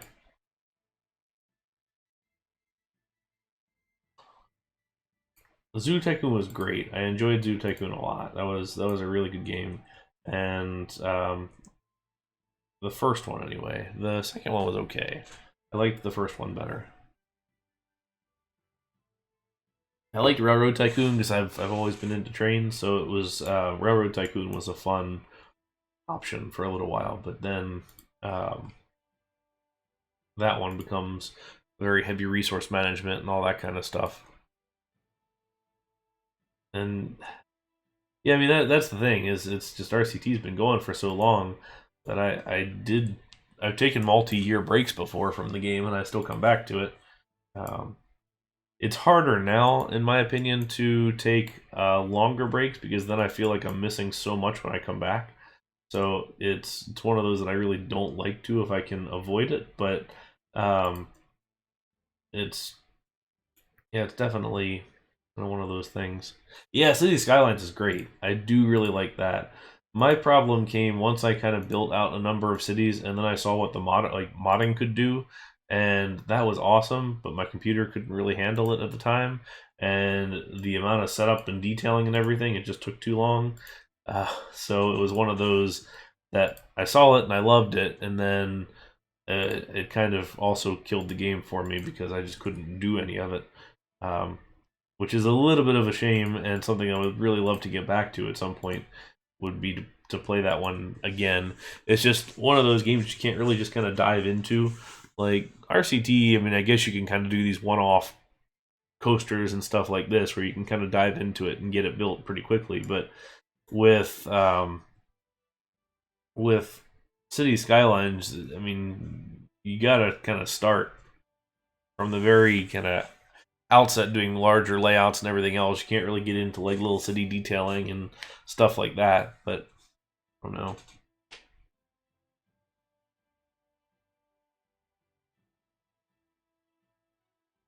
Yeah, no, you're absolutely right. Is sometimes it does feel like an outsider almost when you come from what you were doing and spending kind of so much time involved in the community, and then just suddenly not any longer. Um, as it always is a little bit kind of sad when you go from I did this, did this, did this, did this, and now it's like, oh well, I don't know what the current scenery is. I don't know who the top players are. I don't know what the contests are. I don't know any of that kind of stuff. All right, let's look at save this real quick, and I want to go look at GeForce's Vortex and just take a look at how he did some of the columns and things like that. Would you do a fixture layout for existing coasters? You mean like real life coasters, or like pick one in a certain RCT park? Could certainly do either of those.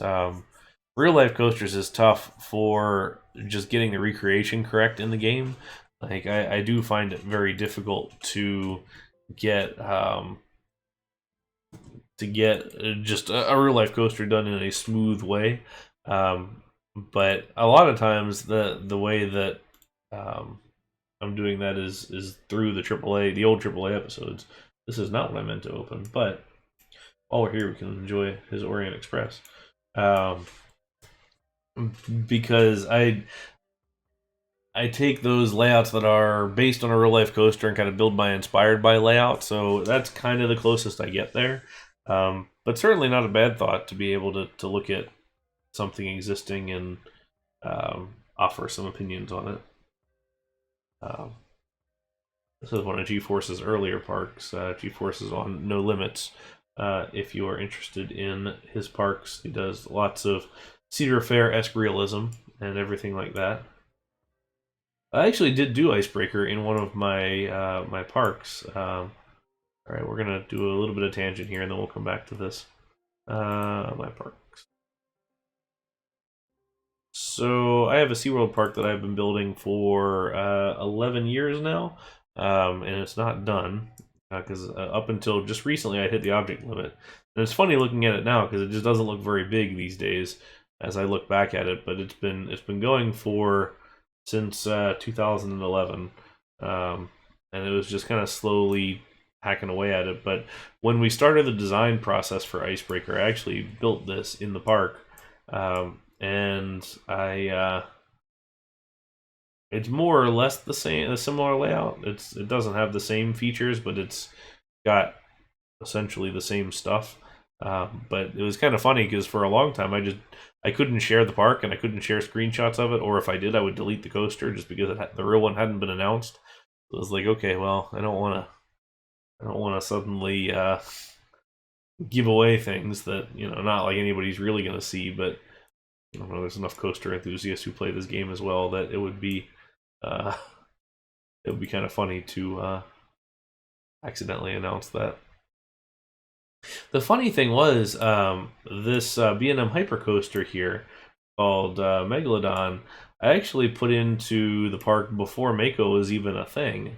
So Mako was 2016, and I think I did this one in like 2014 or so. It's interesting as far as that goes. Ooh, Rita, that's an interesting one. I think for me, I would give it more variation. Like I like the figure eightness of it, but I would love some more airtime in there. I would first of all put proper restraints on the thing because I don't like those intimate restraints. I would probably start it with a top hat. Like there's a smaller version of Rita in Italy actually that rides for sale right now, but it launches into a top hat and then it does Rita's layout just in like half size, which I thought that was always kind of a neat little ride. But I honestly don't think this looks so bad for 2011 custom scenery work, because this was the very first thing that I built in the park was the Manta and the custom supports for the entrance and everything like that. So that's the oldest. That was like 2011.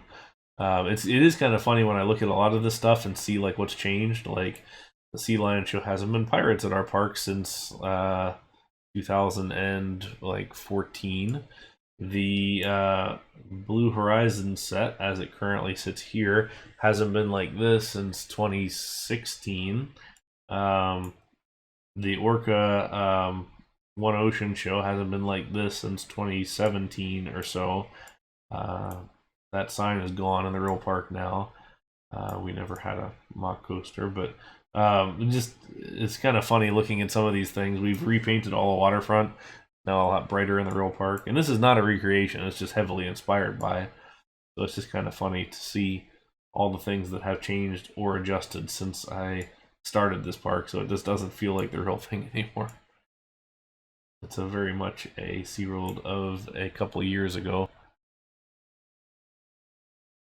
Anyway, so where were we? We were looking at G-Force and his Vortex. This is a recreation of Vortex at Kings Island, and he did a very, very nice job on it. These are the columns that I want to look at. So these and these. So this guy is a 4x right here underneath the middle of the loop. And let's close this real quick. So what we have here is a 4x centered on the 4 portion of the loop. And then a couple of just sections here. Columns and lattice connecting them. Actually kind of like the look of this in general. Then we have a diagonal coming across on both of those sides.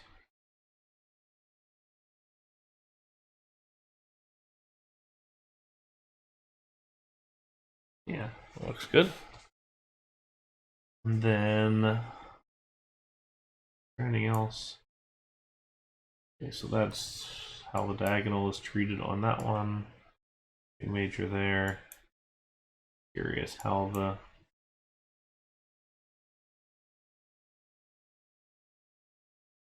transfer track is treated as well. Nothing too major there, just a sliding table, all that kind of thing. Okay.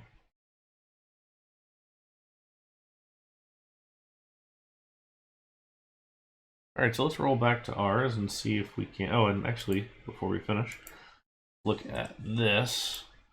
So I won't be able to do all of this because I've got a queue coming right through the middle, right here. I can at least get a little bit of this, perhaps. Alright, so section, up, across, and now is this a diagonal piece, or... Aha, clever, okay.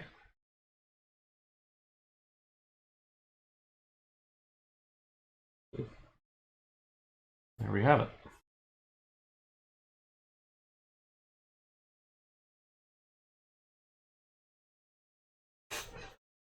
Let me ask you, Lyserg, how would you improve Rita? This is an odd ride, and theming-wise, it's an odd choice as well. Just that was a strange period in Alton Towers' life as well. Let's start with the Cobra or the Batwing here. Oh, I forgot. That was my music from this morning, or from our stream setup. Alright, let's maybe make that even smaller.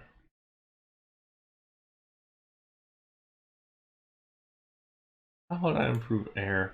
I guess I don't know, because air is definitely one of those rides that's situated for a... It's really set up to be a chill kind of just soaring in the air type of ride. It wasn't meant to be the kind of crazy intensity as some of the B&Ms do. Like, I wouldn't put a pretzel loop on it, and I wouldn't do any of that kind of stuff. But I would like to see. I don't know. I wouldn't mind seeing a little bit longer of a layout. I do really like the fact that some of the section is on your back, which is just really nice. Yeah, Rita does hit the brakes with some speed left on it, which is a shame, because there's a lot that could be done, I think.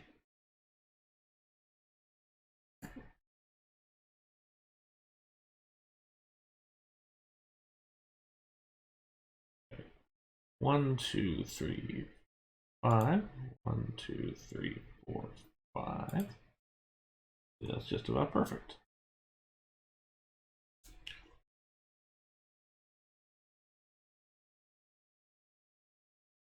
I am oddly looking forward to Rita, just because I like intimate accelerator coasters. I think they're fun, and I do. It's just such kind of a strange ride that a lot of people forget about. I think it'll be a fun one to do. Which hopefully, I can get my time off squared away this week so that I can start planning. Intamin does not have the most comfortable of seats and restraints for their Intamin coasters of the kind.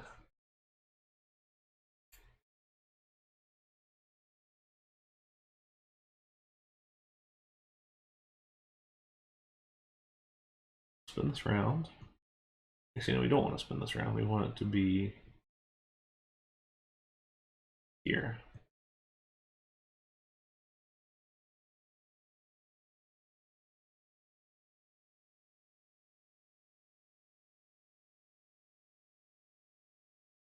The current Intamin seats are really nice in my opinion.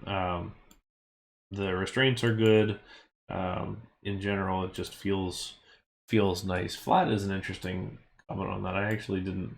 I'll have to pay attention next time I ride Velocicoaster to see if I notice the seat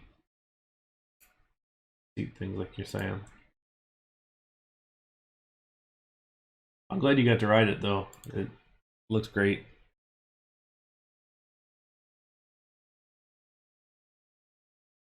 I had a friend of mine who's big into coasters like I am, ridden, you know, a couple hundred around the world, do Iron Gwazi um, yesterday, and he said that it was his favorite in the U.S. So over Steel Vengeance, over Velocicoaster, over a number of them. So that is always good to hear.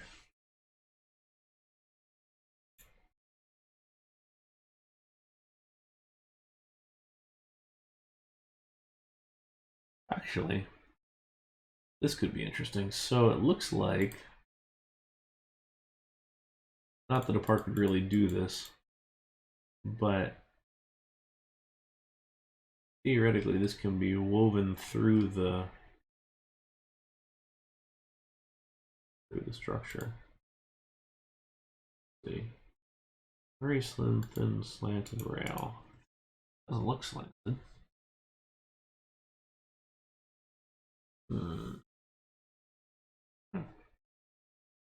Go.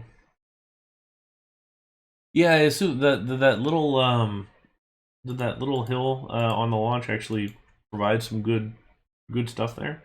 Hey Andrew, welcome. We are trying to get this thing out the door. Then you don't have to sit on yours anymore. Thank you for being patient with me being slow on this one. It has been a struggle to say the least. Trying to get some of these done, but we're getting there. We're nearly there.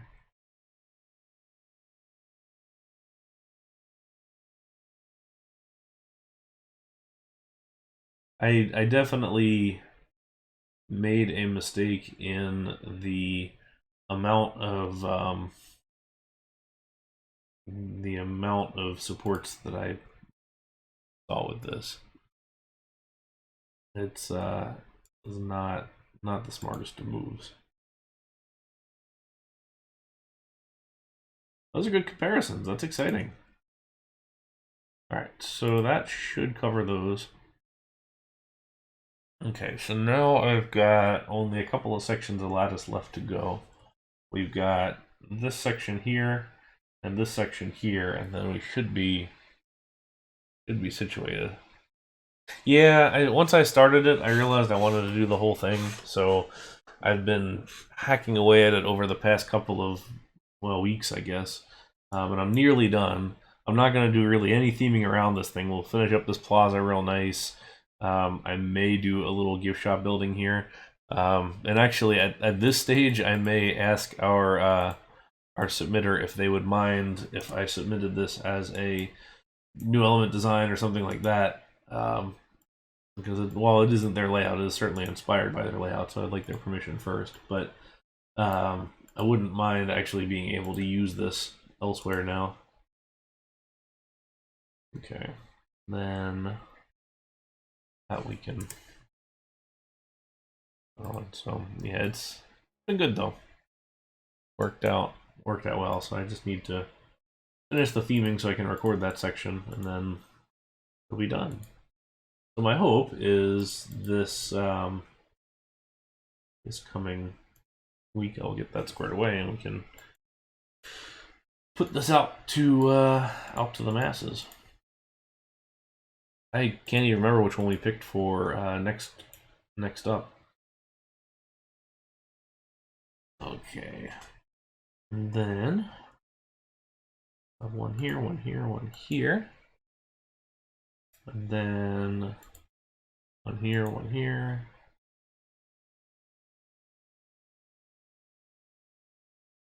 Oh no! Oh no!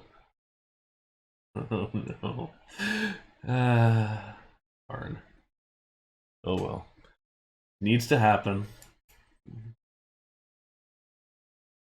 Theoretically, it won't take too long. I hope.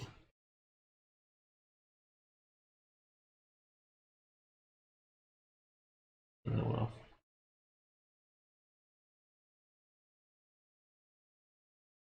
It would be nice to get that one. Check that one off the list.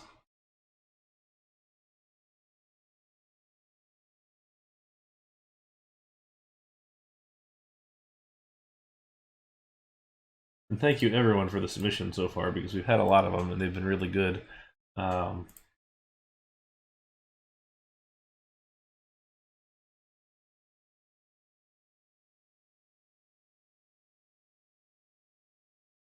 Certainly given us plenty of stuff to work from. I know we've got a backlog of quite a few now that we are into.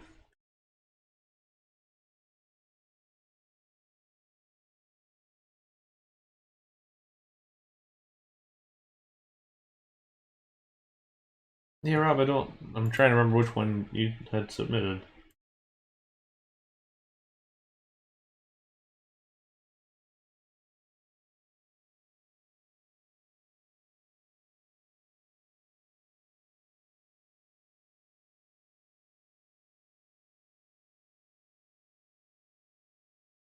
One, two, three.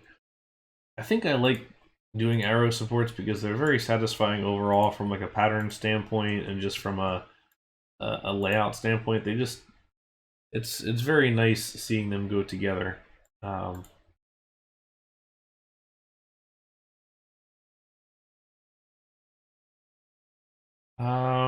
was yours the traveling Schwarzkopf looper? There was, I know we had one Schwarzkopf looping coaster that was in a that was on the Forest Frontiers map, which that was actually fun. I've actually already finished that layout.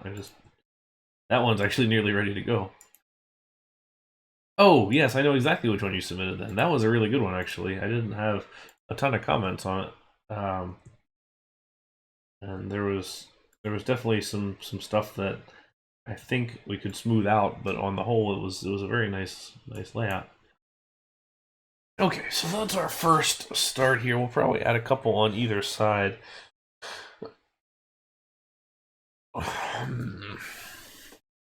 Okay. Yeah, Schwarzkopfs are interesting because there's such a variety to them. I mean, the man had an exceptional career, and there's just so much that can be said about them. But it's always kind of interesting to see how those shake out. All right, 1, 2, 3, 4, 5. 1, 2, 3, 5. There we go.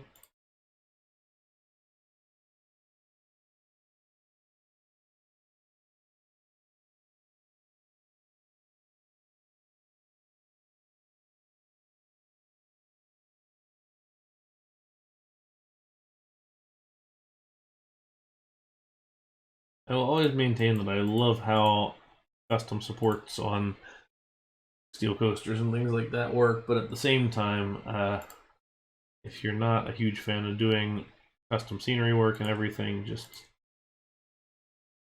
be careful what you're getting into. I've been asked by a number of people, how do you do custom supports on different things, and I guess this is stream number 1 on that.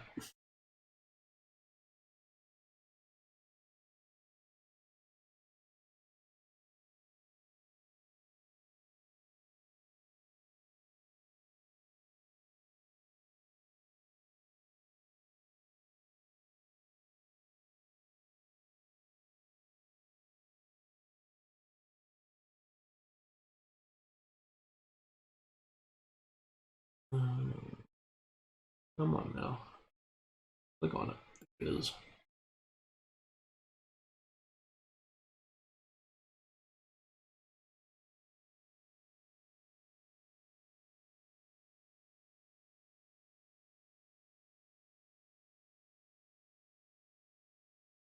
Yeah, honestly, so far one of the most interesting things about the Fix My Coaster Layout series is just seeing all the different stuff that people submit.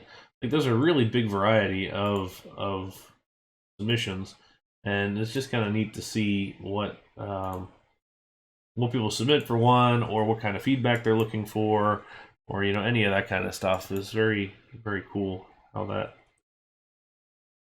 sets up.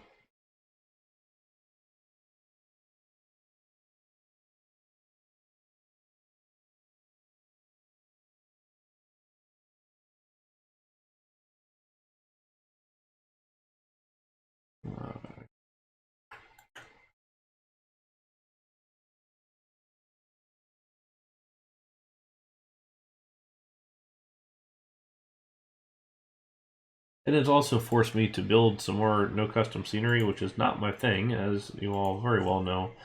But oh, that's not my thing either. That looks terrible. But it's been good practice, and I think that's been a much needed thing. Not that I am an expert at NCSO by any means, nor do I want to be, but it's just been good to be able to use the various pieces and just learn how to not make it look totally awful.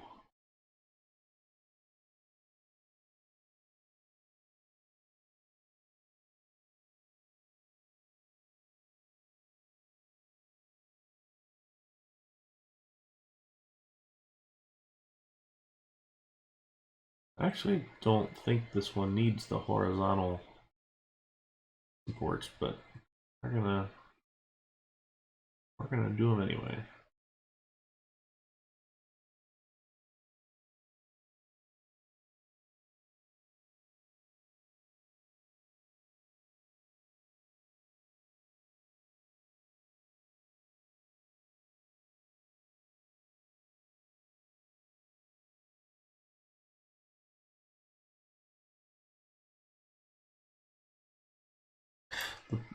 The challenge now, and I hope that it has not become too much of a precedent, is this level of theming. Like, I really do not intend to go to this level of theming throughout, and if you submit one of these, do not necessarily expect this kind of level. But I certainly got a little excited at the time because I do like arrow supports, and I do think these rides look good with the supports, and I just didn't really want to deal with just the stacked wood support, the NCSO wood support like you typically would have. So, you know, thanks for stopping by. Enjoy your evening there, and have a good night.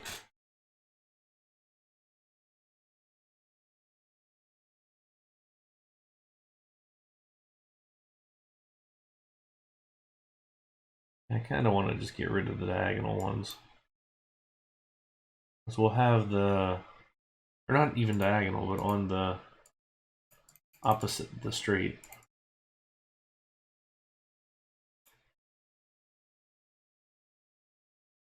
It becomes too much.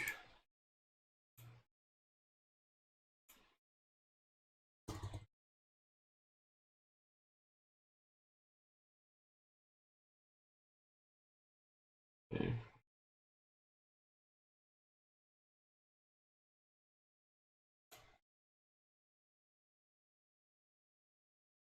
And then we had this piece here, which we can now run across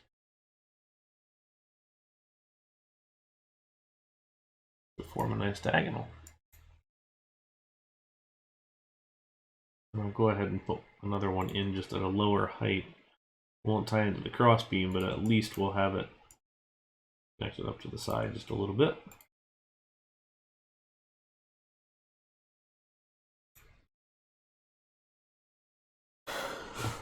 Nearly there.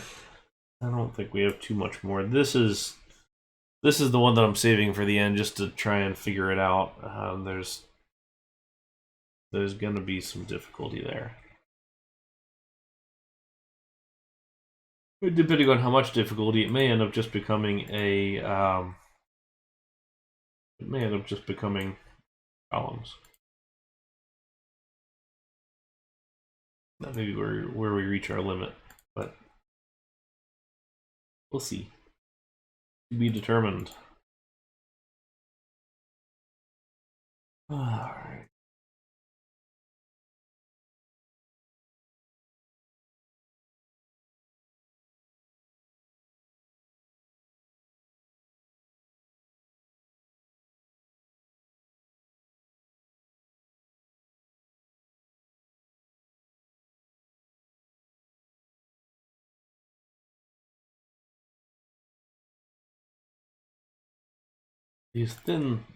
The fewest thin lines here are great, although they're slightly off center of the column a little bit. So they kind of, I mean, you can see this little section here, it just sticks out a little more than I think I typically like, but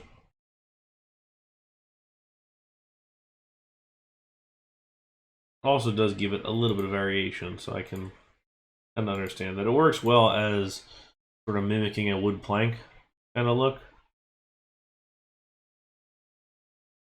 If there's ever any reason to do that.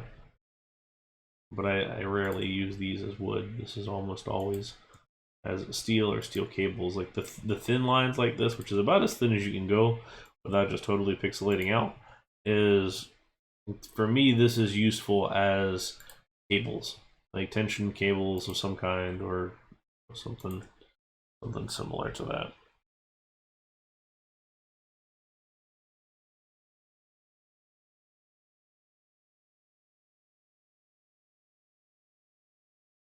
Okay. I'm actually going to leave those open because I didn't like the fact that I had dropped the X by one height to get it to fit.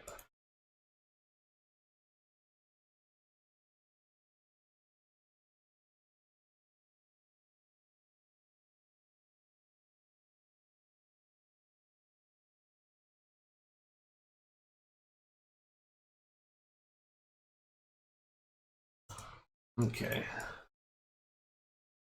So I've also left off doing these diagonal supports on the loop because, as you can see, they glitch right now, and they glitch kind of substantially through the ground, depending on where you put them, and I can't get them to any kind of height that works in a way that doesn't just look not good. So for now, kind of what we're left with.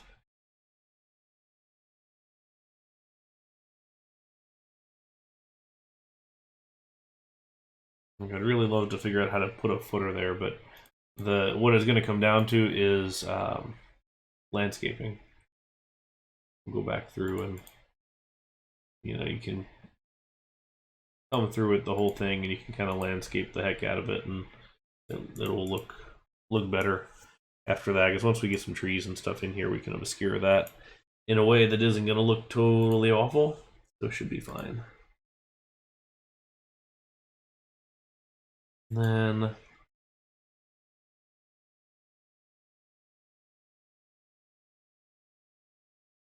go through here.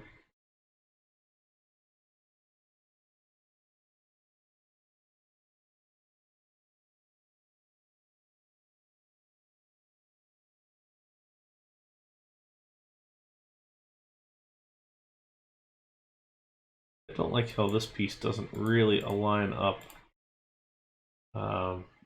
You can see the gap between every single one of the pieces, which is a little frustrating, but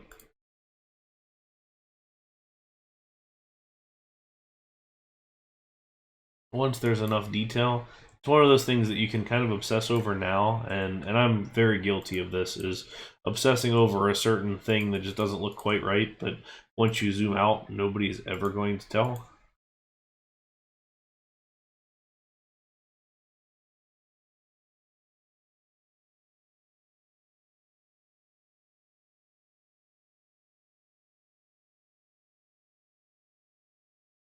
That's one of those definite kind of RCT lessons learned, as far as just don't get bogged down by little things that don't have a whole lot of effect, or that look real bad but at the time, and then you just don't spend a lot of time with it. But once you step back and look at it as a whole, it's going to look a lot better, because nobody's going to zoom in like this while they're viewing your park. You're just doing it while you're building. So I need to go out like this, where you can barely even tell that there's gaps in those pieces.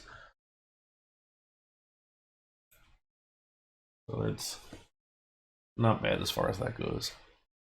It just takes patience, and to be honest, I find support sometimes a little therapeutic. Like there's a certain way that they go, and different manufacturers have different styles. So once you kind of understand how the manufacturer goes, it's just a matter of sorting out kind of how it fits within the game and how to do it. So for me, this is a little bit kind of fun when I know that I've got these block supports here and all these lattice pieces. is getting it to sit in a regular pattern that looks right, that looks organized, and also kind of get it to go realistically. So for me, that's half the fun of it, which is sometimes maybe a little masochistic in some of these columns, but it's all right. What I don't know right now is this beam right here, this lattice piece right here is completely unsupported right now. So I need to figure out how to make that go. Right, how to make that work a little better.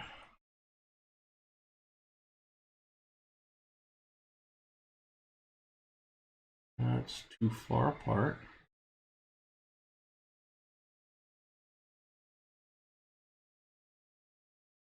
Okay, which tile are we on? This one, this one. That's also too far apart.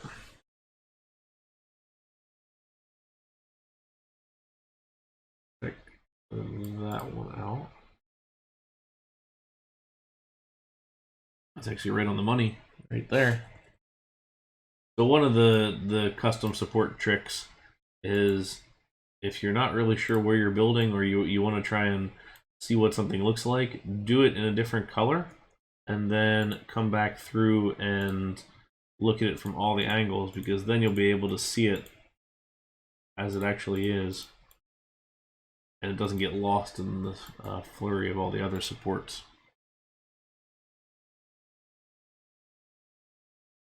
So now got that one, and it's okay in general to like skip a support here and there. While I do like to go through and make sure that all of my stuff matches as best as possible to the real thing, I understand that they're not always going to, and to be honest, this is so messy right here that it would take most people having to deconstruct the whole thing to be able to tell whether I missed one or not.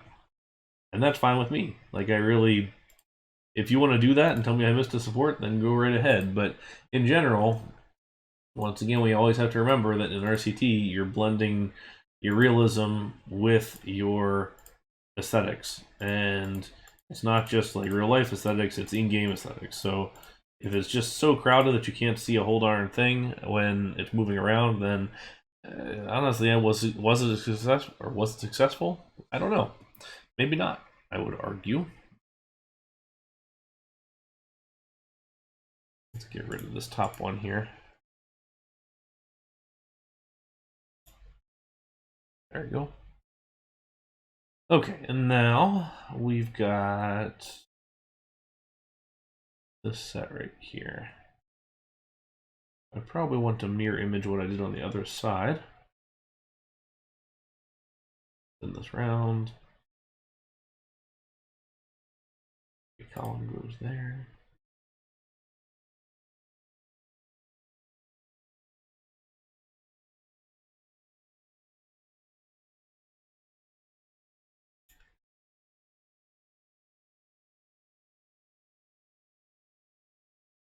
Full tile one.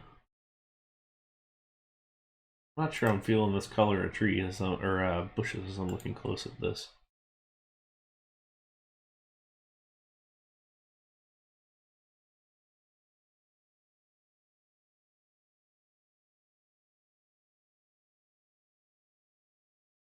Okay. Here's an instance where I'm going to skip a support. So we got this guy right here that I just built, and this one over here, and the rest of it is not technically supported. Even though it goes through this horizontal support here, I'm not supporting it through there. Now I could put one up and kind of make that happen, but it's just, it doesn't work, or it doesn't make sense for me to kind of waste my time doing that. So we're not gonna.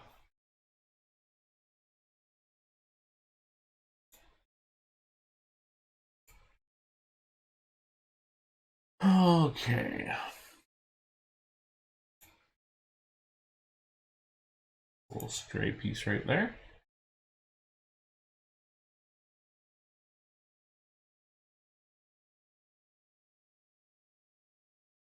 So a lot of the under column stuff is going to be this sand texture, which I always envision as some sort of gravel. I don't know how you guys picture this in your head, but to me that reads as like kind of a sandy gravel. And so for, as far as I'm concerned, that is just fine as kind of undercoating for a base.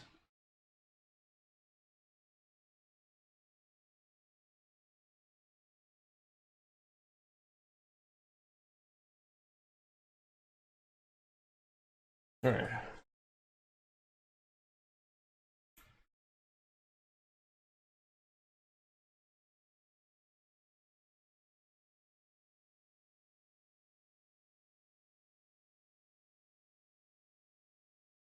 No, fantastic.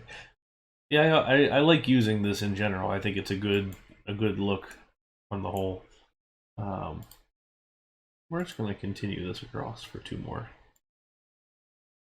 It's just going to look a little nicer. I don't really think there's any realism basis in doing it this way, but that's fine. That also further puts me from having to deal with the drop supports, but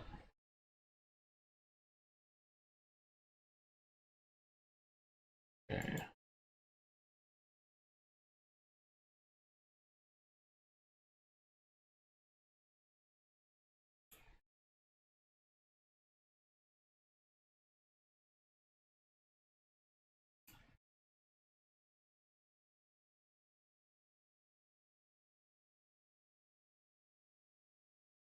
One, 2, and 2. Okay. Get rid of these supports. So now we should have no more base game supports on this ride except for the transfer track. And that's correct. Okay. So this mess. How do we do it?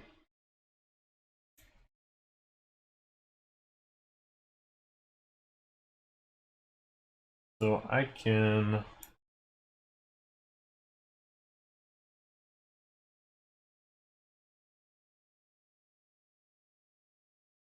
support this guy pretty easily, this curve. And that may be where we start.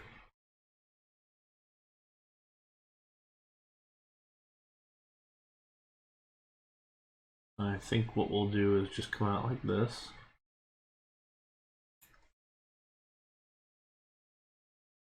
And essentially just build a lattice that's slightly off center for the track itself. But it continues the whole nice column iteration that we've got going on here.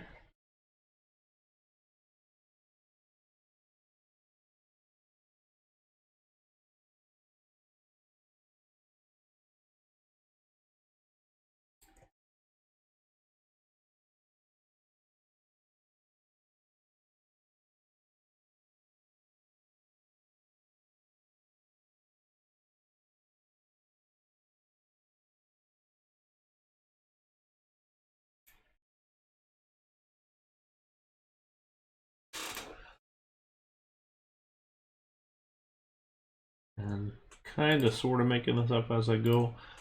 So we'll see if this is successful or not. Hopefully it is.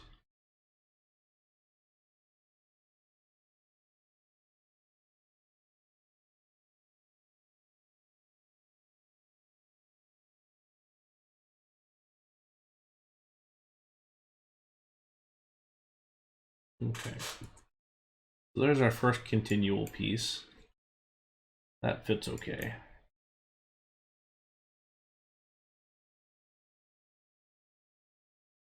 Ideally, I'd like to do another one of these.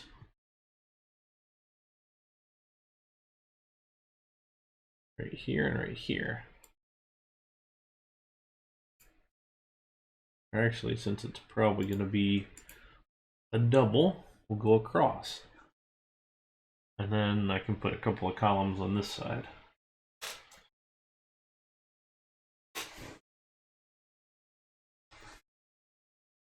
And that would let me get the second track supported, and then it would just be a matter of figuring out what happens with this drop. All right, so let's do that.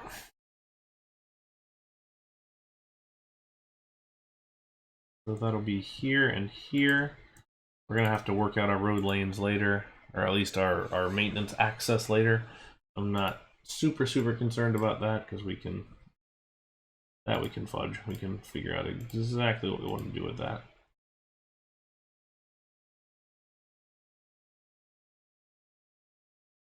It's not. You know, this is sort of a one-off coaster. Since this is for the Fix My Coaster layout series, it's not for any particular park. I may finish it up as a new element design and kind of submit just a themed individual section, but I'm not really sure. I'll need to ask the permission of the person who submitted the original layout, which is this one over here. If they don't mind if I use this one, which is inspired by their layout for sure, at a in a competitive state. We'll see why they wouldn't, but it would be nice to ask.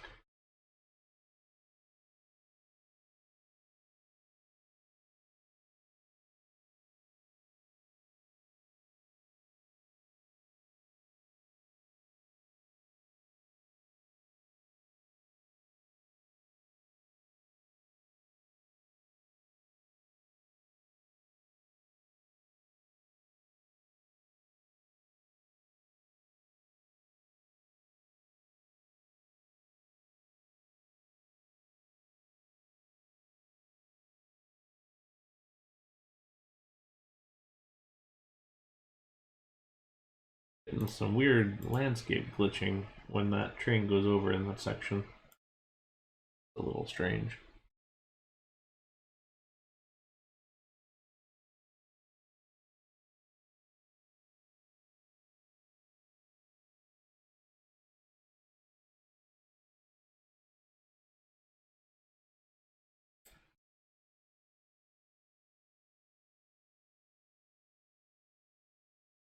Okay, so and we'll take a straight line, connect these across.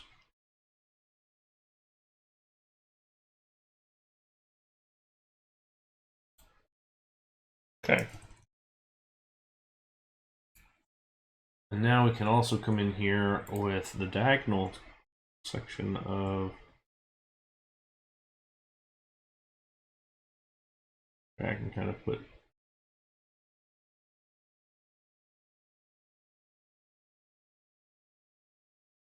both those through. Okay, so now we've got the second track supported. And then while we're at it, let's go ahead and do the columns here.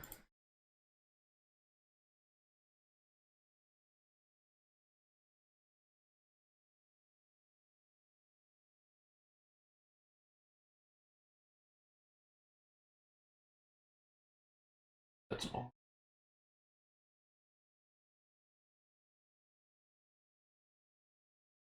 A quarter tile will work just right. That's not even close. This one maybe. Okay. And that one I'm guessing is off. It sure is.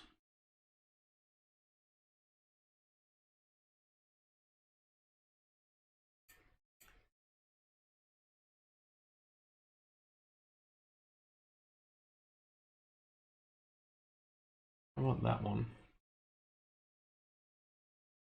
That one will qualify as close enough, which is what we're going to do.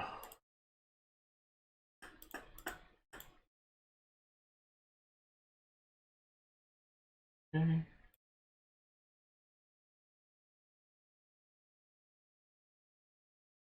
this piece, and then our half tile footer. Okay. Have this one and this one. And we should be, this one probably needs to be a centered one. So that space and this space look about correct.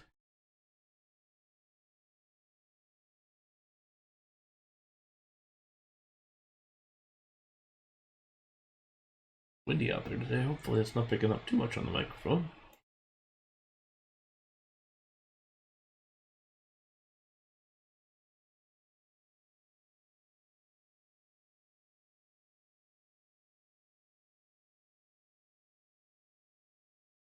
I would have kind of liked to have a slightly longer ending to the ride, like even another helix or something, but part of the issue with this ride is ensuring that that train is fully clear by the time this one gets to the block break, and I also want to make sure there's enough time in the station for this one that it can be loaded and dispatched by the time this one gets off the lift, because in order to get this duel right here, it's imperative that this one leave exactly when that one's off the lift hill.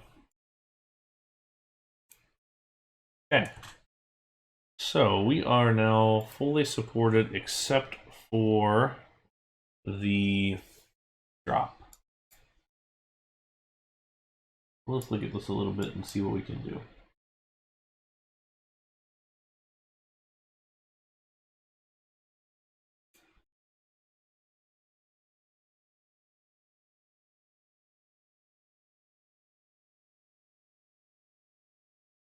Interesting seeing that land issue there.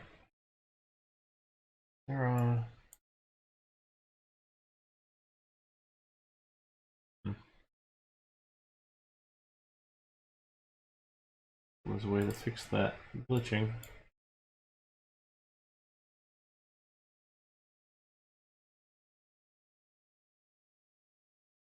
This is where you kind of curse your coaster building side when you come to the support building side. And you say, why on earth do we build it that way?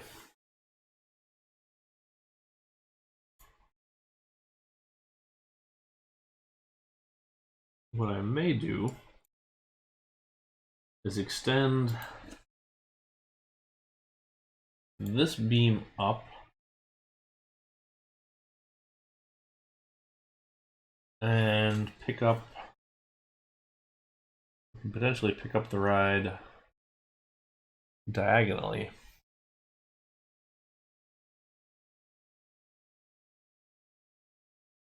Yeah, the Twisted Colossus has cool stuff like that when it works. I had ridden that I don't know, 12 times on one instance when I was over there, and none of the times did it properly sync up. I was just like, gosh, you would think, because one of the lift hills is controllable, speed controllable, the other one is not. And I was kind of like, why aren't they both speed controllable? Surely you would, you could get that to work. Let's see where that sits. That is way low compared to, also not lined up with this one. Yeah, and that's the problem is dueling coasters should not be based off of how fast or slow your employees are. That becomes a big challenge, I think, when you're trying to do a decent a decent ride. Because yeah, it can be a pretty decent coaster. For me, the second lift kind of slows things down enough that it doesn't rate up there as kind of my favorite, but at the same time, it is unique, which I appreciate.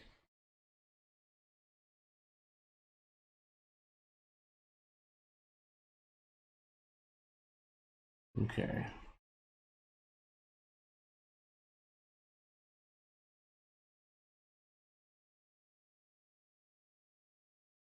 Okay. We do get that slight glitch when the train goes over that, so that because of that, I'm going to just move these down by one. This, especially on the first drop there, which we're going to be paying a lot more attention to.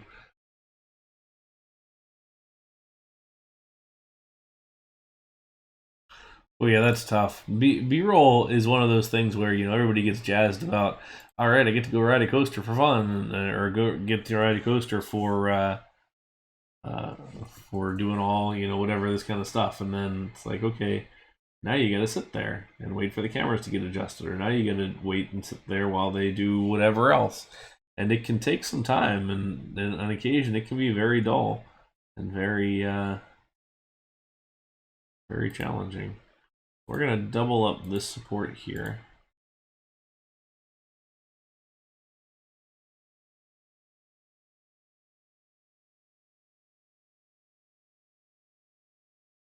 Yep, that's pretty much it.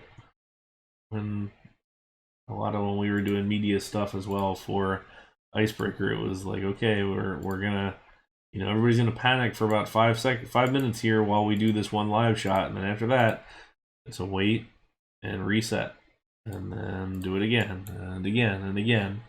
All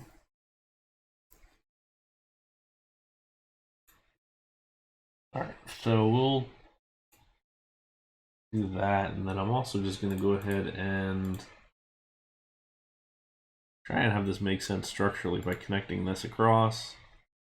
Or am I? No, we're not, because that'll cut right through. But what we can do is, where's my diagonal? This one.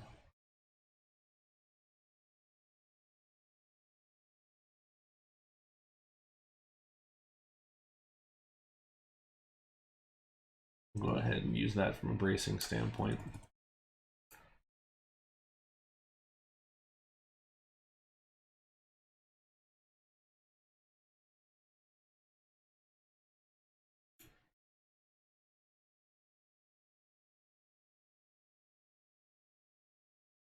Put those column pieces there just to see. I want to see if that glitches real bad or not.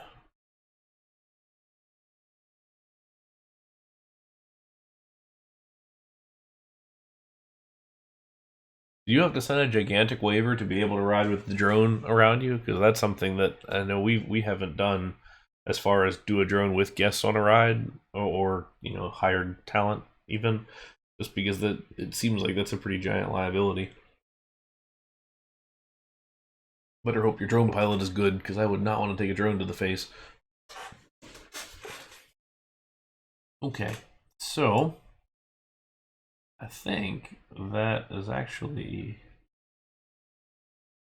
gonna be it. Yeah, exactly. It's a Fabio incident right there all over again.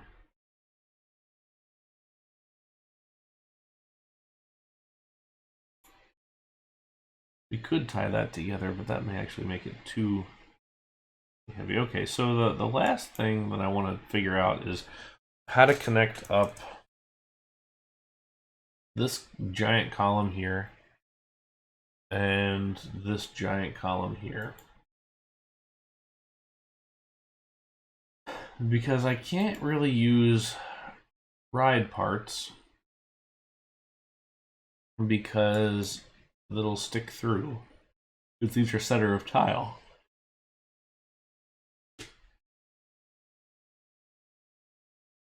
So I don't know if I just treat this as a big beam that we just hang stuff off of.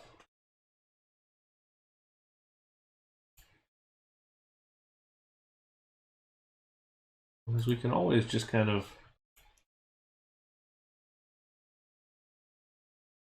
come out and support it, and then do and almost do like water slide support, where you have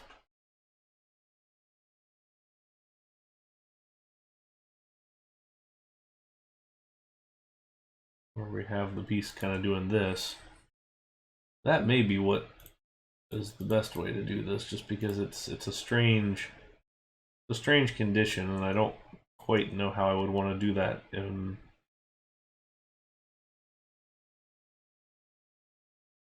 real life.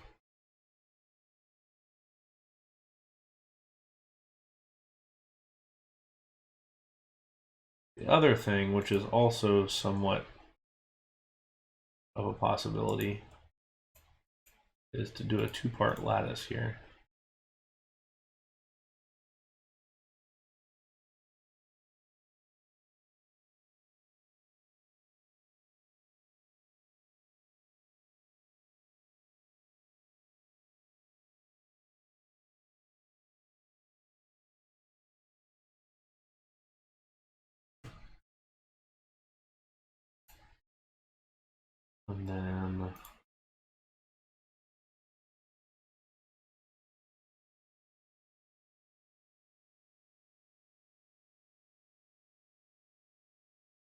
Yeah, we do need half diagonal supports coming soon.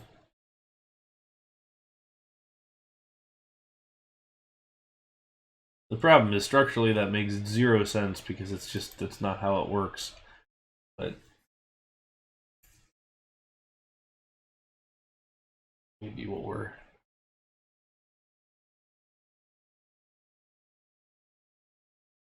dealing with.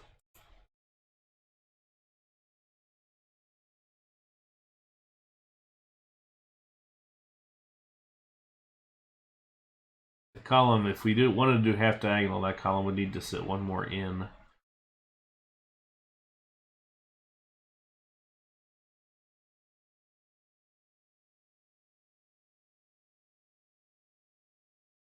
I don't really want to do that.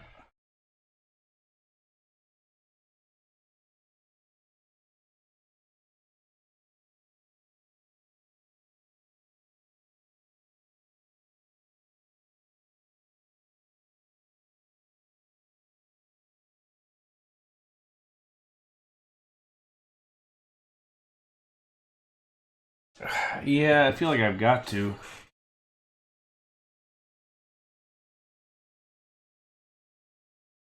Well, that's not close.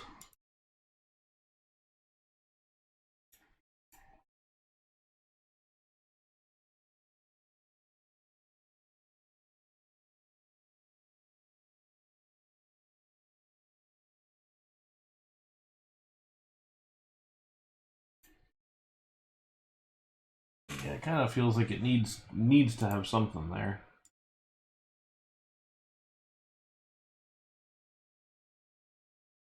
I don't necessarily like. I could also. Oh, welcome back. We're almost done with the supports, actually. I could also just kind of come across with one more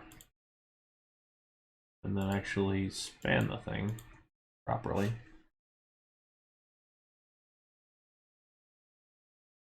Oh, nice. Gotta do the mod duties there. Mods are the unsung heroes of all of this. Thankfully, my channel is not really big enough at this point that I feel like I need mods, but one day perhaps. Not that I'm in a rush for it.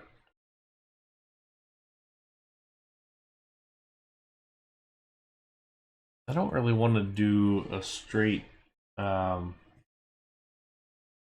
large column here. Let's grab one of these guys.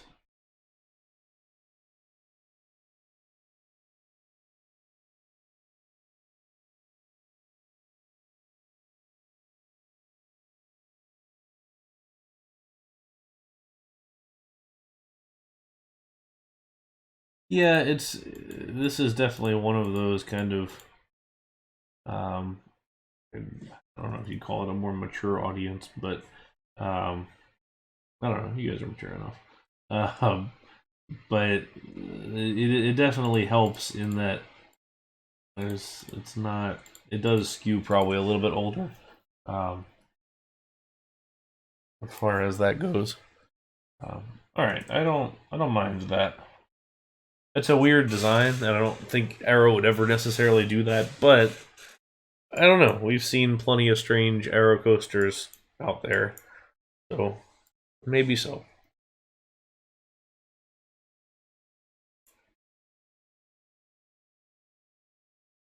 All right, and then I had gotten some half diagonal pieces here. Not half diagonal, half slope pieces. So that we can get rid of this, get rid of this, get rid of these two.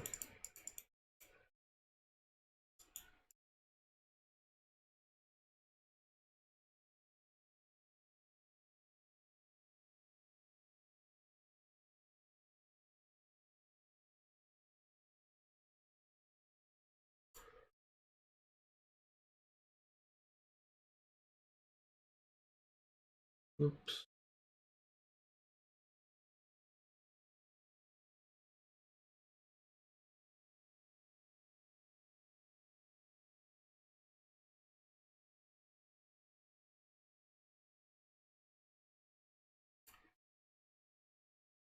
This one.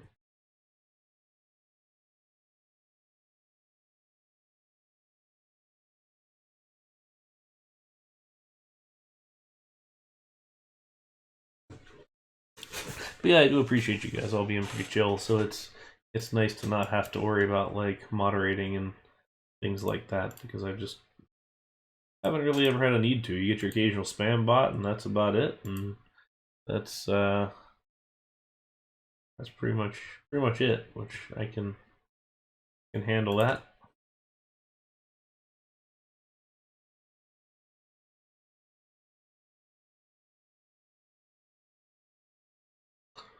It's the same thing in the Discord too. I mean, it's pretty chill, and I think a lot of the thing is that people come here because they want to see the content, not because they stumble across it. Because honestly, this RCT streamed content is pretty darn obscure, I think.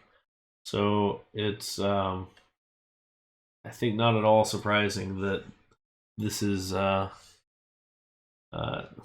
this is kind of where we end up with.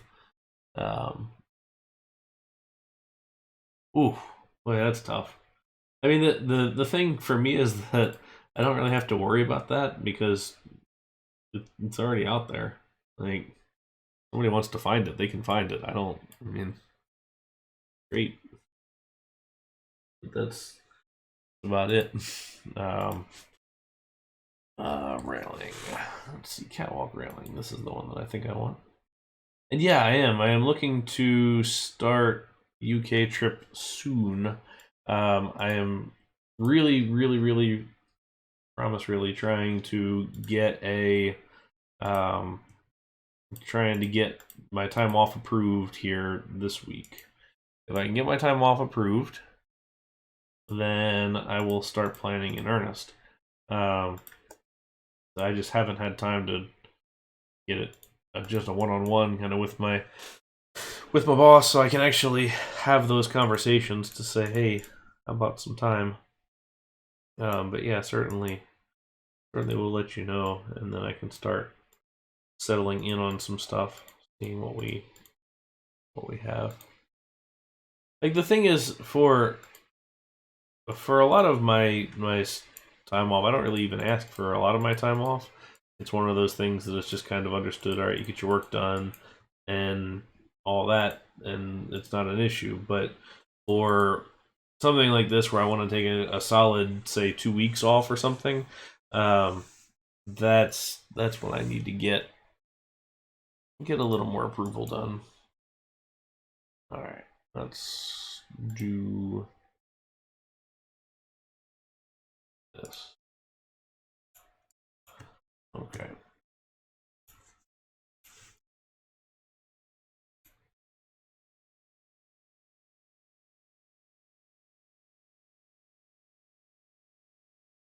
Yeah, that with Orlando's Halloween event starting earlier and earlier every year, it feels like there's a lot of opportunity to go quickly and to see everything. All right, so we'll go ahead and use these supports here.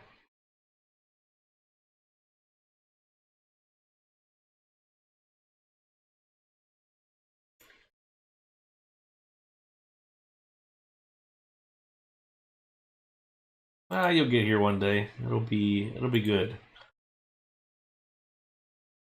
Just takes a little bit of savings, and certainly Disney is a challenge if you want to do that just from a cost standpoint, because that becomes a lot. But you know, otherwise, it's not so bad. One day in the future, not as in like one and done. Although, you know, you can blitz it, your favorite parks, and then you're done.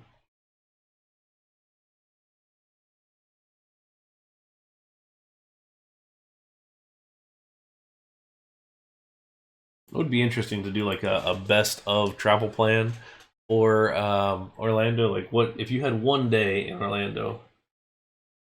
It'd be kind of fun to see how that happened.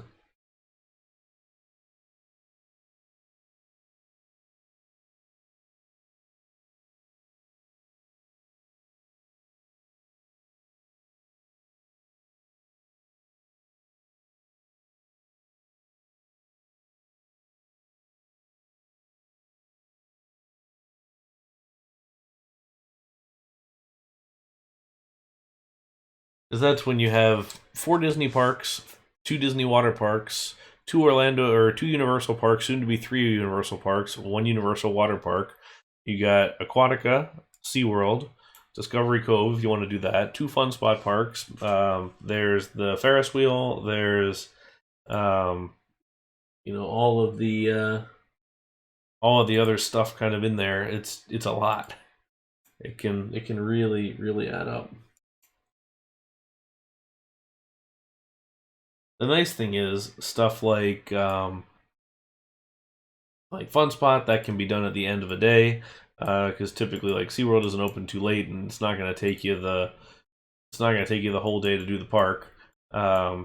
Same with some of the water parks and things like that, so you can easily knock all those out, and it's there's lots of strategies for trying to tackle it all if there's interest to do that. Disney is where it becomes hard because it really just depends on what Disney you're interested in. Like if it's really doing Disney proper, then you need a lot of days. If it's just kind of hitting the highlights, then you can knock that out pretty darn easily, I would think.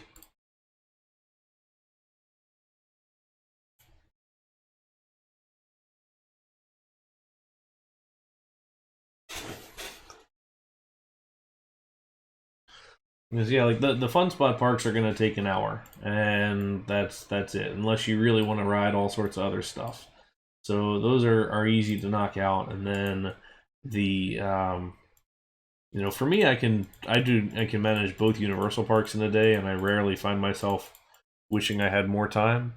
But it all just kind of depends. Like I mean, heck, I've done an 8-park day before when I was doing some of the little seaside parks on the coast of New Jersey. That was fun, more so just the fact that we could say we did. But it was interesting.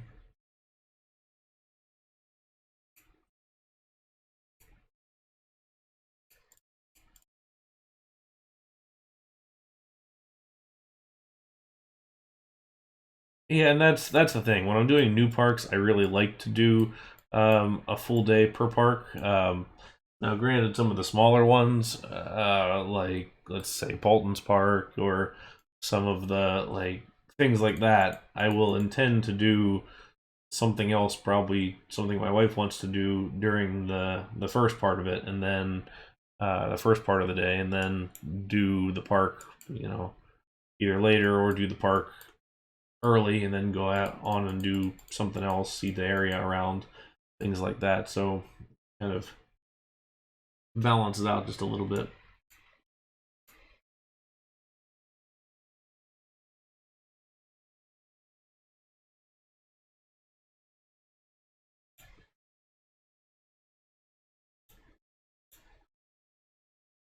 But a lot of times I'm not really interested in riding a lot of the flat rides or things like that, so it's more straightforward to me just to knock out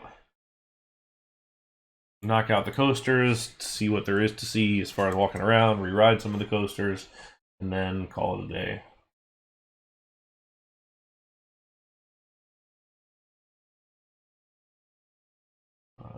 Get us some good bushes here to work with.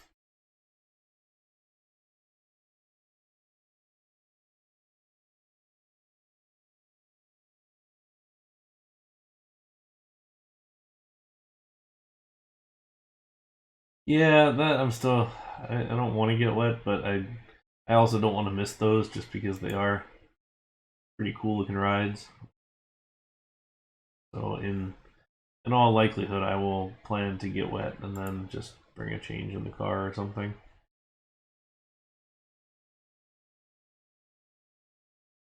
Where's my one standard bush? I thought it was an MG one.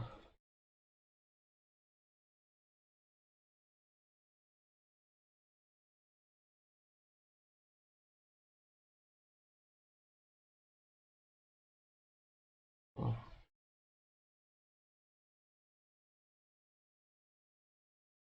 Yeah, I can bring a poncho. Why not? That's the Asian way to do it. Is there's It's funny. In Asia, all the water rides have a little poncho sales place at the front. It's like, you know, $2 or something. It's relatively cheap, but it's just kind of fun. You get one of those, and then you ride the thing, and then you come off, and there's a little trash can there to put it in. Which, you know, granted, I held on to mine, and then you can kind of reuse it and everything else. I don't know why the bush isn't available on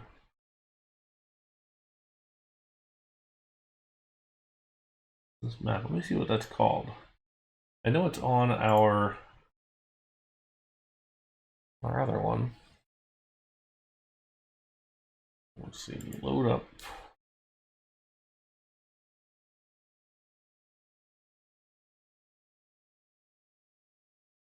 Load up AAA real quick. And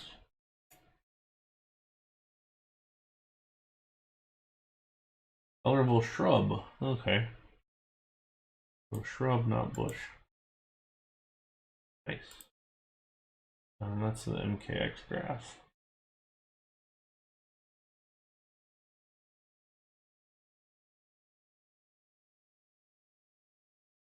There are times when I wish there was a lot more consistency in naming of stuff in this game, but you know, each object builder is their own person, so and there are no set out rules and things like that. So unfortunately, we end up with people calling some things bushes, some people calling some things shrubs. Hey, take it. If it's working for you, use it.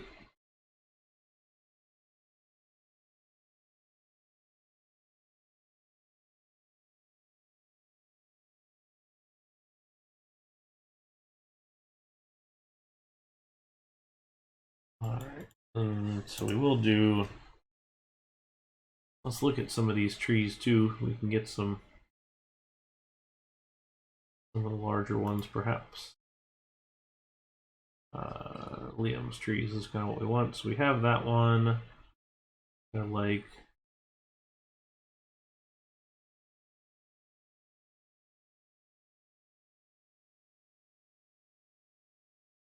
Okay.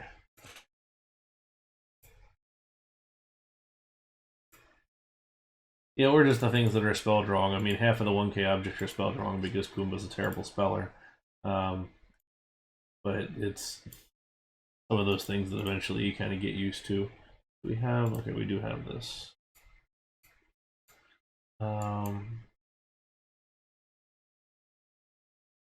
We should probably set out a palette here, shouldn't we? Like that tree, like this tree.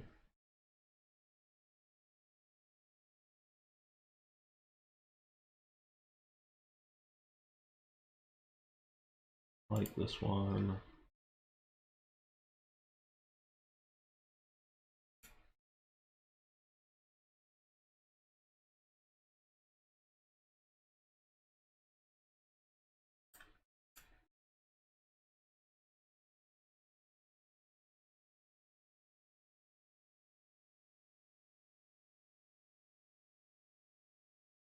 I think the birch tree can get larger.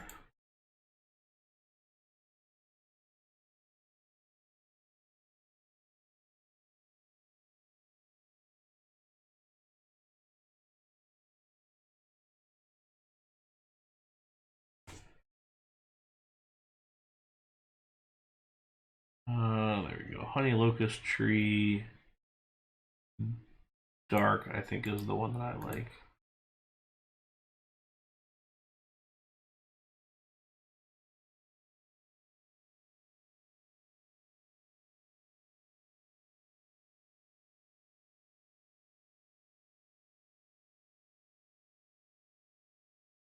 Large silver birch. Oh, where's that? There it is. Okay, I like using that one just for filler stuff.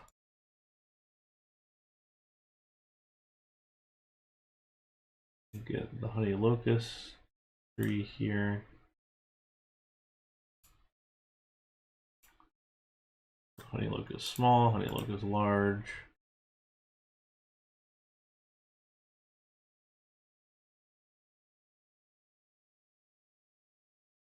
There you go, a darker one is what we want.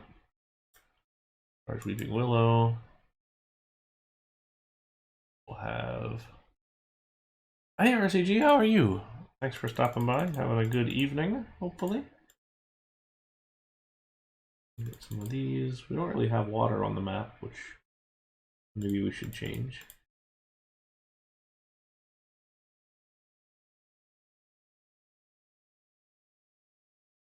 Yeah, I do appreciate a good tree that can be seen through, because that's one of my biggest complaints about some of the trees in the game is just if you can't see through them, what's the point?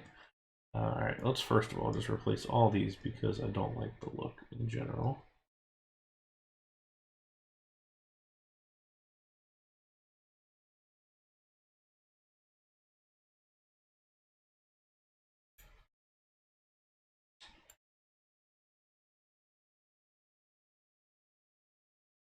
Alright, so we'll place some shrubs, things like that.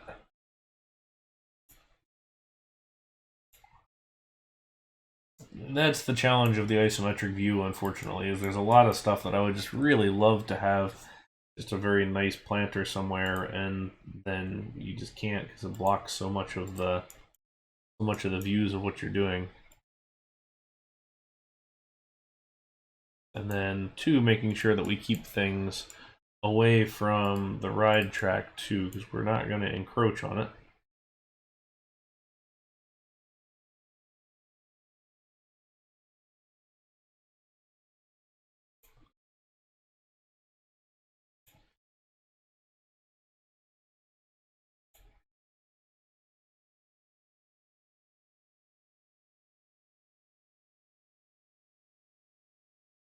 And two, going back through it always looks so weird to me when you just have grass underneath of it right now.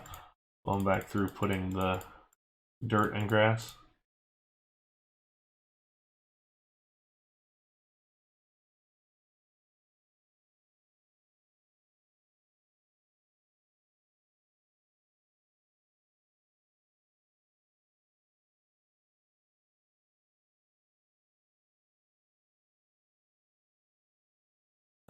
And just spamming the hell out of the bushes.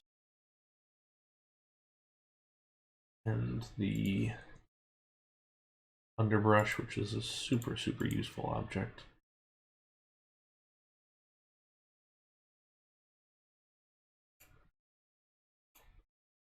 The underbrush tool is great because it's basically just like instant detail. And it's just so useful.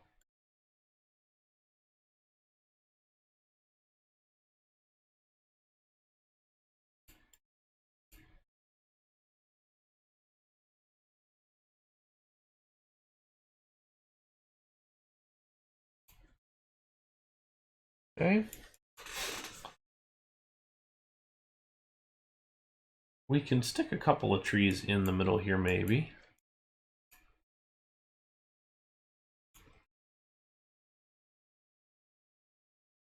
Can't put too many because we don't have a whole lot of space for it. It is, and that's one of the reasons why I always say you should absolutely modify at least one, at least one or two height difference in anything that you do. So, I mean, this is a generally flat ground ride, but in this one, in order to get this pass through for our queue entry, we raised up a lot of it. But even if we didn't, I would still advocate at least, say, 2 or 3 height variations difference. There is no such thing as just absolutely flat land in a theme park setting. You really just don't see it. So it would be so beneficial in just an overall look standpoint and just kind of general appearance to go ahead and put just a little bit of detail here and there into how it all comes together. And let's repaint all of these. So, crap. We want this one,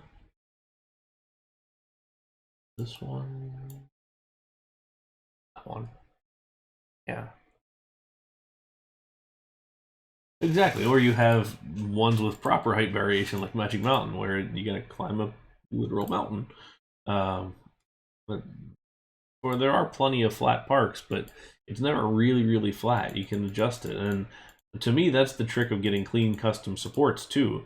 Is getting a situation where you've got enough terrain variation that the footers work out, the columns end at the right heights, just all of those sorts of things work correctly.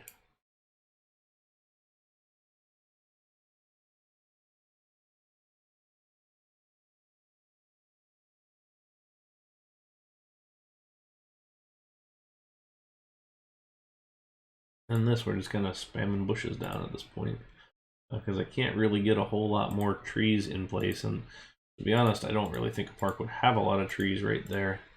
Although you think about it in a hey Space Game, welcome.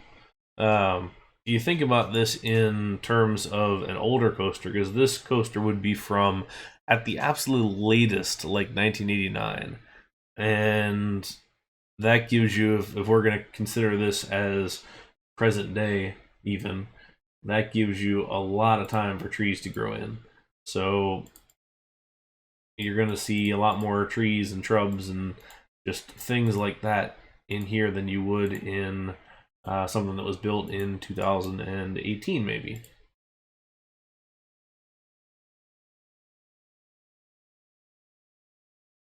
And we're just wrapping up the supports here. Bases. We have this is for the Fix My Coaster Layout series. So we're building one that was a take on this ride that was submitted. It has this kind of super cool dueling aspect to it, but and making it a little more realistic, and also keeping a dueling moment, which I want to make sure that I don't obscure, because that's, you know, right here is our big moment that we want to make sure we highlight.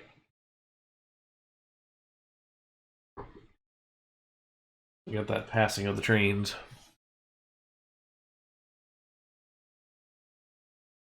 And one of the other kind of converse things to what we've been talking about with planting, spamming bushes and stuff everywhere, is that open grass is good. Open grass is fine. You see plenty of space as far as that goes. Just think about, is it manicured grass? Is it mowed? Is some maintenance guy getting down in there and mowing the thing every however, or what's the situation? So like for here, this is a ride restricted area. Unless we want our ride maintenance guys going into the ride areas in the morning and painting up stuff, the the best way to do this is to leave this kind of gravel and stuff in the middle, and then go through here, and you can leave these high up sections in grass, because I want some grass. But I don't need all grass.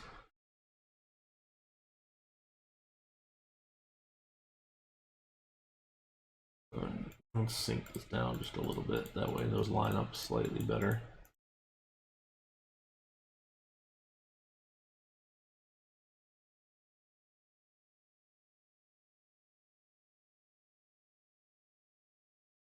Yeah, Loch Ness was a cool one in the fact of how it was set up, and that it could duel if you stopped the second lift hill. Um, it was something that was never really done in regular sequence, but it could happen. Okay, now we have those that are slightly going down below. We want. I learned a long time ago that these are called. I would search, if I didn't know any better, I would search for flowers, not gardens, but they are gardens.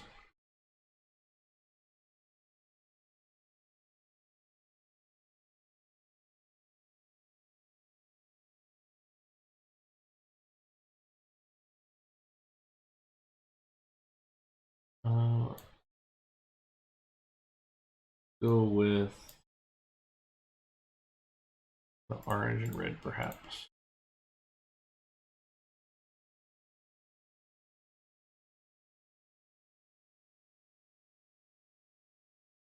That sounds romanticized to me. Although I do like the idea for that. I mean the thing is, in standard operation on Loch Ness, there is no way to get to duel unless you stop the second lift hill. You can't duel Loch Ness. But if they do stop it, then you absolutely can, and it can be super interesting.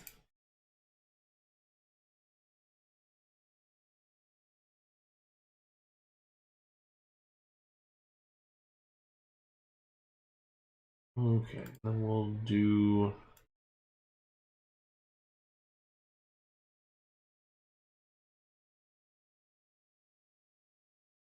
Yeah, I'm kind of happy with how this is turning out. Like this is going well.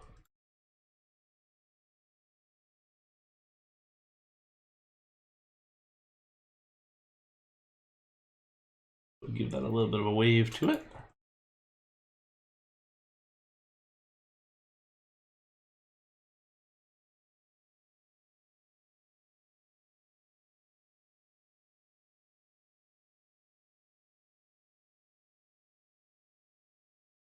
All right, and then we need some fence for up at the well, actually, no, we don't. We really don't. We could do fencing along the pathway, but I think the only thing as a park operator, I would want fencing here just to keep guests off the path. We have a ride fencing further down, which is we would call it the ride restricted fencing, but as a park operator, I would want fencing up here just to act as sort of a double layer um, of something. But you're right, Space Gate. It absolutely is kind of bland as far as it goes right now. It needs some seating. It needs some lights. It needs some more plaza type space, because you would want this to be a viewing plaza. So you want the guests to slow down. You want them to enjoy it a little more. Wonder, do we have?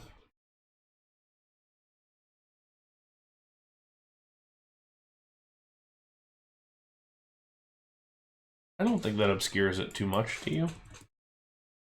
We have that, because what I'd kind of like to do is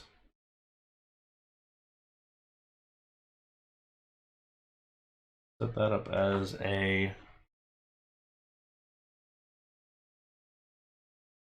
other and a little eating area, perhaps.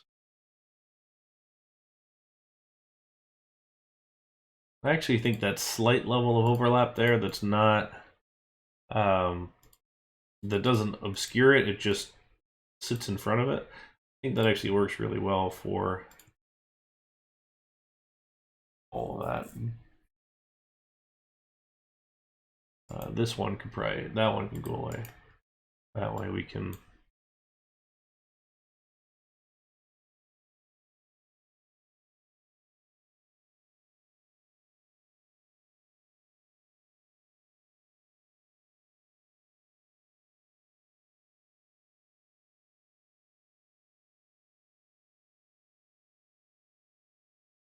The thing is we're building a park that we're building a plaza to a park that doesn't necessarily exist. Oh, hey Marcel, welcome in, Raiders. Thank you for stopping by. How is everybody today? Thank you, Hostfinger, for that follow. Welcome, welcome. Good to see you guys as always. How was your stream today, Marcel? What did you work from, or what did you work on? You do more interesting stuff? We are working on a coaster today, actually. We took a little bit of break from our park build, and we have. Oh, Dangerously Dense Diamond Heights. Are you nearly done with that, or how much more? How much more do you have to go? Because it looked like you're not too far on from being done with that.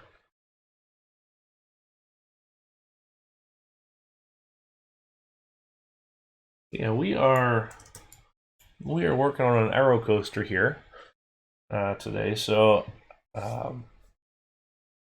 okay, halfway done. That's good. I'll have to catch up on the VOD here a little later on and introduce yourself. Thank you, Lightserg. I'm bad at the channel branding part of things. Anyway, welcome. My name is Brian Andrelczyk. I am a real-life theme park designer who likes to build RCT and Parkitect and all these kind of things, and I like to teach how to build realism in the game. So we do park builds, ride stuff, detailing. Today has been mostly custom supports, and now we're doing some landscaping, things like that. So this is what's going on. Yeah, thank you for stopping by, Hostfinger. Have a nice evening, and thank you, Anand, for that follow as well. So I have a YouTube channel as well that I post a lot of things on, and we have been working on I've been doing a series called Fix My Coaster Layout, where people can submit coaster layouts, and myself and Andrew from Mick and Man's RCT Station will offer suggestions on how to improve realism, flow, things like that. So this is the one that was submitted to me, and Andrew. So this is the one that we're working on. So I took this and added some realism to it and custom supports and things like that. So this is where we are now. So Raina says, you seem to work opposite Marcel by building the entrance path before finishing the coaster. It kind of goes in a couple of different ways. So coaster itself is more or less wrapped up now. After we got the general feel going, I was kind of setting out a queue, and then thought, well, maybe it could be interesting to thread the queue through the Batwing element. So that kind of informed this whole queue, and then actually all of this landscaping to bring it up so it didn't look totally unnatural, why the queue was so much higher. So it was a little bit taller and kind of set up just like that. Hey, T. Chapman, how many does the final brake run hold? So it holds about 2.5. So we have a 3-train coaster because we've got a mid-course here. So we've got our train in the brake run, and then if we were to close the thing, we'll be able to stack 2 more trains. One here on our transfer track, which we have yet to build. One here next to the maintenance area, and then we have a couple of extra pieces here at the end. So typically when you do this kind of thing, you want to make sure that you have space on your brake run for all the trains that will be on your ride that could stop down here, kind of in sequence. So this one is a long brake run because corkscrew trains, the Arrow Vekoma corkscrew trains, are so long, but that's what we do with it. And then from a maintenance bay standpoint, we actually don't really have the room to do 3 across maintenance wise, so we're doing 2 here and then 1 out back, which is fine. It's not necessary that we have all 3 in a row, but that's our setup for this one. So we're nearly done, and now we're just kind of doing the decoration of everything. I was working on this pathway here, and actually I think I'd like to upgrade this path just a little bit and do 2 different kinds of colors of path.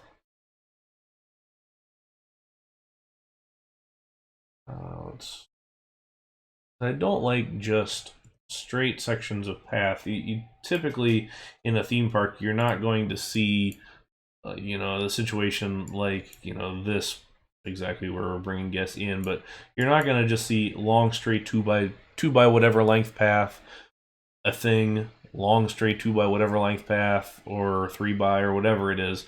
You're going to see the pathway grow and shrink based on the stuff around it. You're going to see plazas, you're going to see tree planters.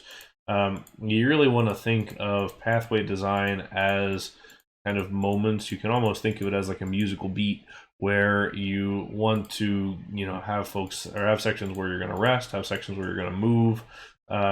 It's really thinking through the way that everything kind of lines up against itself. So like, I want this to be a slower section here because I want people to stop and walk or stop and sit and watch this. So I put these tree planters here, which are going to put some nice benches around. I've got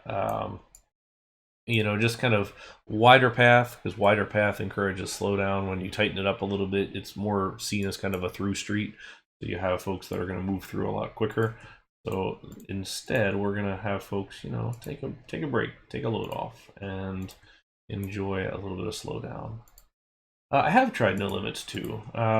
I'm not very good at it, just because I've never really spent a whole lot of time doing the smoothing and doing all of the calculations and everything to get real smooth. Although No Limits 2 was much better than No Limits 1 as far as that goes. It's easier to go smoother rides there, but it still is a challenge.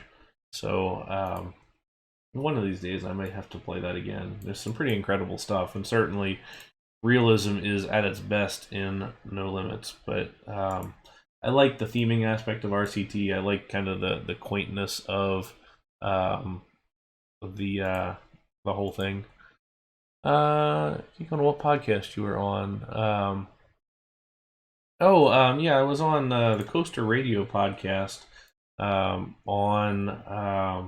this week, I guess, which I actually haven't had a chance to listen to it just yet. I heard that it was coming out, but hadn't had a chance to listen. But certainly it was nice to be able to talk to those guys. Darn it. Hoping I could do that without accidentally coloring the plants.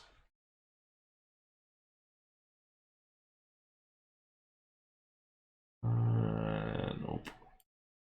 Womp womp.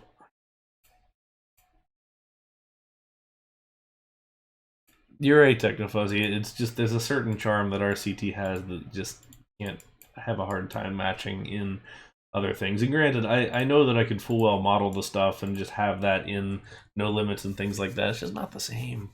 Like I really do like the charm of RCT and what it is. So we're putting some curbs on the pathways here just to give ourselves a little bit of an edge condition going on. And this is not really meant to go further. Like, this isn't going to be a full park. This is just this ride and the context surrounding it. I'm going a little larger than I typically do on these ones, just because I kind of, well, to be honest, I kind of got in over my head, and then I'm here now. So this is somewhat of the unfortunate aspect of it, is that I can't really back out now. Do you guys use these paths? Not yet. We will come back though and drop in some invisible paths. Vanilla fixes, as in, is it no custom scenery and stuff like that? No, not necessarily. So we do have an option for that. You can submit just track files. You can submit, kind of whatever you want. But if there's an ask in the submission to keep it to just standard base game stuff, then we can certainly do that. I've done a lot of no custom scenery type builds. We've done a number of things like that, like scenario maps that we've gotten sent, or in some of these cases, like we'll do stuff with a lot of custom scenery like this, or at least I will.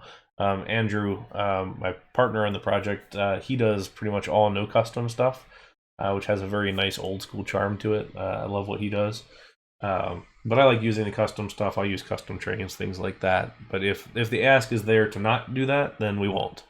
So if you're interested, you can feel free to send your coaster layout to fixmycoasterlayout@gmail.com. We accept RCT1 and RCT2 files, so .td4 track file, .sv4, which is RCT1, or .td6, .sv6, or .park. All of those are acceptable formats. Yeah, there we go. Thank you for posting that, Iceberg. And yeah, also come hang out in the Discord. We were just saying earlier in the week how I don't advertise it enough, but we have a Discord. And I think, hang on, my links maybe? There it is. Look at all that. Set up all these commands and then I just forget the actual things for them. But there we go. Get that. I'm a pro streamer now. I'll put some benches on both sides facing away. We didn't have the shots issue this time. I have not forgotten to change back from whatever website we were viewing.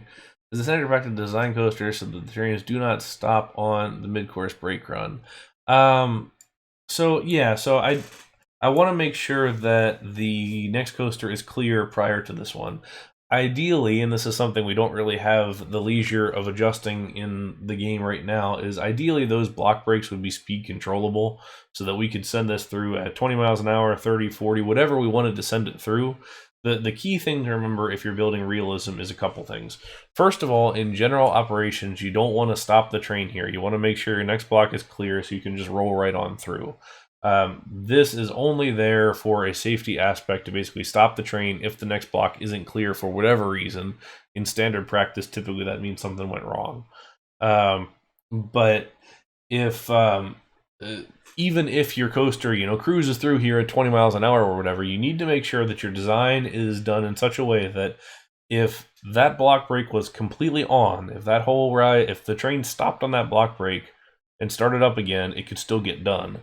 So you don't want it to valley somewhere nearby. So like if this train were to stop here, I want to make sure it can still get through this batwing, still get through these corkscrews, still get through that helix and into the brakes, because otherwise it's kind of useless. Now, whether or not it could get through there is a little bit questionable, because this is a little slow right there, to be honest. But where are we, 45 to 55? It could probably make it. Doesn't matter if it just absolutely crawls, but you need to make sure it can actually finish.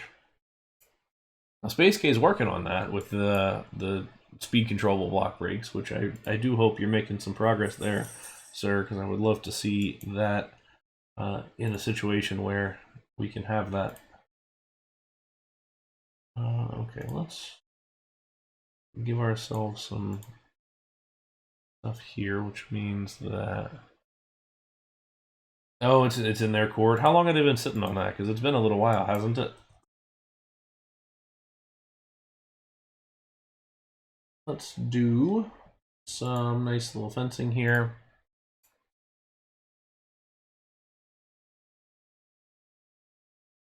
It's purely a realism factor of, do you want to build in a way that feels more realistic to how a real coaster would operate? Is it a function of the main game that it's going to happen?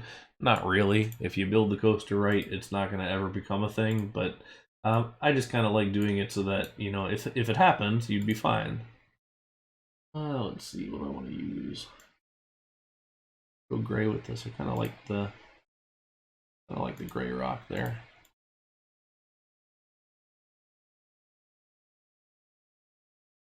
There you go.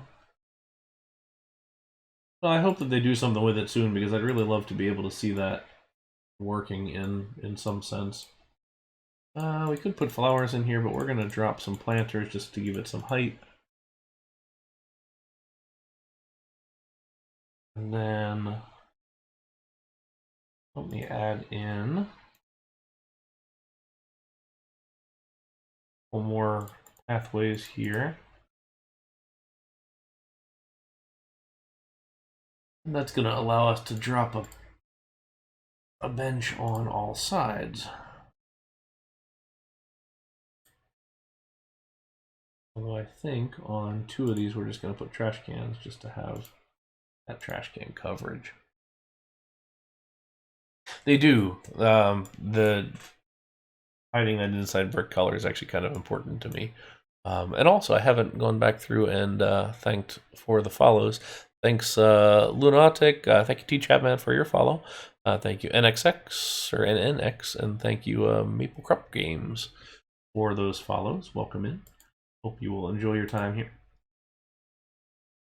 So we're probably just gonna more or less kind of stop the expansion here, and then we'll indicate that it goes on, so that the viewer can make as of it what they will, because I really don't need to show a whole lot more. I don't want to show a whole lot more, because this is meant to be just sort of about the ride itself. But I didn't want to go without showing how contextually this could be set up. It would be kind of nice to have like a water something over here, perhaps. But what we need is a plaza. That's our big one right now, is get our plaza situated.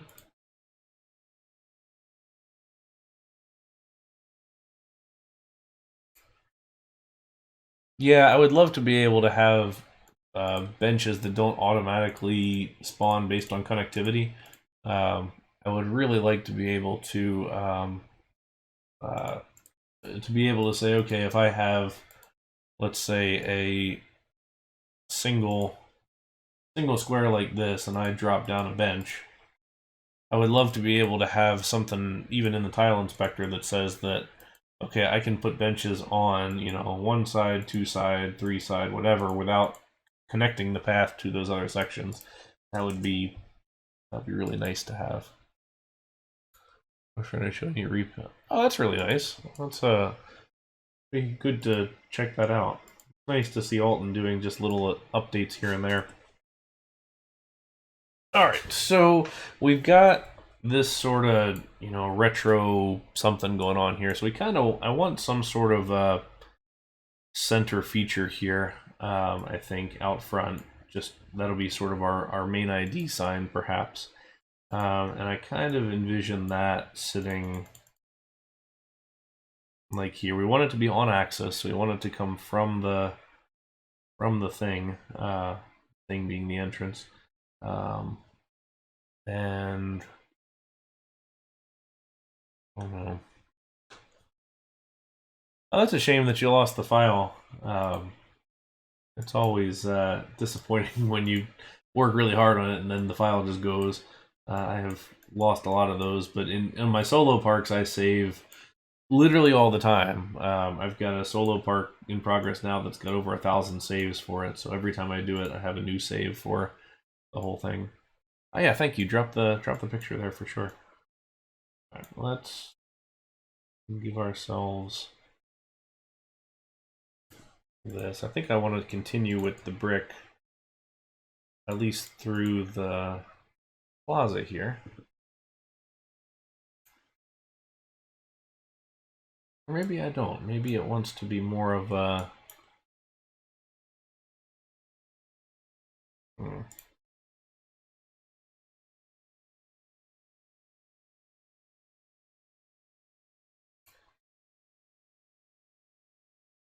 This almost feels, since this is kind of a very, we'll call it blocky, blocky thing, it would be maybe a little more retro. Let's think about that.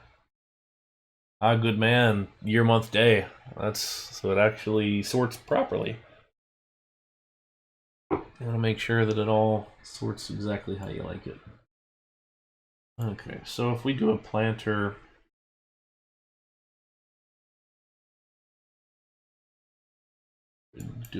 like this.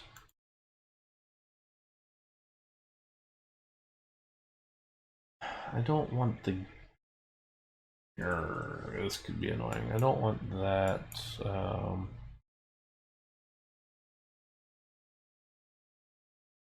Because when you sort it in the computer, then it will automatically sort year and year, month, day. It's always nice.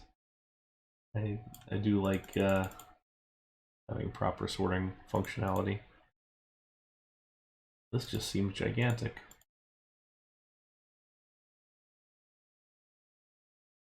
We did... we could put a piece in the center here.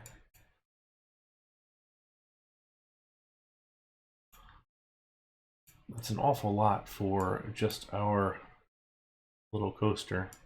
Maybe that's alright though. Let's lay it out, see if we let it. Of course. Turn it off.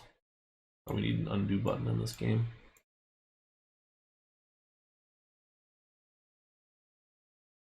Alright, mark that again. Ideally, I would love to be able to have a 2 gap between all of these things, but with the single entry point, it would just look weird if it was off like that. Now it doesn't need to be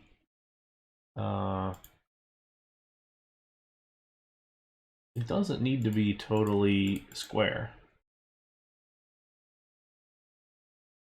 Maybe this is what we do, and then this becomes something different there.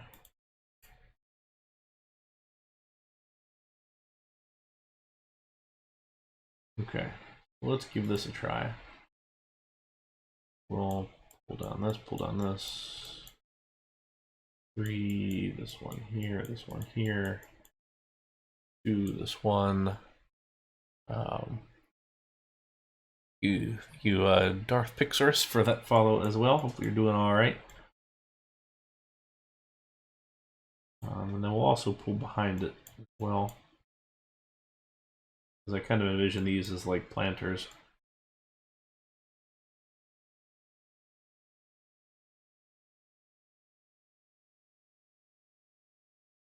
So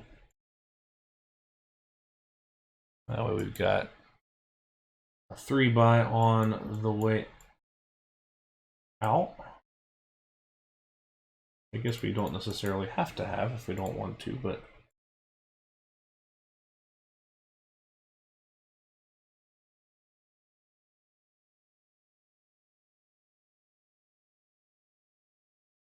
okay.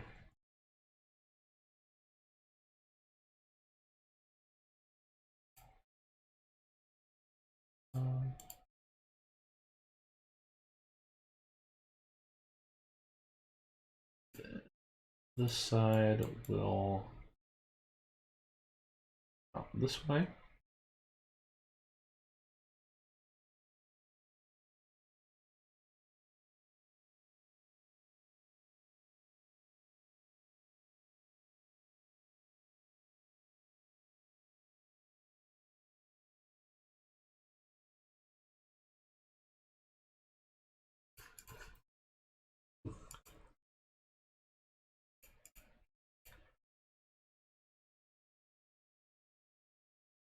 We'll have our here, maybe a little section on this backside that passes around. It's gonna slightly screw up our. If we can adjust. Oh, back.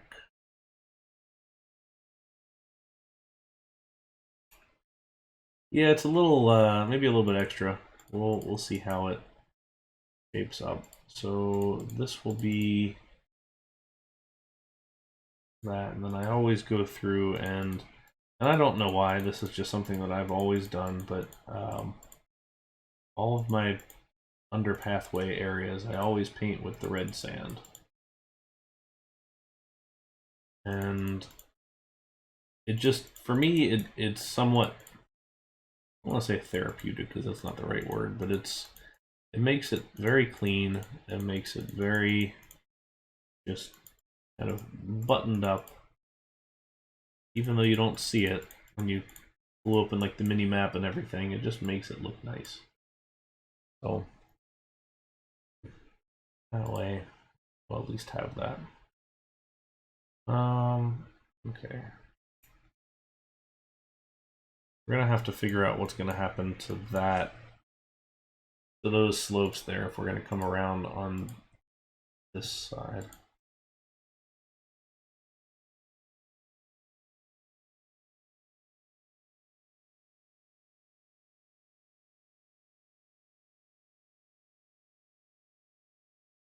We might be able to get away with. Actually, we might be able to get away with it. Just depends if it wants to glitch through or not. Okay, so now we've got this sort of checkerboard thing going on here with the glass and everything else. I'm kind of thinking that maybe this whole thing gets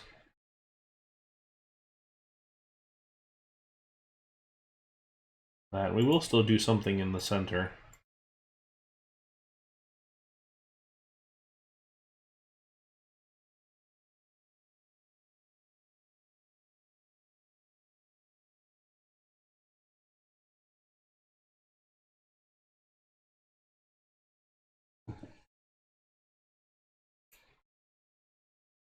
Don't quite know what that's going to be yet.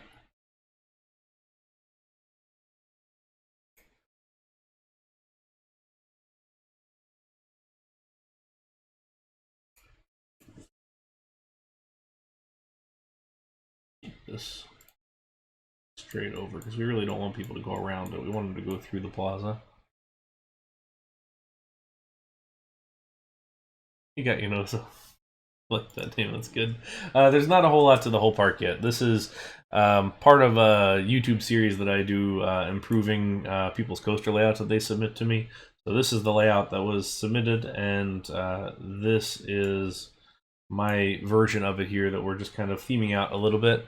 We're not really going to go much further as far as full park goes, so we'll do this plaza. We might do a little gift shop here perhaps, and then kind of send it off this way, but that may be it. So might be for the sales section. Depends how much the Aero Coaster hurts. Okay, so what we do have is some very distinctive railings on this. So the question is, do we want to continue those railings, or do we want to? Yeah, not a problem. Thanks for stopping by. Or do we want to do something a little nicer? Problem is, we still want to be at least in reasonable contact.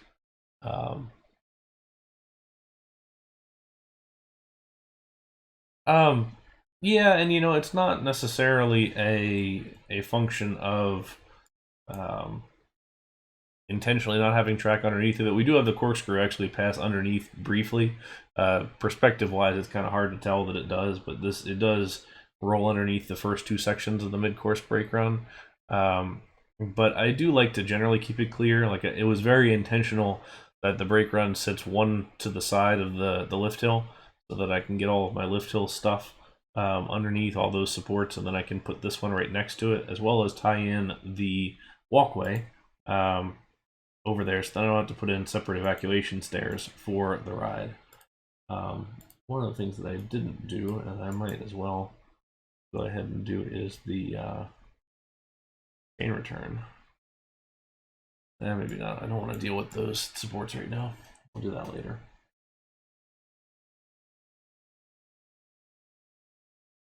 Okay.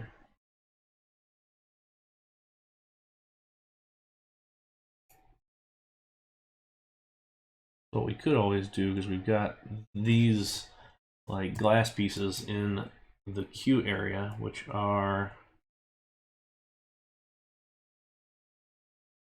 1, 2, 3, 4. Oh, only 4. Okay. 1, 2, 3, 4.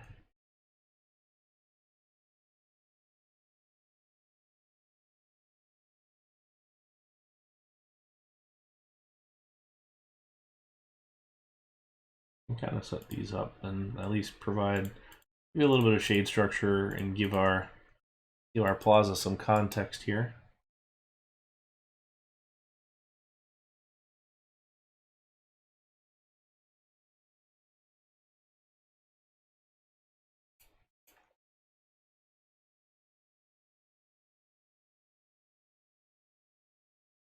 And I don't think any of those are visible, so let's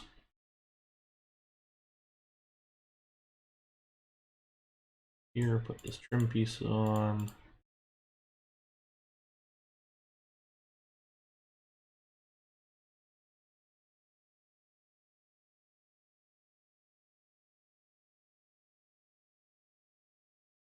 3 misclicks.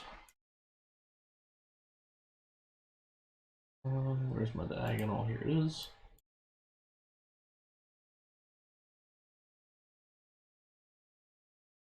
Hey, Unclear 8, welcome. Thank you. It's we're pretty happy with how this one's turned out so far. Been going okay. That's interesting. Where did it go?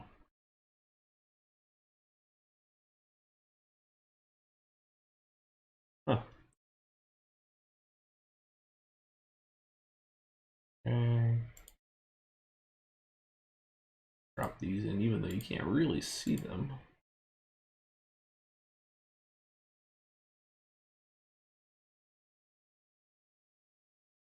Okay. Then, pathway-wise, yeah, give me just a second. Let me get some pathway in here, and then we'll do that.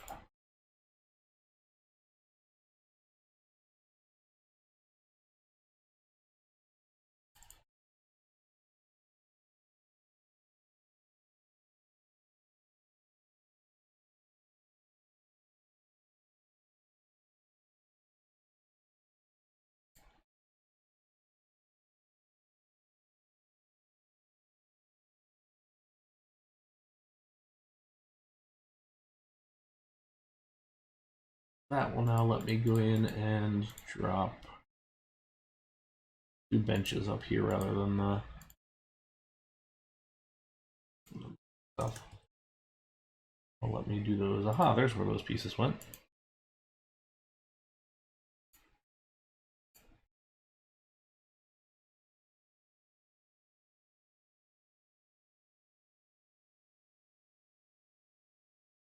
All right, so full layout watch. Let's there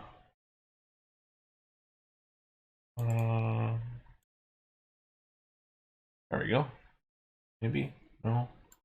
Let's locate on main view. Let's just do this one then. Always forget that this feature exists. I think this is the optimal angle to view the coaster, I think. It's because you get the diagonal hill. You go in the other direction, you don't really get that. So on the whole, this is a bit of a shorter height for this kind of size of an Arrow Mega Looping coaster. But it works. We still get all of our inversions and everything. So we get that nice pass there, low to the ground corner, and a slow airtime hill, not like you get much airtime in those horse collar restraints. Reverse sidewinder here, followed by a double loop. We got some flat pieces in between them just to spread it out a little bit. Wrap up and into the brakes because there's really nothing more that we need as far as first part of the layout that's long enough. We're going to clear those mid-course right there and do a batwing right here. Then 2 corkscrews. Then we're going to finish with that pass right there and 1 more big helix. Typically on an Arrow you might see a little bit tighter helix at the end, but this one's going to work. It'll be just fine. So not bad at all. Yeah, D-Jab, and if you join our Discord, and you can send me some screenshots of it or send me the file. I wouldn't mind cracking open No Limits. It's been a little while, and can certainly look at it and offer some just realism flow thoughts and things like that. But yeah, so feel free to. Hopefully that link works. I haven't actually tried that. Yeah, come on over and send it our way. Let's finish that off.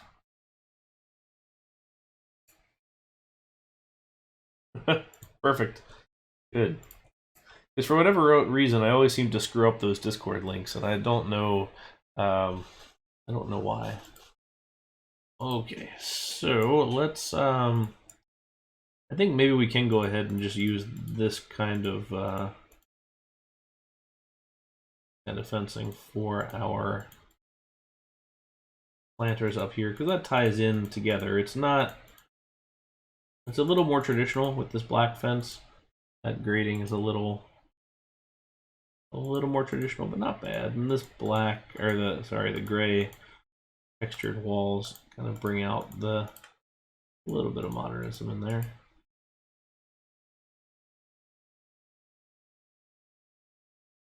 What I still haven't quite decided on is what to do for fence up top here, because we do have to put a little bit of a fence. We have our ride restricted fence, which I'm less worried about, but we do want to put something in there. Let's see. Do I want?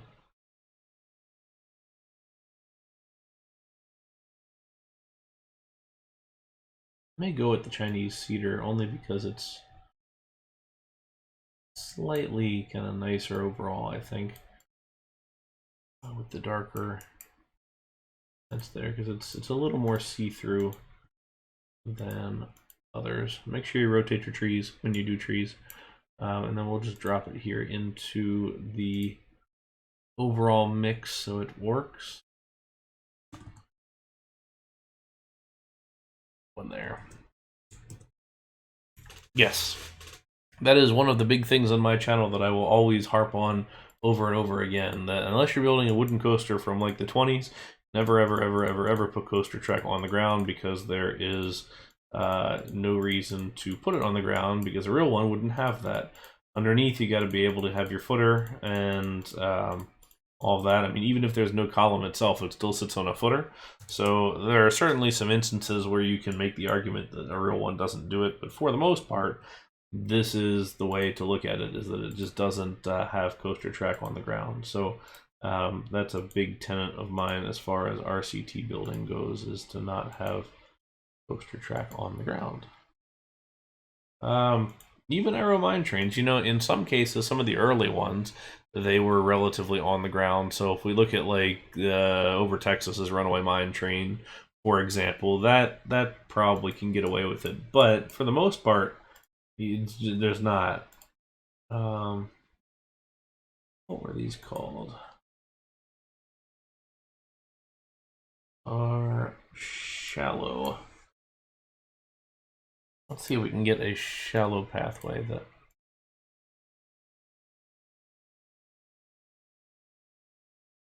Okay. Light path. Double light path.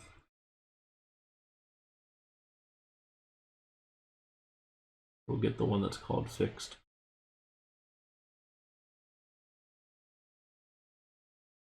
Alright. Let's see what that is. We'll find it first. There it is.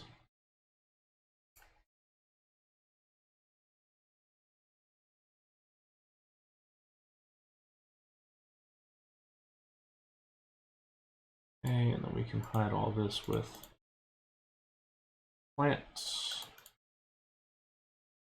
Sort of. Got all of it. We do want to make sure we've got some handrails on it, so let's take. Not an RCT. A game like Parkitect has the option to do it. I know when that was getting developed in pre-alpha, a friend of mine and I were working on. Well, I shouldn't say me because that's taking credit for something I didn't do. We were. He was showing me his no limits importer, which it didn't import all the data and needed some more work, but it was kind of neat to see how that would set up. But RCT, just with the pieces based system, I think you'd be better off with Parkitect, which has a little bit more flexibility in the coaster builder, and Planet Coaster, which has a lot more flexibility in the overall kind of builder. And I think with RCT, part of the charm is the fact that it is purely the three or the 4-angle isometric that going to work from. I don't see why you would. I think it would actually more so ruin kind of the overall look of the thing than it would help it. Something like Parkitect, it could look pretty nice, actually, I think. Oh, and thank you, ZB94, for that file. Welcome. Okay, let's drop it now.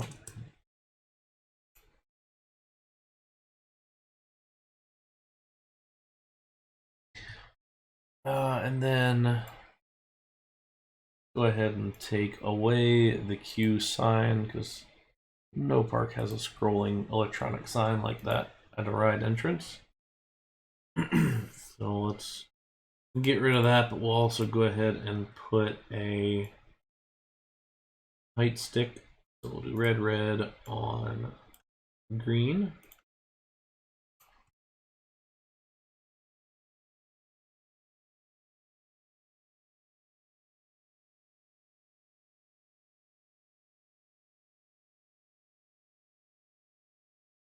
And let's do a kind of slightly different fencing, so it'll at least differentiate it, but we'll still have fencing nonetheless.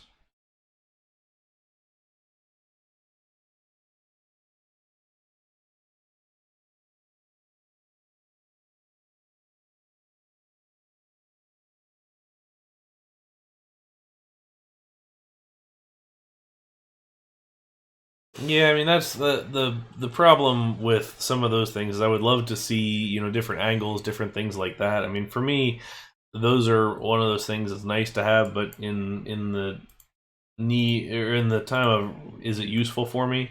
If I really need that, I'll just play no limits instead. What I would really love in RCT would be things like, large corkscrews or medium-sized loops, or like Space K's working on the brake runs that have controllable speed as far as block brakes go. You can set your speed controllability. I'd like to see some different diagonal options. Like a diagonal corkscrew would be, game changing as far as I'm concerned for some of this stuff. Rid of that. We'll do.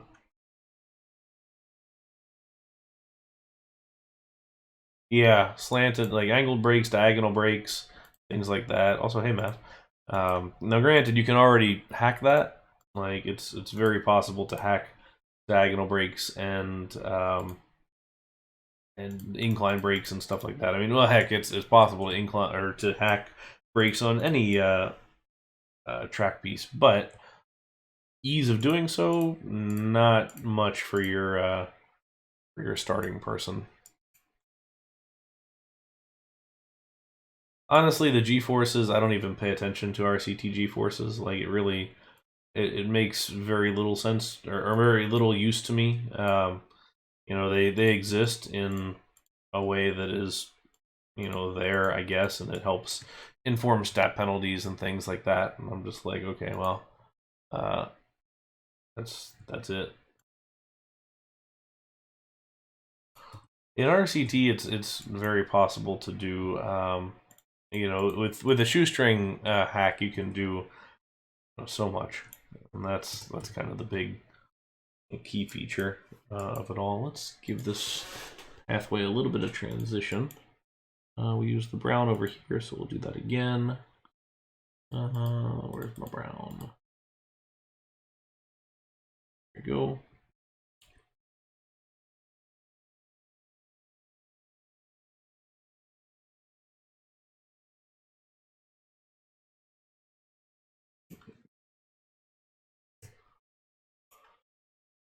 And then we can always set a staff member out at the front of the queue if we want to, for like freeze a staff member here for that kind of use. And I'm actually not going to do anything in the center here.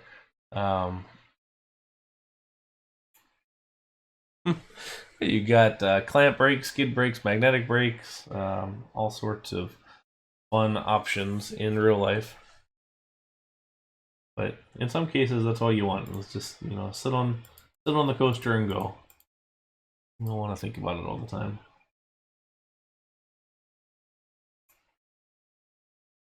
Let's give this one a gray.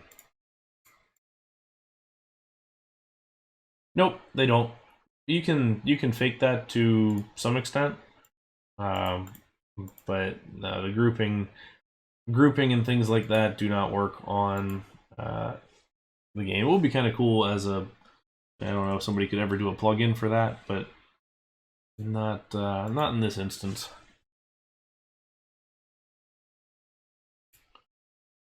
All right, let's.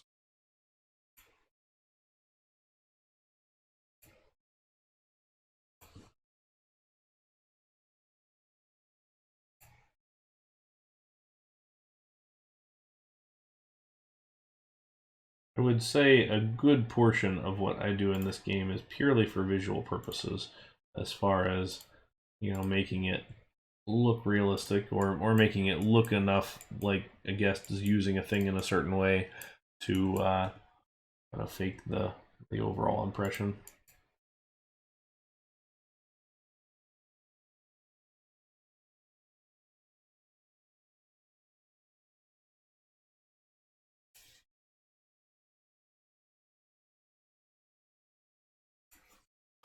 All right.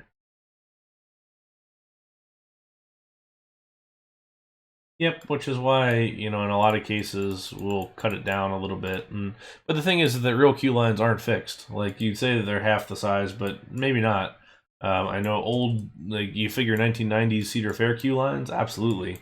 Actually, even tighter than that. But I've been in some queues where you have the world of space, and it's really kind of annoying, especially from line jumping standpoint and things like that. But it does vary, and the nature of being on the grid as far as that's the wrong one. I want this one.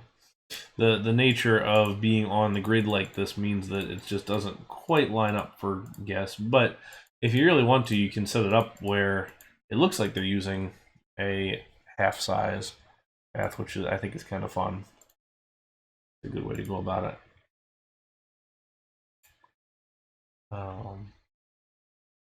We did have this like planter going on here, which I kind of feel bad for interfering with.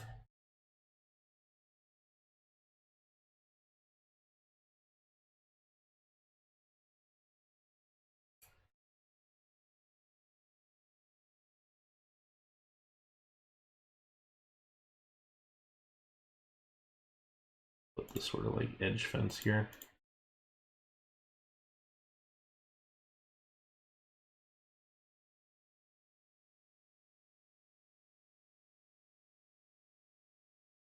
There we go.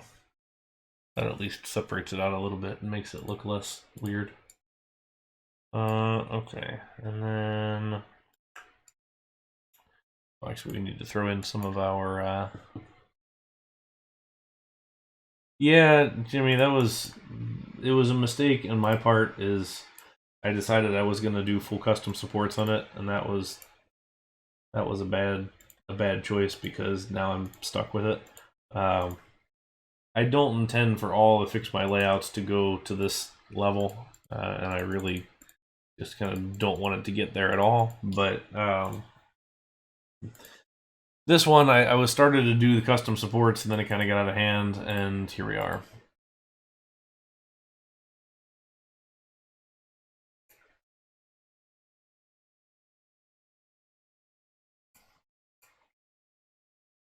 But earlier, this would be a nice lake on this side. Maybe we ought to do that.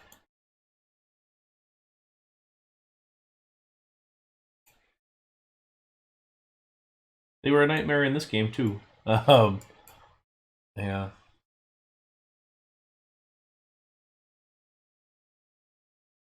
Yeah. Space on. If you look at like the connectivity between loops on, let's say, Vortex at Kings Island, things like that, you can see that being used.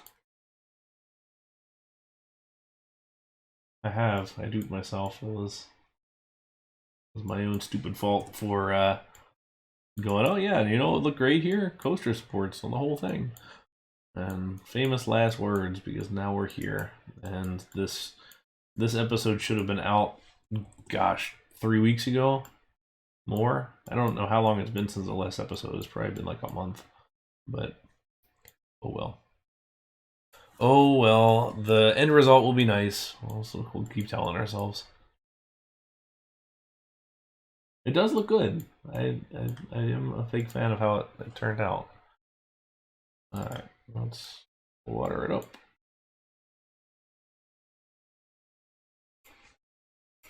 Go.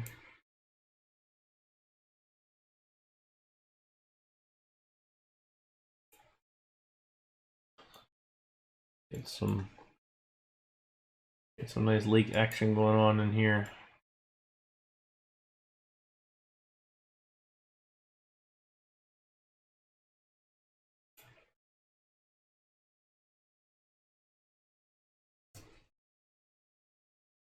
Very nice. I didn't tell you. One of my friends rode Iron Gwazi yesterday, and he has called it his favorite in North America. So that's not too bad. Good praise.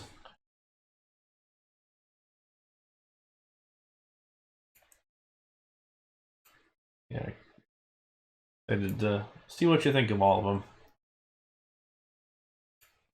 They are good rides.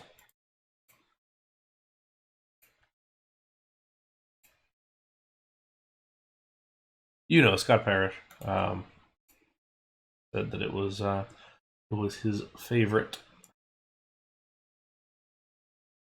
So yeah, I'm curious to see what you think. I know he preferred it to Steel Vengeance. Granted, I know not everyone will do that, but I don't know. For me, Iron Gwazi is near the top of my list as far as U.S. coasters go, and worldwide coasters, I suppose. All right, let's do a little bit of stuff down here by the water. We'll put in a weeping willow tree, which I just love. I think they look great.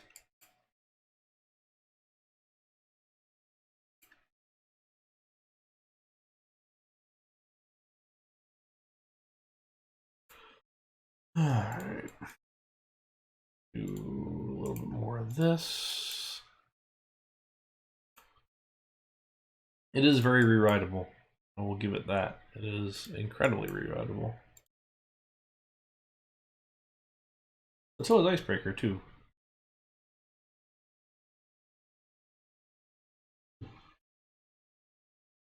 Okay, now we want some of the bulrushes.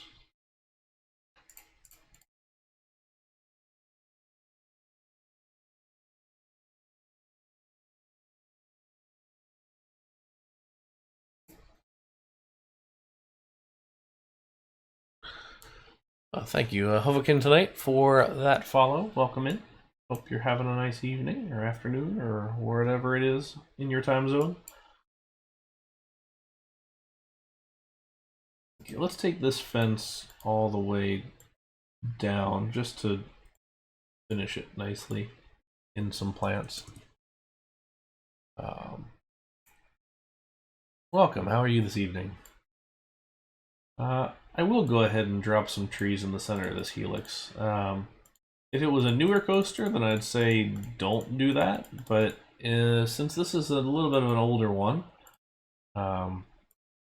we can go ahead and do that. Since it would have kind of grown up a little bit. Make sure that I don't interfere with this. Hey, read on FM. Yeah, it's kind of fun. Did grew up in the Tampa one, but no, it's a good park. Well, I can't speak specifically for it. Space K. I know that I saw an article about it that there was a beam that was adjusted, so couldn't tell you. Certainly, others on the internet can, I'm sure.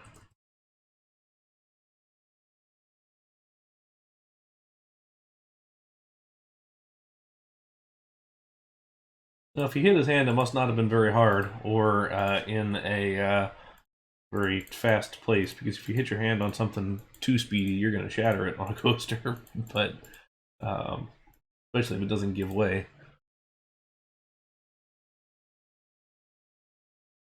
But who knows?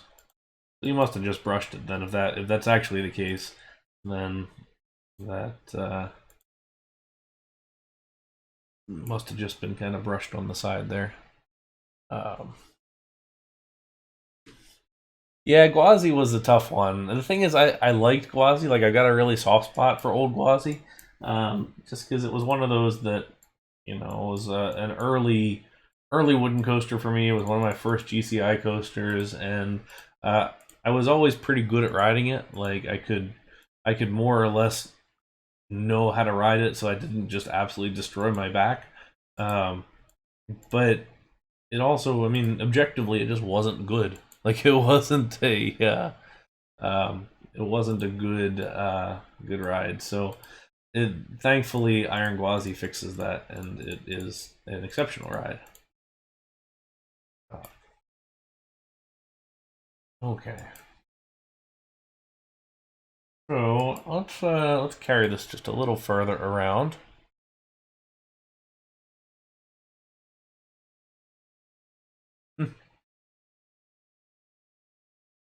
Yeah, I don't know how many mine trains I've been able to, like, you can have all the landscape and everything that's just so close, you can just kind of grab whatever. I did hit a branch on Steel Force at Dorney Park, the big Morgan hypercoaster. That was interesting. That really hurt. Because the branch, yeah, I think as soon as I tagged the branch, I kind of instinctively closed my hand. So I it was one of those things where I came back to the station holding about a, I don't know, 3 foot long branch that handed to the ride operator. So that was a little bit different. Um, I know on the Batman clone at Himeji Central Park in Japan, you're very able to kick the landscape on the first drop. Or sometimes you really don't have a choice; it just kind of drags you through it. So it was not necessarily the best there, um, but certainly in a lot of different countries, the keep your hands inside the ride are taken very seriously.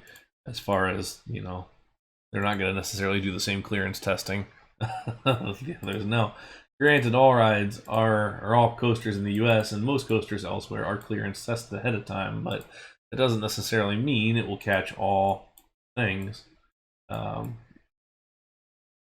certainly that's something to pay attention to.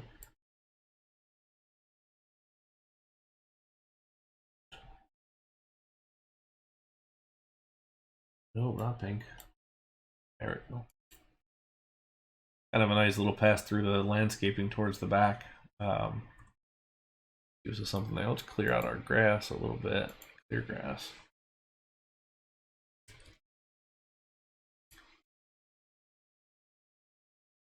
Whoa. I want that.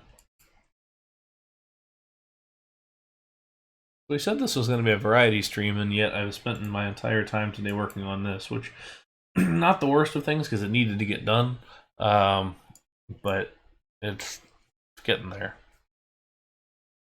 Yeah, I wanted to do that double loop back to back because I liked well, I did like this as far as the dueling aspect goes, and it looks better in this angle when they kind of overlap. But I wanted to have that back to back loop going on. So while that's very cool, I liked the back to back. I kind of liked the reverse sidewinder at the beginning. Kind of reminded me of like backwards St. Louis Ninja.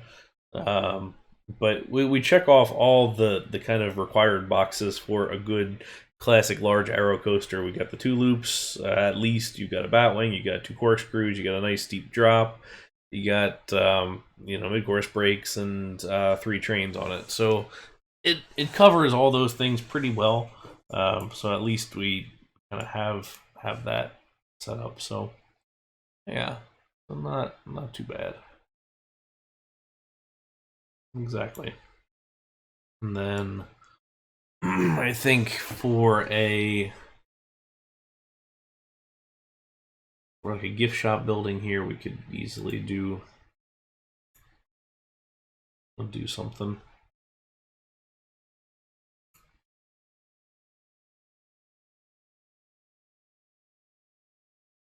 We would just expand.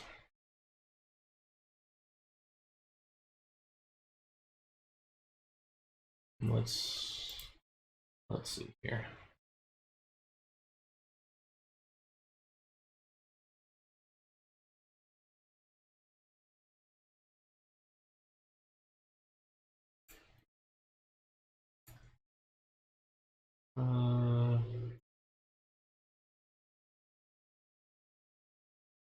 Hey, Olvenwood, yeah, we're still going. Nearly done though. The sports are done. Did a nice little plaza. Well, 2 plazas, kind of one down here and one up here. So working not too bad. I just said I didn't really intend to spend the entire day working on this yet. Yet here we are.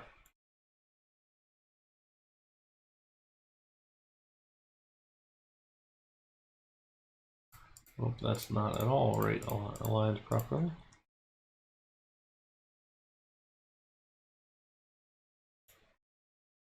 The one thing I hate about the isometric view is it will hide all of your awesome structural stuff.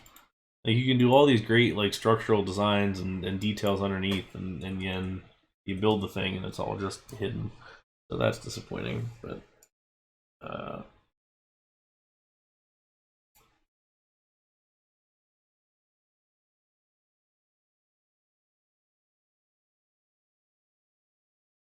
doesn't need to be very big, so we can just do.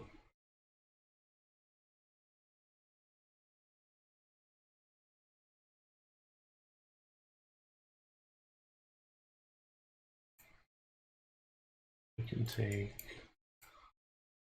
this perhaps and do it in. Let's take this. It's a little more sleek.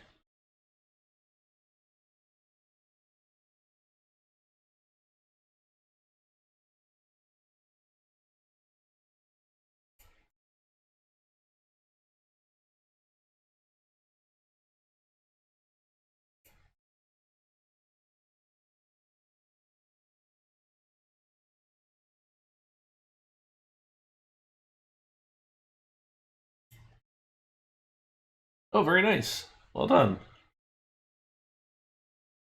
That's always exciting.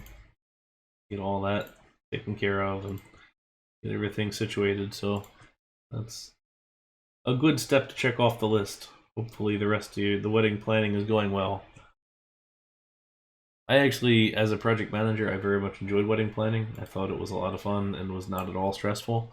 Then I also decided to design all of our own graphics, and that was more of a one of those oops moments. It was kind of the same thing as supporting this entire coaster, where it's like sounded like a good idea at the time, and then you got here and you went, ah, crap, not the best.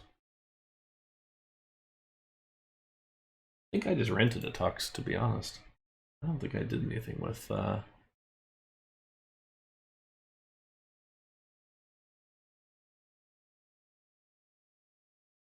Had to get married.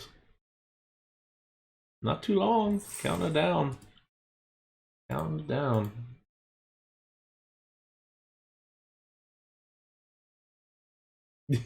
I did not. It was a rental for me, I think.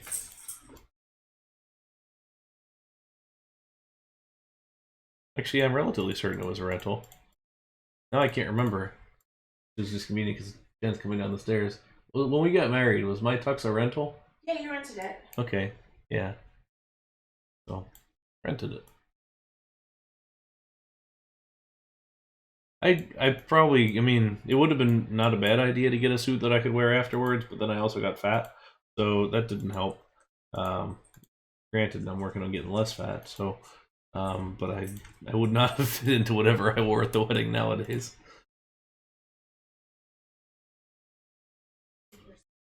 Yeah.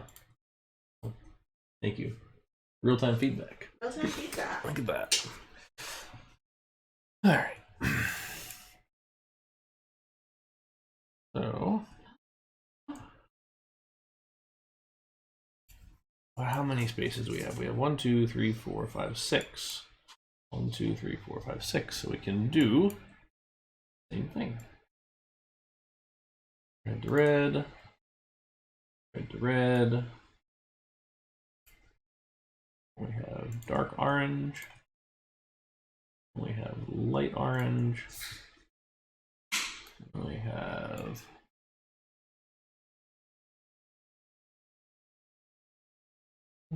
yellow.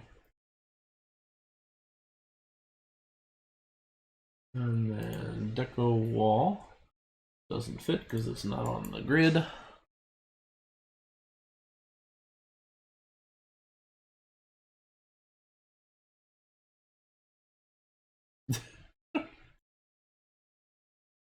True.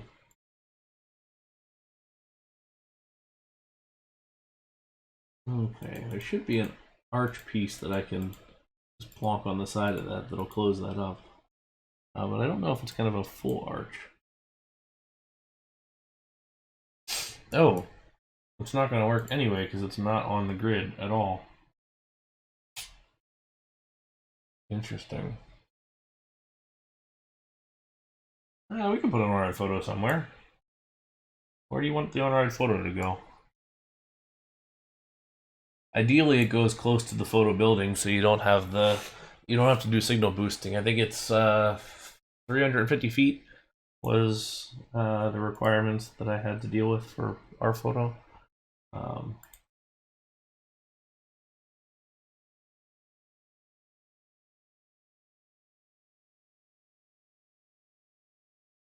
But yeah, we'll add a photo building.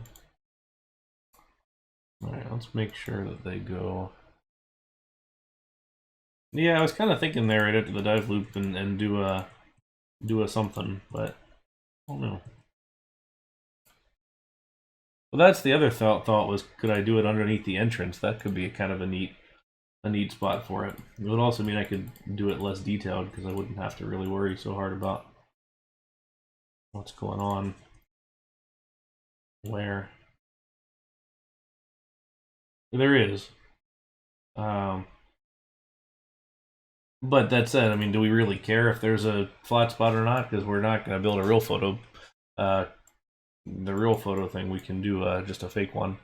But we'd hide it anyway, I guess.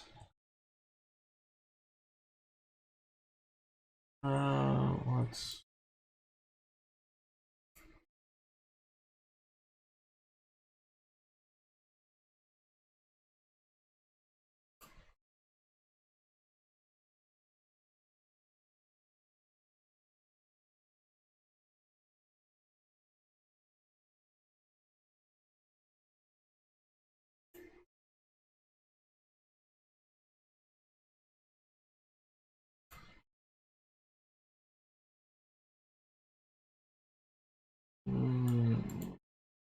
This one of those that's actually coming together really well, which is not always the case. So I will take that. Yeah, height stick's one of those that's a staple on my my builds. Gotta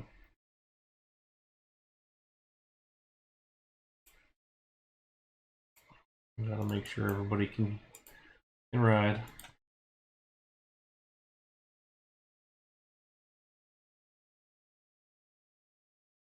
I don't think this would get 85 plus. To be honest, I don't even know if this would get designed.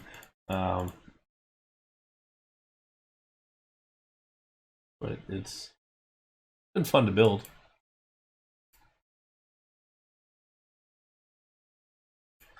What, my ADA access?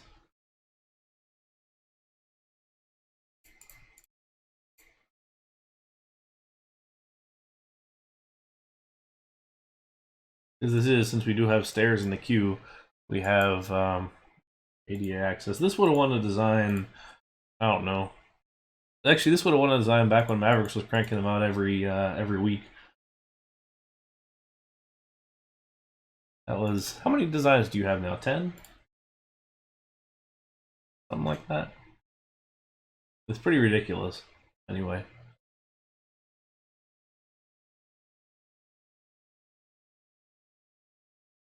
I've got a solid 4 now, actually, which I don't think is too bad.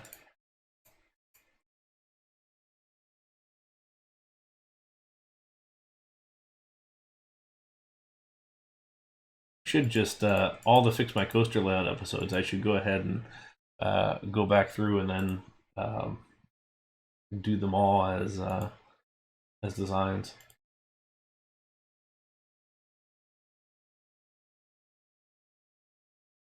Yeah, the thing is they're just, a lot of times they're just like absolute full-on detailed stuff, and while this is semi-detailed, there's not a lot to it. I feel like this one, nobody has done, or nobody's gonna look at this and say, ah, there are new and unique things done on this one, and it will be there. I don't think I've got a bronze. I think I have some shares on a bronze, maybe.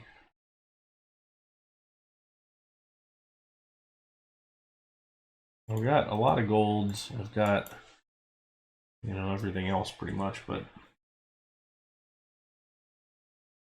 okay, let's continue on.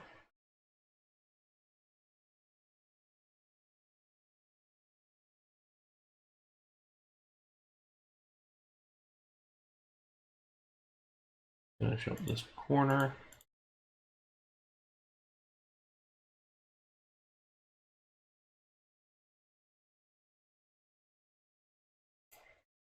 This looks more like a McDonald's than I intended it to.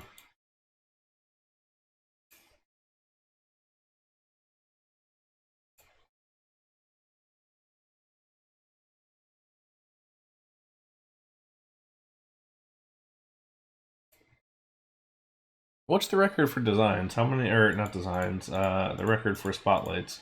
Who has the most? Because I'd like to get a fourth one of these days.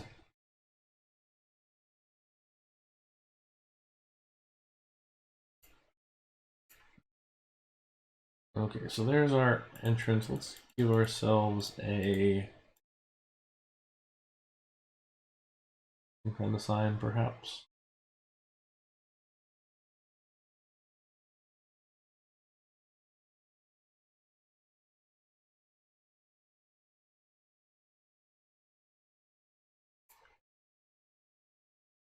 Nor am I. This red is a little intense. I'm not sure if I like that red glass. The thing is, it was a lot easier to get designs way back when, before you had to worry about super hyper detailing and things like that. Um, so it was a lot tougher, or it was a lot easier back then. I think. Um, do you? Okay. Well, that's good then. We'll stick with it. Um, Lockers.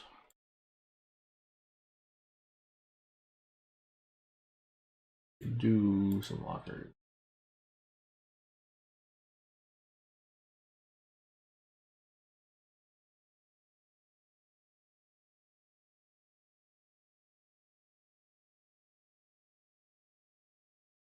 May not necessarily look like lockers, but they are.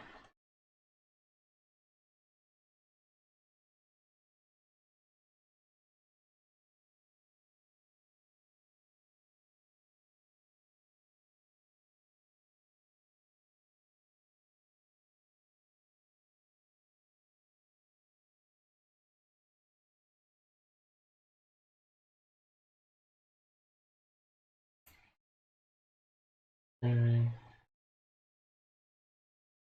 We can do like a wing wall or something that would.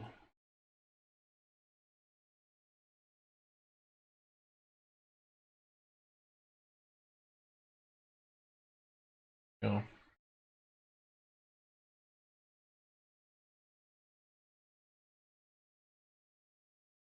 Rail across.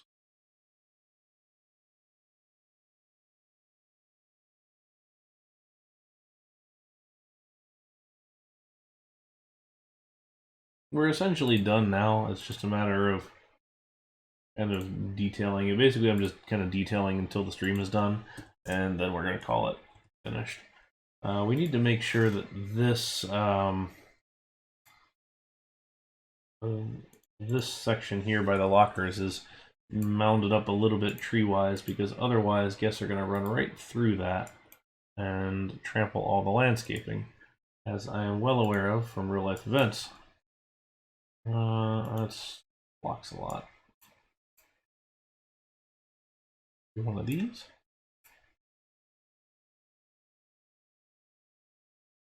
That I don't mind. It obscures just enough.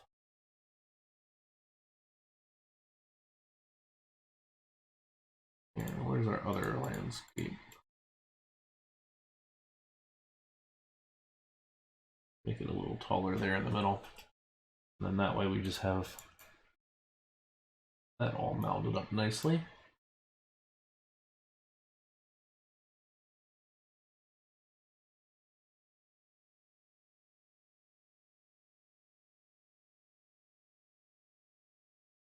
Okay.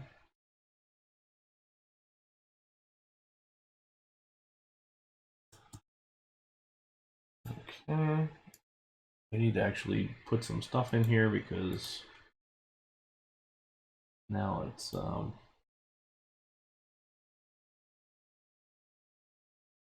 now unfortunately we set ourselves up in the fact that we built a glass viewing area.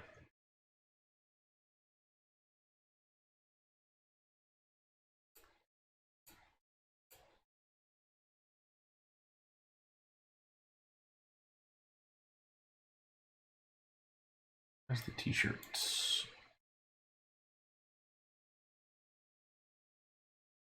Oh, unchecked. What's a shirt? There we go. Thank you, Extreme, as always, for your wonderful objects.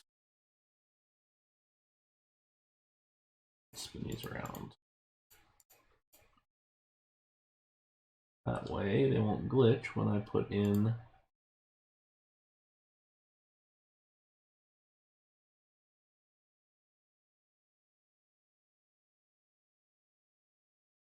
t-shirt object there.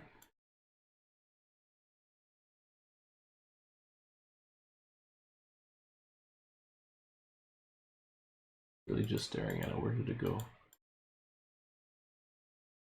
Barrel.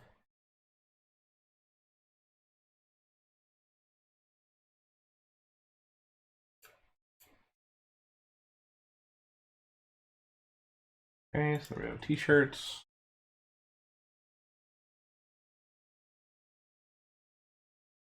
Got bins. And then on the back wall here, we'll have signage, just because that's where we would have the point of sale kiosk.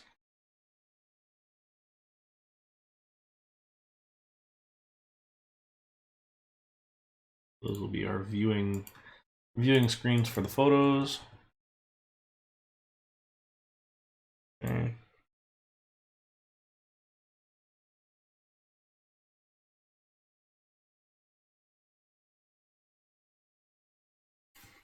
We did say we would do a photo of some kind so that it at least shows up in the guest pockets. Let's go ahead and add an on-ride photo. And we're going to immediately hide that piece of track.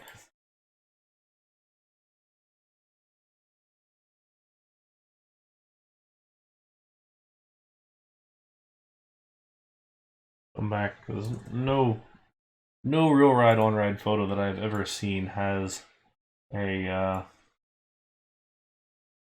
photo that looks like that. So we're gonna build our own. All right, let's bring back our entrance here. See where our exit should be here.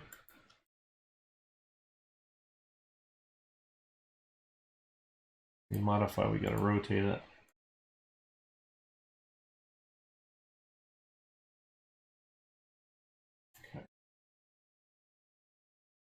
Go once again, we'll open that up.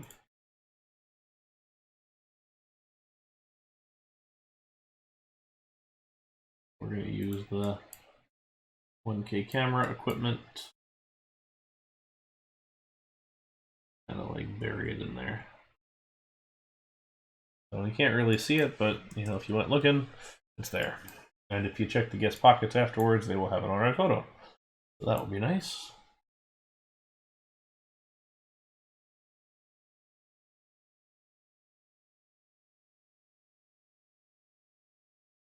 There's a curve back here. Realized I haven't done the transfer track at all. I kind of like this just being all nice greenery there, but that works pretty well. Maybe a couple trees over here. Okay.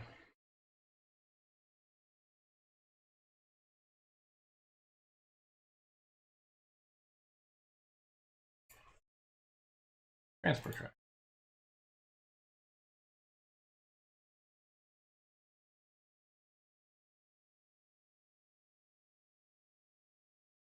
One, two, three, four, five, 6 pieces. That's about where we want to go.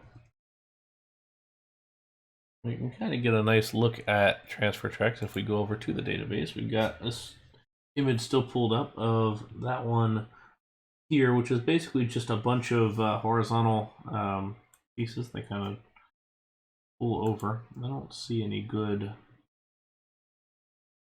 shots from this one otherwise.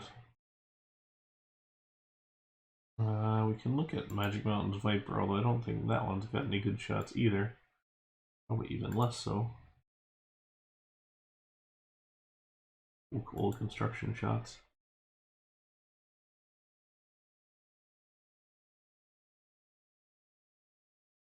And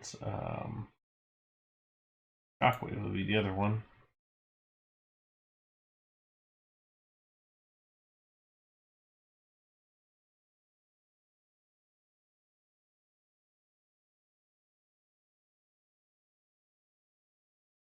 There's only one of the three left, but okay. So the best shot that we had was that one, without looking for others elsewhere. Gold Coaster Club now. Oh, they changed the name, didn't they? Oh, because it's not the Hot Wheels one anymore. I get it, because they're on the Gold Coast. That's a shame. Okay, let's get that I-beam, because those pieces are probably the most useful here.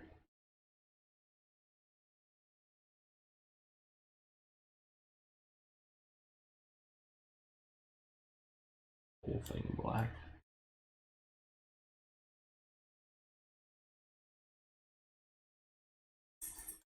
Oh, we went the entire stream today without taking a break. Oops. That was a mistake.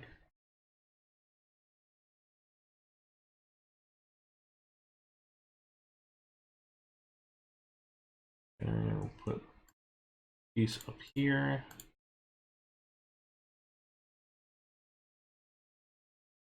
So really the arrows just ran on a whole bunch of rails, and they had like a motor on the one side that kind of yoinked it along. The technical term for it.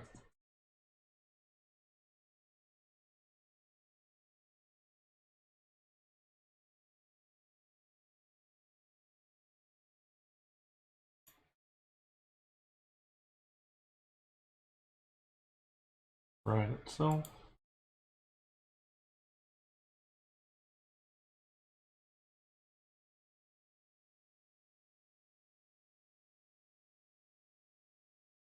Oh, gosh darn it.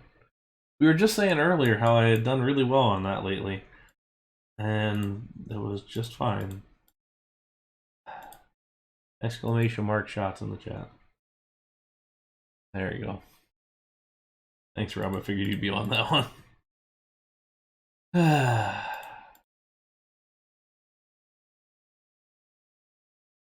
Man. Disappointing. Almost the whole stream. Like 2 or 3 streams without missing one, too. Yeah. It's a shame.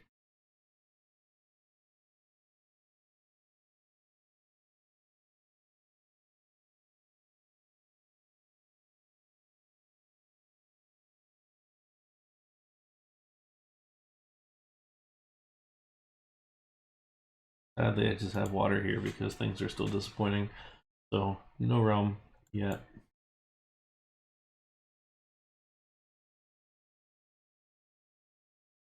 Or other drink of choice. Because you don't really do shots of rum. Well, maybe 2 shots of rum. 2 shots of rum.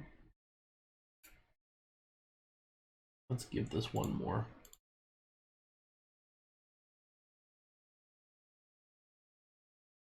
Lord of God, best followers, friends, and viewers. Thank you. Alright.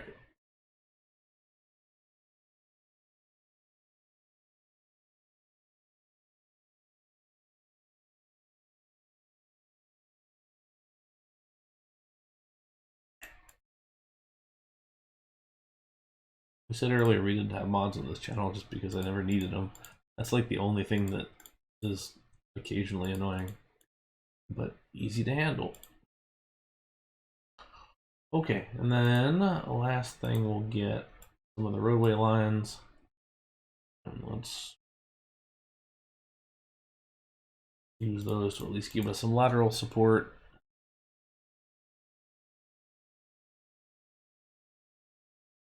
we probably ought to do, at least from a structural standpoint, we ought to have one X further down.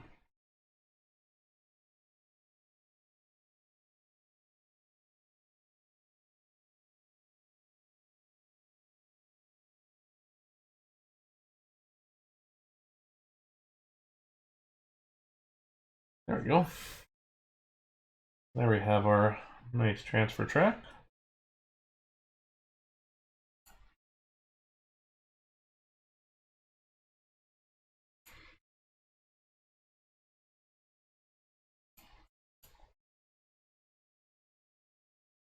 Yeah, I think it's turning out pretty okay. I think the last things we've got to do are drop down some benches, drop down some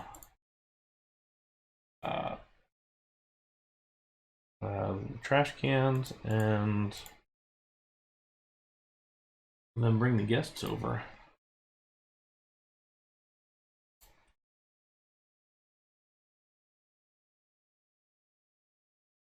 There.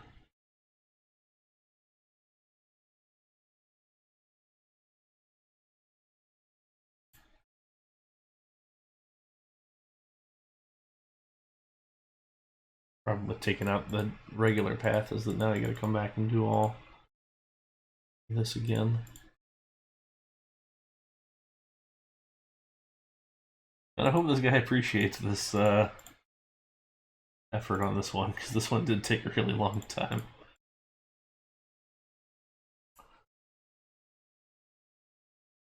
I was happy to do it. It was fun, but fix my coaster, immediate area, and complicated supports all in one.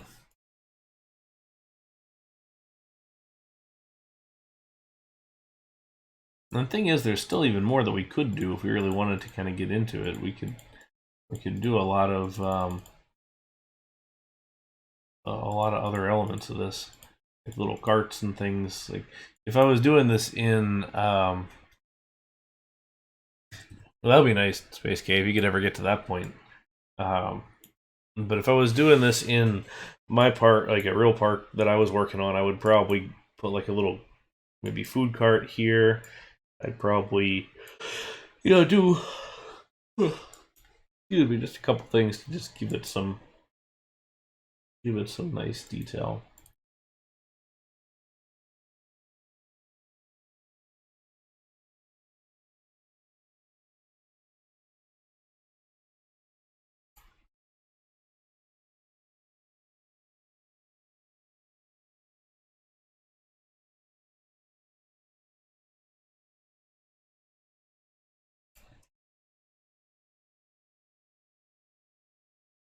So this one was named Arrowhead, which I thought was kind of clever.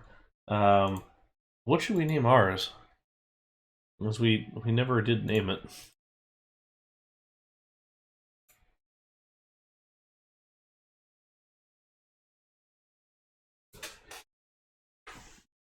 Feels like it ought to have some kind of an interesting name.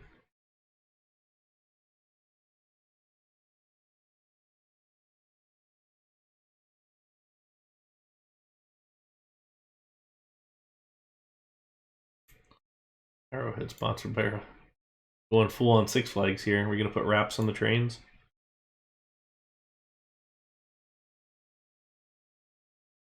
I will say my favorite of the Six Flags advertisements was when they had the Schwarzkopf hair care products on the Schwarzkopf Mindbender at Over Georgia. Like that was fantastic, and I really want to hope that somebody knew what they were doing. I really hope that was intentional, because if it is, props to them. If it wasn't, then man, you lucked out. But it was very fun. It was a very nice one. Seam splitter. I don't mind that. I'm liking I feel like this is sort of the like retro futurism, kind of like the Gemini kind of thing and all that.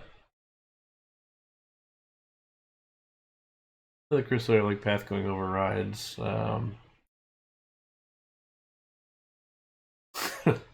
Yeah, beam splitter. Hey, VP Smith. There's no real issue with path going over rides. You just need to think about how the interaction goes. If you're building for realism, you think about a couple things. So when we're going underneath paths, you think about loose art, or underneath rides, you think about loose articles. Could something fall off of a coaster in a certain place and fall, you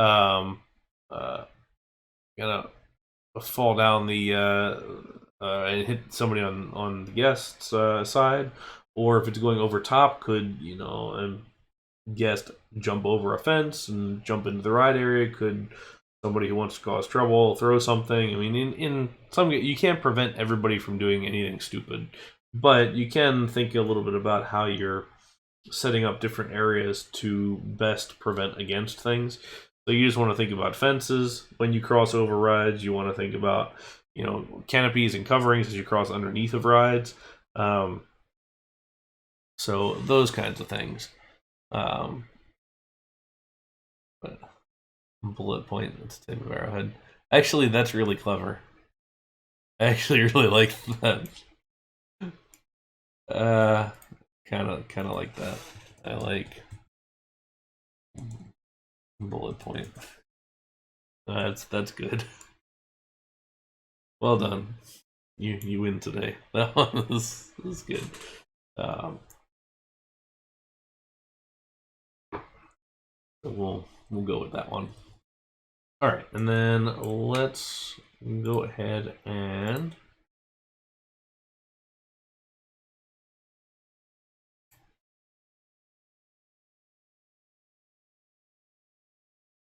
not that path. Not that path either. Oh, we changed this.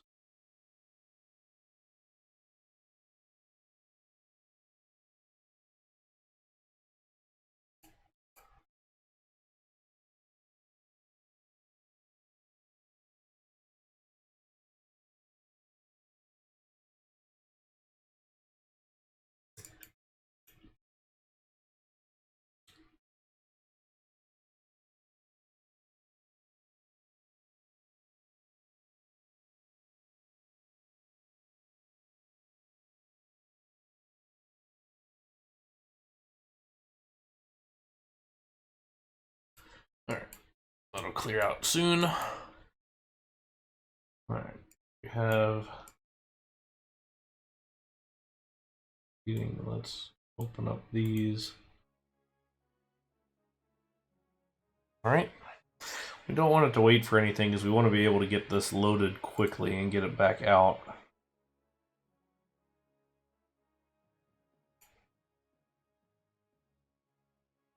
Let's play in Roman fanfare style. No, that doesn't seem quite right. Seems like techno's the techno or mechanical or one of them.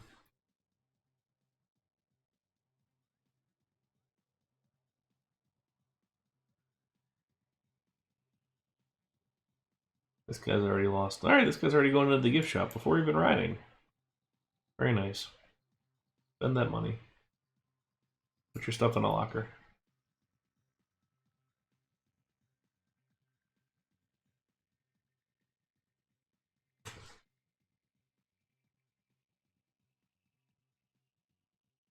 Let's get some people through here.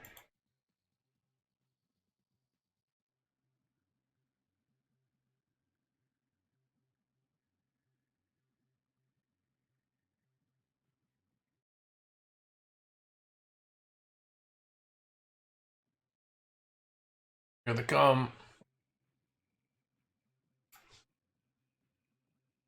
The thing is, our duel is going to be thrown off very slightly with full trains, and potentially even fully thrown off, which we can adjust. Excuse me. We can adjust by adjusting lift speed or brake speed on the mid-course brakes, because there is some variation to how much that grabs as it's going through. I would like to know the code behind that, but anyway, it would be nice to see as an option. What are the stats for this? Not ideal on the intensity front, but I didn't really expect it to be.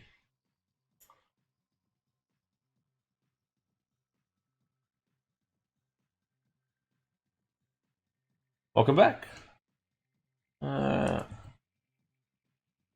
list 001.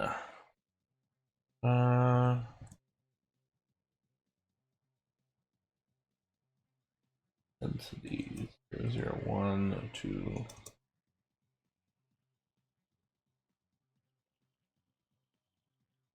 Let's lower that intensity just a little bit, make it a little more appealing.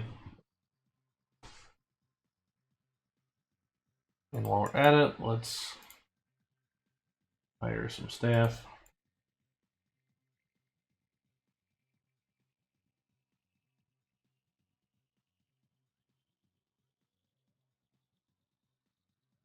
Interesting. That makes it kind of difficult to really understand what that's going to be, I guess. Security guard, our handyman.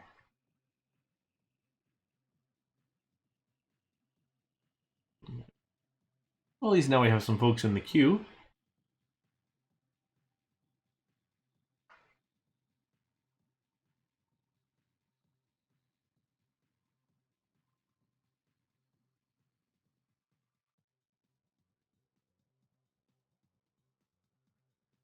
The idea is, and I hope there's a long enough time frame in the station where we can get through loading and it still dispatches at the right time. I think so far we have.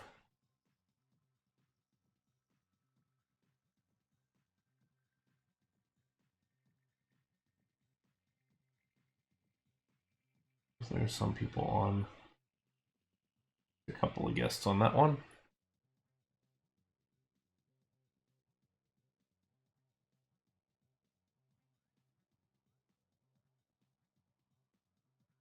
Yeah, so we're still getting the nice pass. We're getting some guests on, but there's not a full queue to really load it up.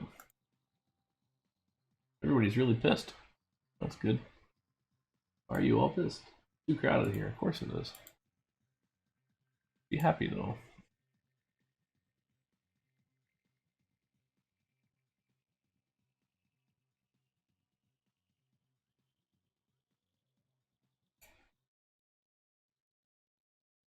I didn't rotate these trees.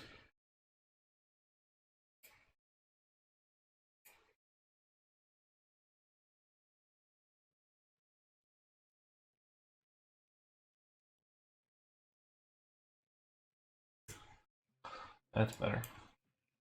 Always rotate your trees.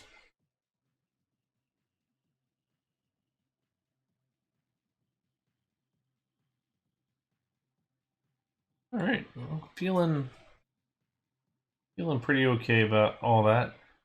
I think the duel happened a little bit just later, with the heavier train full of guests, which is understandable.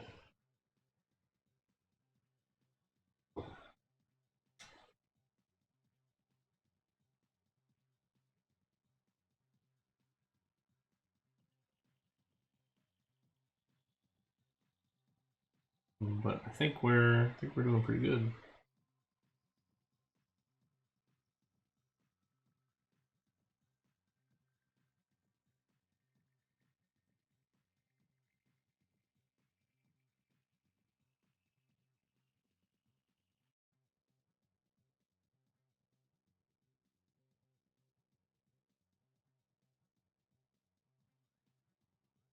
Block breaks, your coaster builder will be able to set a string of decreasing speed limit with block breaks. That is nice. I'm excited for that to get implemented because it really will make a big difference overall in what you can do with those rides or with brakes in general. But... all right, well, I think that's going to be it because we passed our 4 hours for today. We did all the things we wanted to do. It wasn't so much a variety pack, although I guess we did do supports, landscaping, planters, buildings, pathways. Well, we kind of did it all on that one, so that's not too bad. But thank you guys for hanging out today. As per always, go check out the YouTube channel. Go check out Discord. I will post links in there.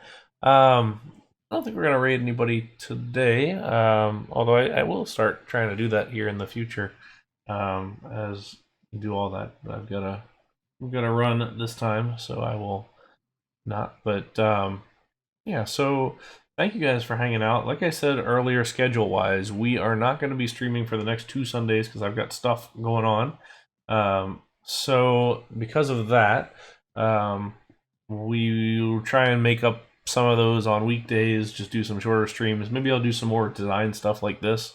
I might stream more of the build process for these Fix My Coaster Layout episodes. Because, I don't know, this seemed interesting enough. So that may be the case. And then hopefully this Thursday, I'll do Parkitect. We'll see how it's going. It's been a little while for that one, so I got to get back to it. And I want to continue through that campaign mode. But yeah. So anyway, cool. Thank you guys for hanging out. I hope to see you around on Discord and on to the next stream. So until next time, thank you all for watching. Thanks for the folks who came by on Marcel's raid. And we will catch you in the next one. Bye now.